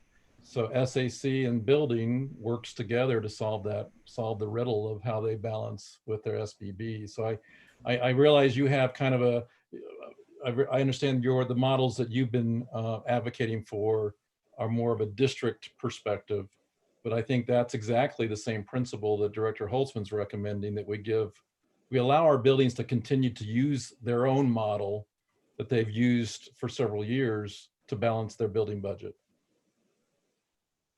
Other discussion regarding the motion? Director Lung? I don't think we ever said that we are going to take away the principals in conjunction with the SAC's ability to determine how do they use the SBB. I mean, without passing this, doesn't mean that, those will be taken away. Am I not right? I mean, you pass this to just illustrate your point, but you don't pass this, does not mean that this automatically get taken away, right? I just want to get upon clarifications. So my understanding, Director Lung, is what is being taken away is that we have said that the cap for carryover is 3%. Right. Anybody that has more than that, that money can be absorbed to help pay for the reductions in other areas. So if a school has saved up 5%, they would lose 2% of that to the system. So you tell me that by voting for that, we're preventing this from happening. That means that we cannot take the extra percentage beyond 3% from the school to balance the budget. Correct. So again, SBB is the largest things that we can do. And I thought, we are saying that we don't take away the structure, but now you're saying that we cannot even take away the money. The money, the carryover. I think the point has been that there's carryover that our principals have strategically saved up over time, and that Director Holtzman feels that we need to protect that because those principals and their SACs have worked for several years to put that money aside for purposes like this when there's a rainy day. So yes, that's correct. So I just want that clarification. So by voting yes on this, you're preventing the district from taking that money to use to balance the budget. That's correct. Director Hansen, then Director Meek. Just a minute ago, I thought we clarified that we were only offering direction to our staff for where they should spend the priority of their time and energy to come back and present a proposed budget. And now it seems we've shifted into a definitive, this is going to be an exact decision. And I'm not sure where we evolved from giving guidance to our staff as far as evaluating budgets to making definitive or taking a definitive stand. It's still not definitive, it's still a proposed. What would that look like? If you were not able to use additional carryover to balance the proposed budget, what would that look like? So it's still a proposal, it's not something written in stone, but we're just asking for a model that would show that. Director Holtzman? I mean, basically all I'm asking is that staff give us an option that works within our current board policies. If you look at board policy DJ and then the regulatory policy, sorry, it's DB, and then the regulatory policy DBR, this is all the motion says. It's just asking staff to give us an option that doesn't require us to change our current policy. And I think that that's an option that the board should have. I'm somewhat frustrated that the option that was brought to us, the only option in this regard was one that would require a change to policy. And I'm just asking that we get an option that fulfills the current policy. All right. Any other questions, discussion? Director Hansen? I just wanted to tell Director Holtzman, thank you. That clarified exactly what I needed. All right. So with that, let's vote. So the motion on the table is, and I'm going to butcher this, and I apologize, Director Holtzman. But we're requesting that the staff bring back an amendment to their proposed budget to demonstrate that board policy has been supported with regards to the material and structural process of our student-based budget. I think that's correct. And I think it's obvious that that includes carryover. All right. So let's vote. Director Chandrashore, Aye. Graziano, Aye. Hanson, Aye. Holtzman, Aye. Lung,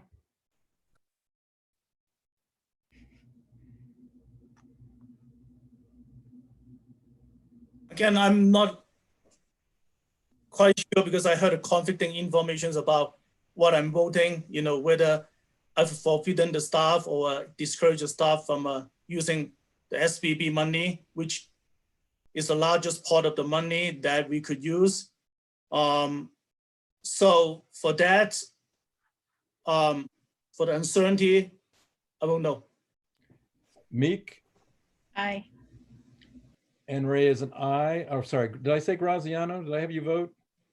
Okay, that was an aye. Okay, so I think the motion passes 6-1. If I miss somebody, I apologize. All right, so Dr. Tucker, any clarification regarding what action? Yes, we can continue to model a reduction in SBB, but not carryover, correct? I see a nod from Director Holtzman. Okay, gotcha. You have to fulfill the current policies about The current policy. Good. carryover. And And you're welcome to bring more than one option, but that is what we just requested, that you bring that. point well taken. All right, directors. So we worked hard tonight. Is there anything else before we move to adjourn that we want to recommend? Director Holtzman? Yeah, I just wanted to take us back to, I think Director Long and maybe some others had talked about projections and the desire for more details and that sort of thing. And I don't know if anyone has a motion, but I do think that I would like to see just a little bit more. And I will use Director Ray's example of my repeated request in regards to early retirement incentives. And I realize I only sent this about 3 days ago, but I shared with Dr. Tucker and our finance folks that there are apparently possibly some ways to do an early retirement incentive with no cost up front in year one. And I think I shared that article with the board too. I just need your expertise to tell me if these options actually don't have a cost up front and if that could be a part of our future year projection. But I don't know if others want to be more specific about a motion. You know, my thinking is just that we have more possibilities presented to us for future years in terms of cost savings and revenue, but Yes. may have more specifics. Otherwise, I can just make a motion about the early retirement incentive. So I think Director Lung had advocated for that as well. Like you said, Director Holtzman, that we spend more time on projecting out the next 3 years. And I don't want to put words in Director Lung's mouth, but I think that also includes anticipation of when we need to go to the voters to increase a revenue source because we have no other option. We heard Ms. Rainey talk about that the local portion is going to have to step up possibly for what we are doing in the future. But I guess just a desire to have more conversation about those long range possibilities, and Director Holtzman's including possibilities like incentives for retirement. Director Ray, you're right on point. Colleen, Jana, and the team, we did put together a 3-year forecast. Obviously, we did not talk about that. It has assumptions in it. One of the assumptions would be returning back to our voters, obviously, because you're starting to spend down. One, your expenditures are outpacing your revenues, and that happens next year. And then you're spending down your reserves. So when you do the basic math, you know that you're going to have to eventually get some additional support. So we do have a 3-year forecast out there. Colleen and Jen have done a great job with it. I really enjoyed the assumptions that are built in it. Director Holtzman, thanks for sending us that example of that particular school district that they believe that they're going to be able to save money, and they're going to be able to save money by not filling positions. And that was the whole catch. But it's a great example for us to continue to look at to see how we can save money. So thank you for that example. Director Ray, could I just respond? Please. Yeah, and I understand that. The reason I am so interested in this is because I would rather choose for people not to continue working rather than us be choosing. So that's the reason. It's not that I want to, I don't want our most experienced teachers to leave, but I also know that budgets are going to cause us to make decisions that none of us want to make. So if it is a possibility to allow people to choose and to give them that incentive, I just want to make sure we've exhausted that option. Absolutely. And Colleen and Jen are working on it now. Colleen, can you bring some greater clarity to where we are with our 3-year forecast? And it's always included in the budget. We do that each year. Colleen? And before Colleen jumps in, I do want to apologize to Ms. Doan because she actually did present slides tonight on a 3-year forecast, and we just didn't spend the time to really respond and react and dig more deeper in there. So I also want to just acknowledge she has, and Ms. Schneister did have those slides presented to us tonight. I'm sorry, Ms. Doan, go ahead. I'm available to answer any questions on those slides if there are any specific to that, but would be happy to dig further into some of the requests to further enhance some of the assumptions that are included on those multi-year projections. Director Long? I would like to bring a motions, and I think I mentioned a while ago that we need to focus on the school district's core competency.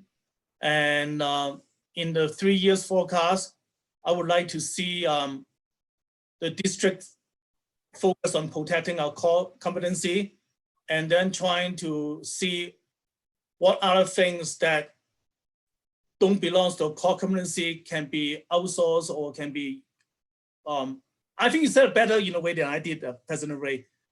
Trying to see what we can do, with the things, that's not in a core competency in a 3 years forecast.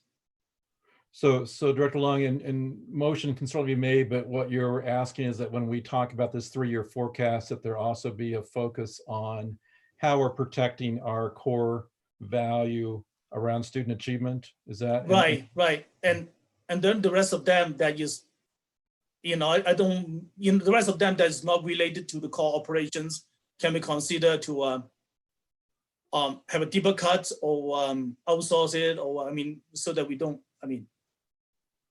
So Dr. Tucker, Ms. Doan, is that a reasonable ask that when we do that follow-up to have some conversation around the core or the board's goal in terms of how that's being protected with that 3-year outlook? Yes, and I think that greater conversation that Director Long is articulating should not happen until we have an opportunity to present to the board the 3-year forecast along with the assumptions. Certainly, by the time we come back again, those assumptions may change anyway, but I would like to hold off in having that conversation when we do present the 3-year forecast. And I would also like, we talked about what we want to use as a lens. Do we want to use in deciding what our core competencies are? I think we have a great way of looking at it. The question is, are they aligned? Do we still align our strategic plan with our end statements, then obviously with the superintendent's goals? I think those things have to mesh together, especially as we're about to start a new academic year. What will be our goals in hopefully this post-pandemic era? So I just want to clarify, Dr. Tucker, so our budget update that Ms. Doan is preparing is to kind of lay some foundation or go deeper into this notion of a 3-year forecast. Yes. We have some additional assumptions that we are just learning about. Those will be addressed, or we may need to delay that conversation until we have more knowns to be able to project those forecasts out onto. Yeah, and also as we begin to define what our goals are going to be for the 2021 school year as well. I think all of those run together. Okay. Director Meek? Can I just get clarification on whether the early retirement and other benefits are being considered for the next, for the 2021 year, or is that for the longer term? And I ask because I'm also curious if we're seeing a change in any of our staff who may want to retire earlier because of the unknown health emergency that's before us. There's a possibility late on in the year. I don't think we can have all that data captured before the budget is passed and voted on in the next few weeks. But that doesn't mean that, and we have people, we don't like for it to happen, but folks do retire at natural breaks at the semester, also in the end of the year. We can start collecting the data, surveying staff. Again, Colleen and Janice's department has done a great job. Amanda has started to amass a survey instrument that's been used in another district in terms of collecting who's eligible to retire. And we'll have to set those parameters. You need to have an X number of years in the system, and the things that the board are willing to do, for example, potentially purchase a para-credit that comes with an expense right there. So we won't be able to have, we simply won't have it completed come the end of June, but we can have it in place for the 2021 school year. Thank you.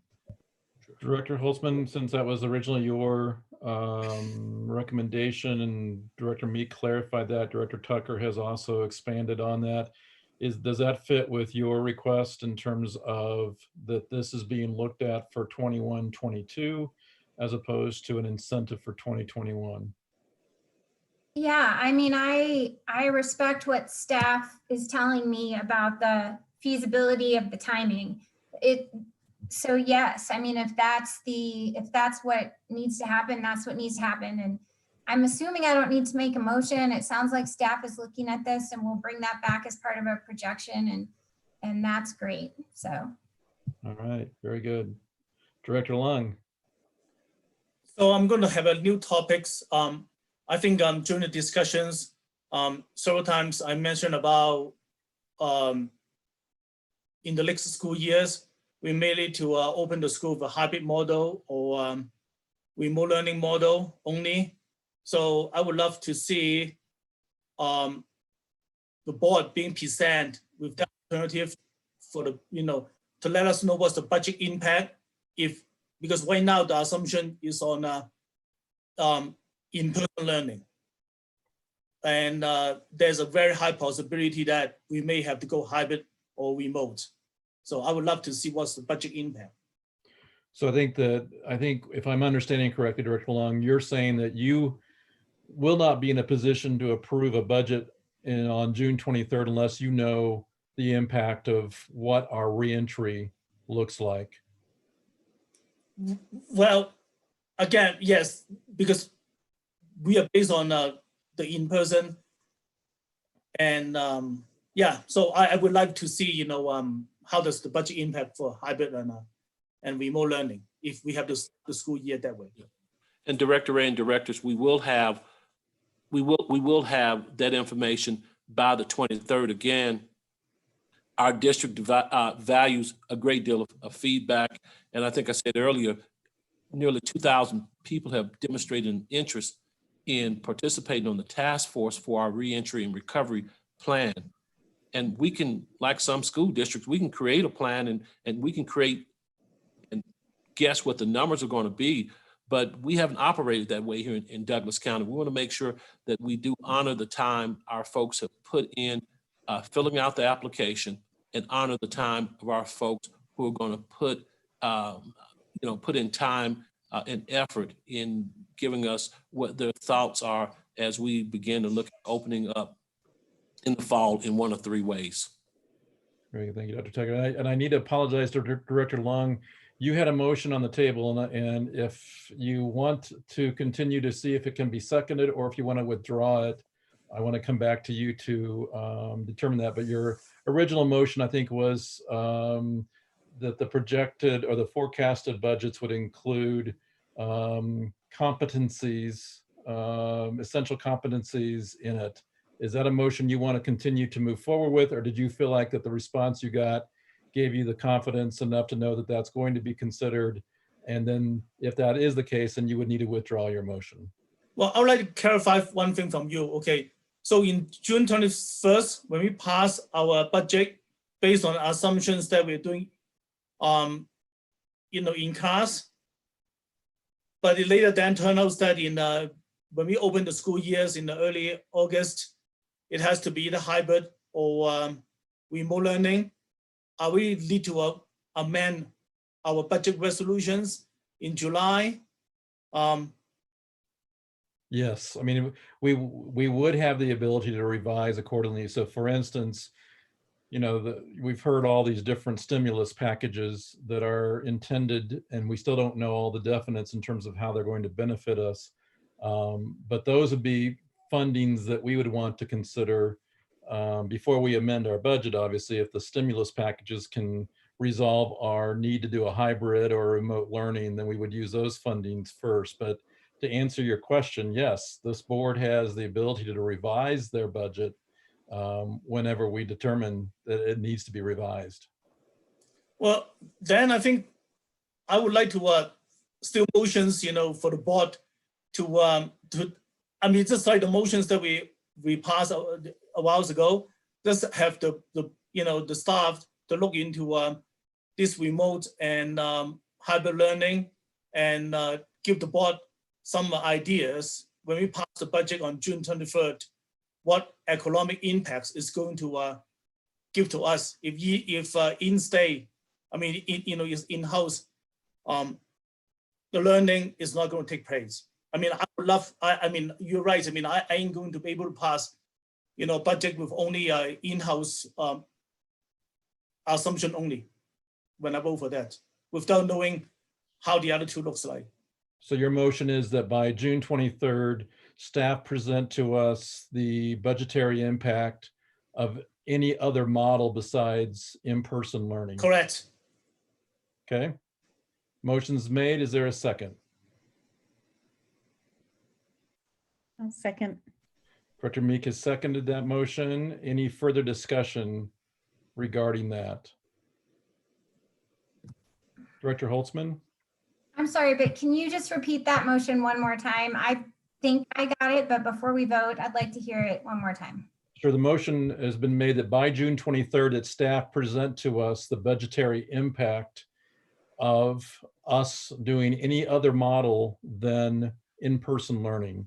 Because tonight, all of our budget presentation has been with the assumption that that we're reopening with in-person learning. So Director Long wants us to have that decided by June 23rd. I'm sorry, and I elaborated on the motion. So the motion simply is for staff to provide us with the budgetary impact if we were to do any other learning model other than in-person learning.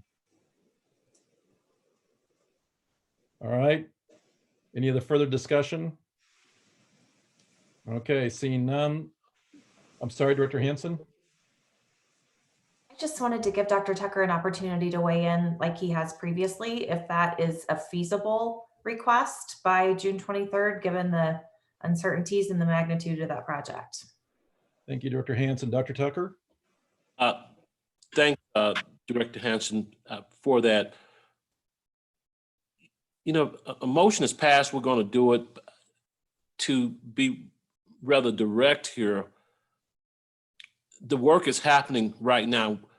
It's the whole work behind painstakingly putting together a committee and helping nearly 2,000 people feel like they are, what they have to say is important. And we're going to do our very best to communicate that out, that their word is important.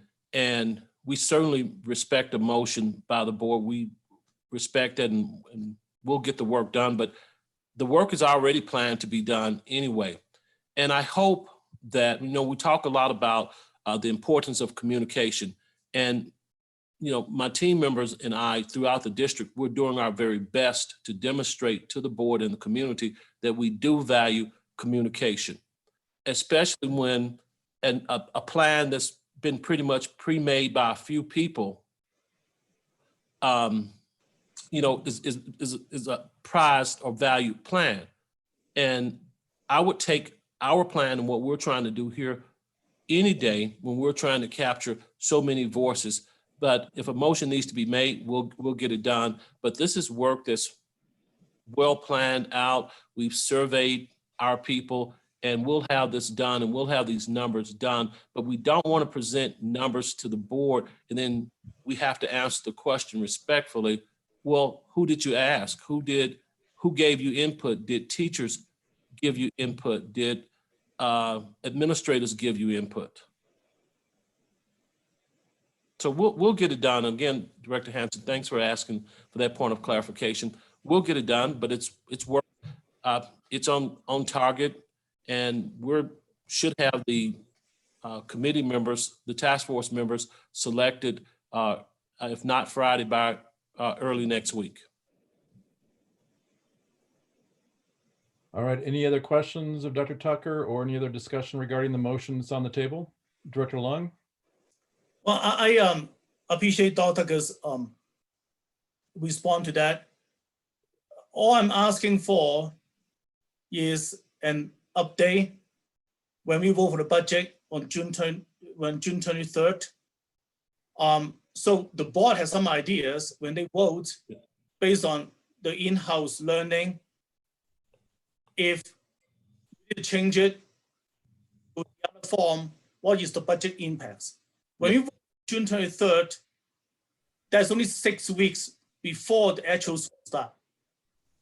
We start our school in the first week of August.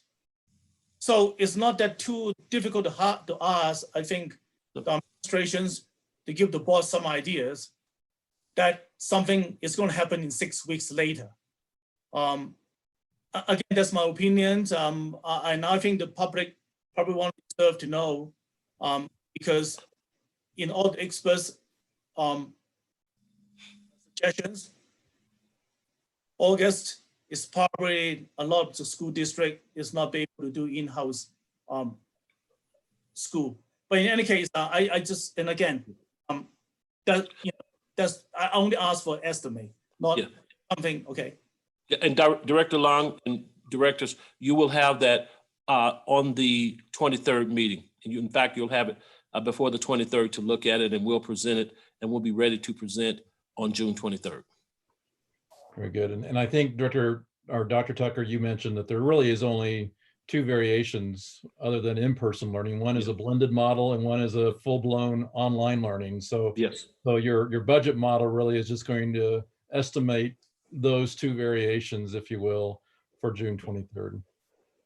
Yes, sir. All right. Motion's been made, seconded. Any further discussion? Seeing none, let's vote. Director Chancha-Shore. Pass. Graziano. I respect what Director Lung's motion, but I'm confident that Dr. Tucker and staff are going to deliver this without the need of this, so I'm going to vote no. Director Hanson? I'm also going to vote no, given that Dr. Tucker just told us that he will provide the information that we've requested. Director Holtzman? I am somewhat conflicted. I do trust that Dr. Tucker and staff will give us this information, and I also respect Director Lung's request for these estimates. I think it's a reasonable request, and as such, Dr. Tucker has said it will be met, so I'm going to vote yes. Director Lung? Yes. Director Meek? I get confused on when we're supposed to pass resolutions and when we're not supposed to. So I'm going to vote yes on this.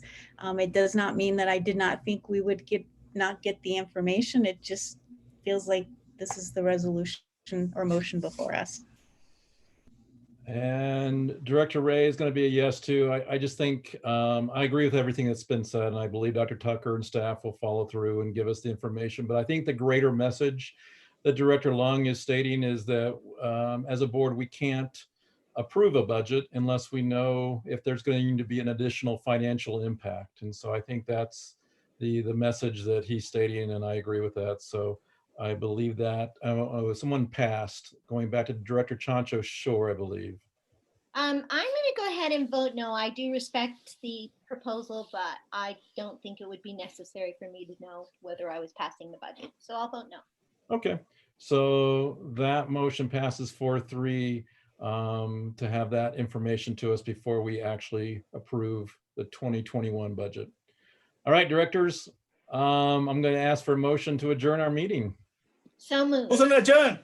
And motion made and seconded. All those in favor say aye. Aye. And just Aye. again, a big shout out to staff and all the cabinet members who have stayed on to listen and provide support as needed. Thank you, thank you. Board directors, good work tonight. I think we really worked through some hard topics and did it with, I think, a great deal of integrity. So I'm grateful to be and honored to be amongst all of you. So thank you again. Everybody have a great evening. Our next meeting is June 9th at 5:30. Good night, everybody. Aye. Good night.